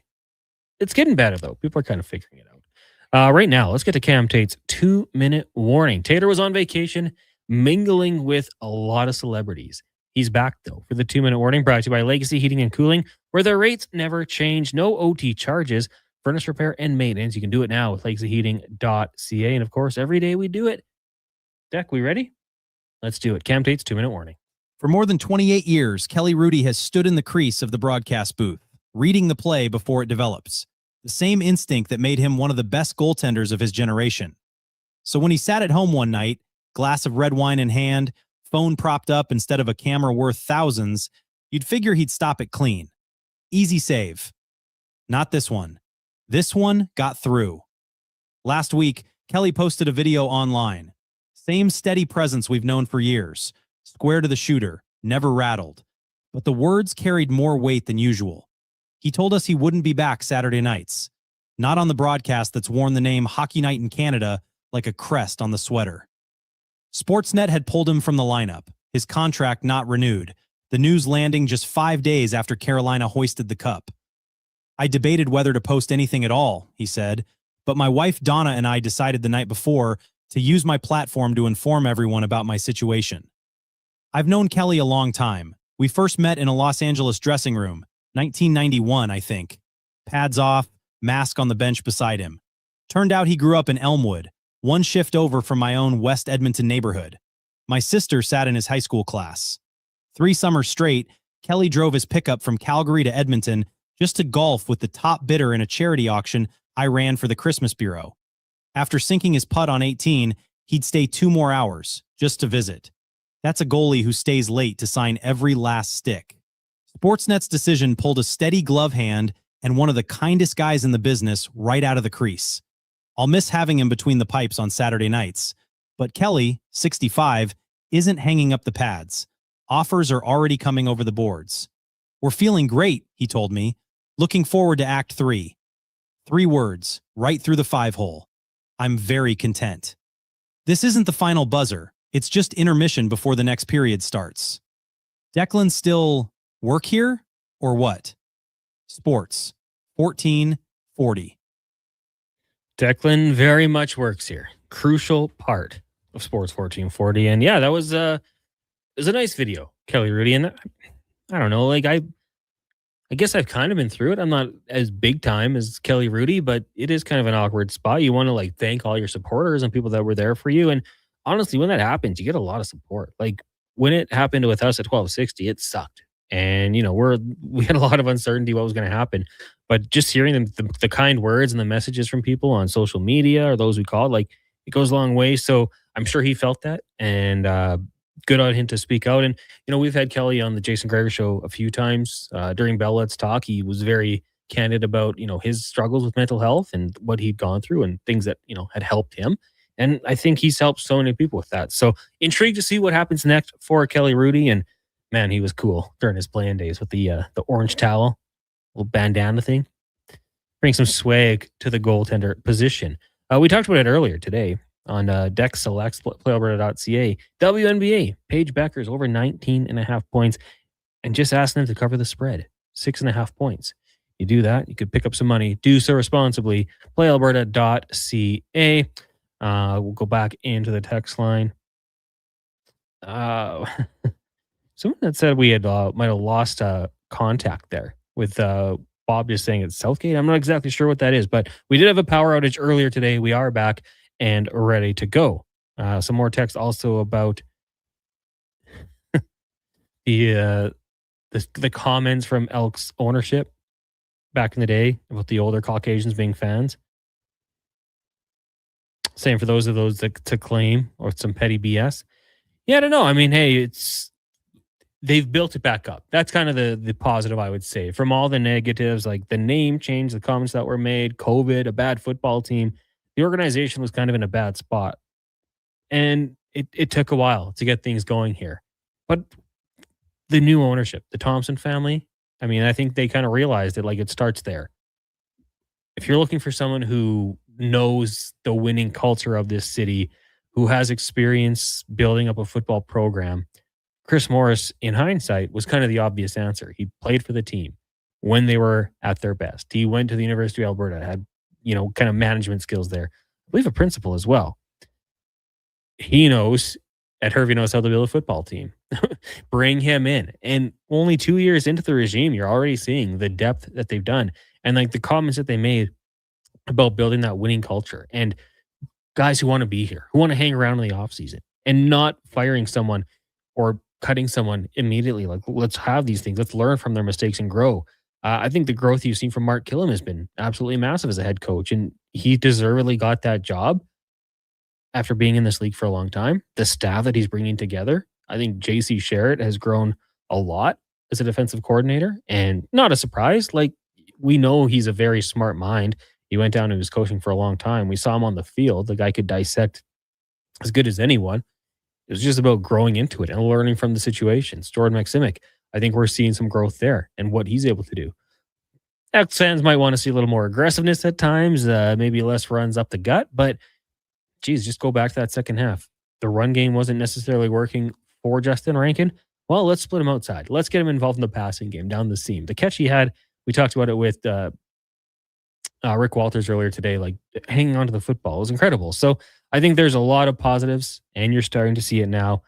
People getting back out there supporting the team. It's really encouraging, and it'll hopefully continue this Saturday or Friday night. Actually, taking on the Winnipeg Blue Bombers. We'll have tickets to give away as the week rolls on here on the Jason Gregor Show and on Sports 1440. You just actually have to text in Elks to 1-833-401-1440. That music means we are done. Big thank you to all of our guests for joining us on the program today. Kevin Woodley, Rick Walters, Alex Adams, Speck, Teresa Walker. And thank you guys for joining us on the show. If you missed it, Apple, Google, Spotify, wherever you get your podcast from, make sure you go download it or rewatch the show at Sports 1440 AM on YouTube.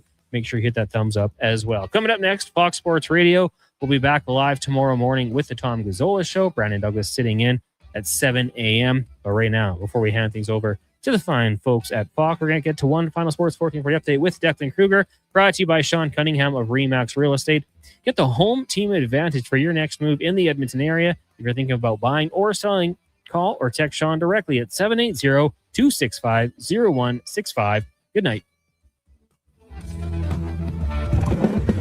This is a Sports 1440 update. Scores from around the majors. Orioles currently lead the race 6-4 in the bottom of the sixth. Phillies up 2-0 on the Marlins in the middle of the fourth. Cardinals lead the Reds 2-1 in game 2 of their doubleheader. Tigers leading the Pirates 4-0. Red Sox of the Diamondbacks 2-0. Mets on the Padres leading that one 2-1. The A's lead the Royals in the bottom of the first 1-0. One game delayed in the top of the first. The Braves and the Twins at 0. The two games to come today in the league will see the White Sox and Cubs in about 10 minutes time, as well as the Dodgers and Rockies at 6:40. WNBA action will just see the one game, the Dallas Wings in Golden State to take on the Valkyries, an 8 p.m. tip for that one. And in case you missed it, the big news today from the sporting world, the NBA finding no evidence showing LA Clippers owner Steve Ballmer funneled money through team sponsors to pay Kawhi Leonard. Also, Jamal Adams with a right quad non-contact injury will be out for the season for the Minnesota Vikings. I'm Declan Kruger. This has been a Sports 1440 update. It's Sports 1440, a Stingray radio station broadcasting on Treaty 6 territory. Download the free iHeartRadio app.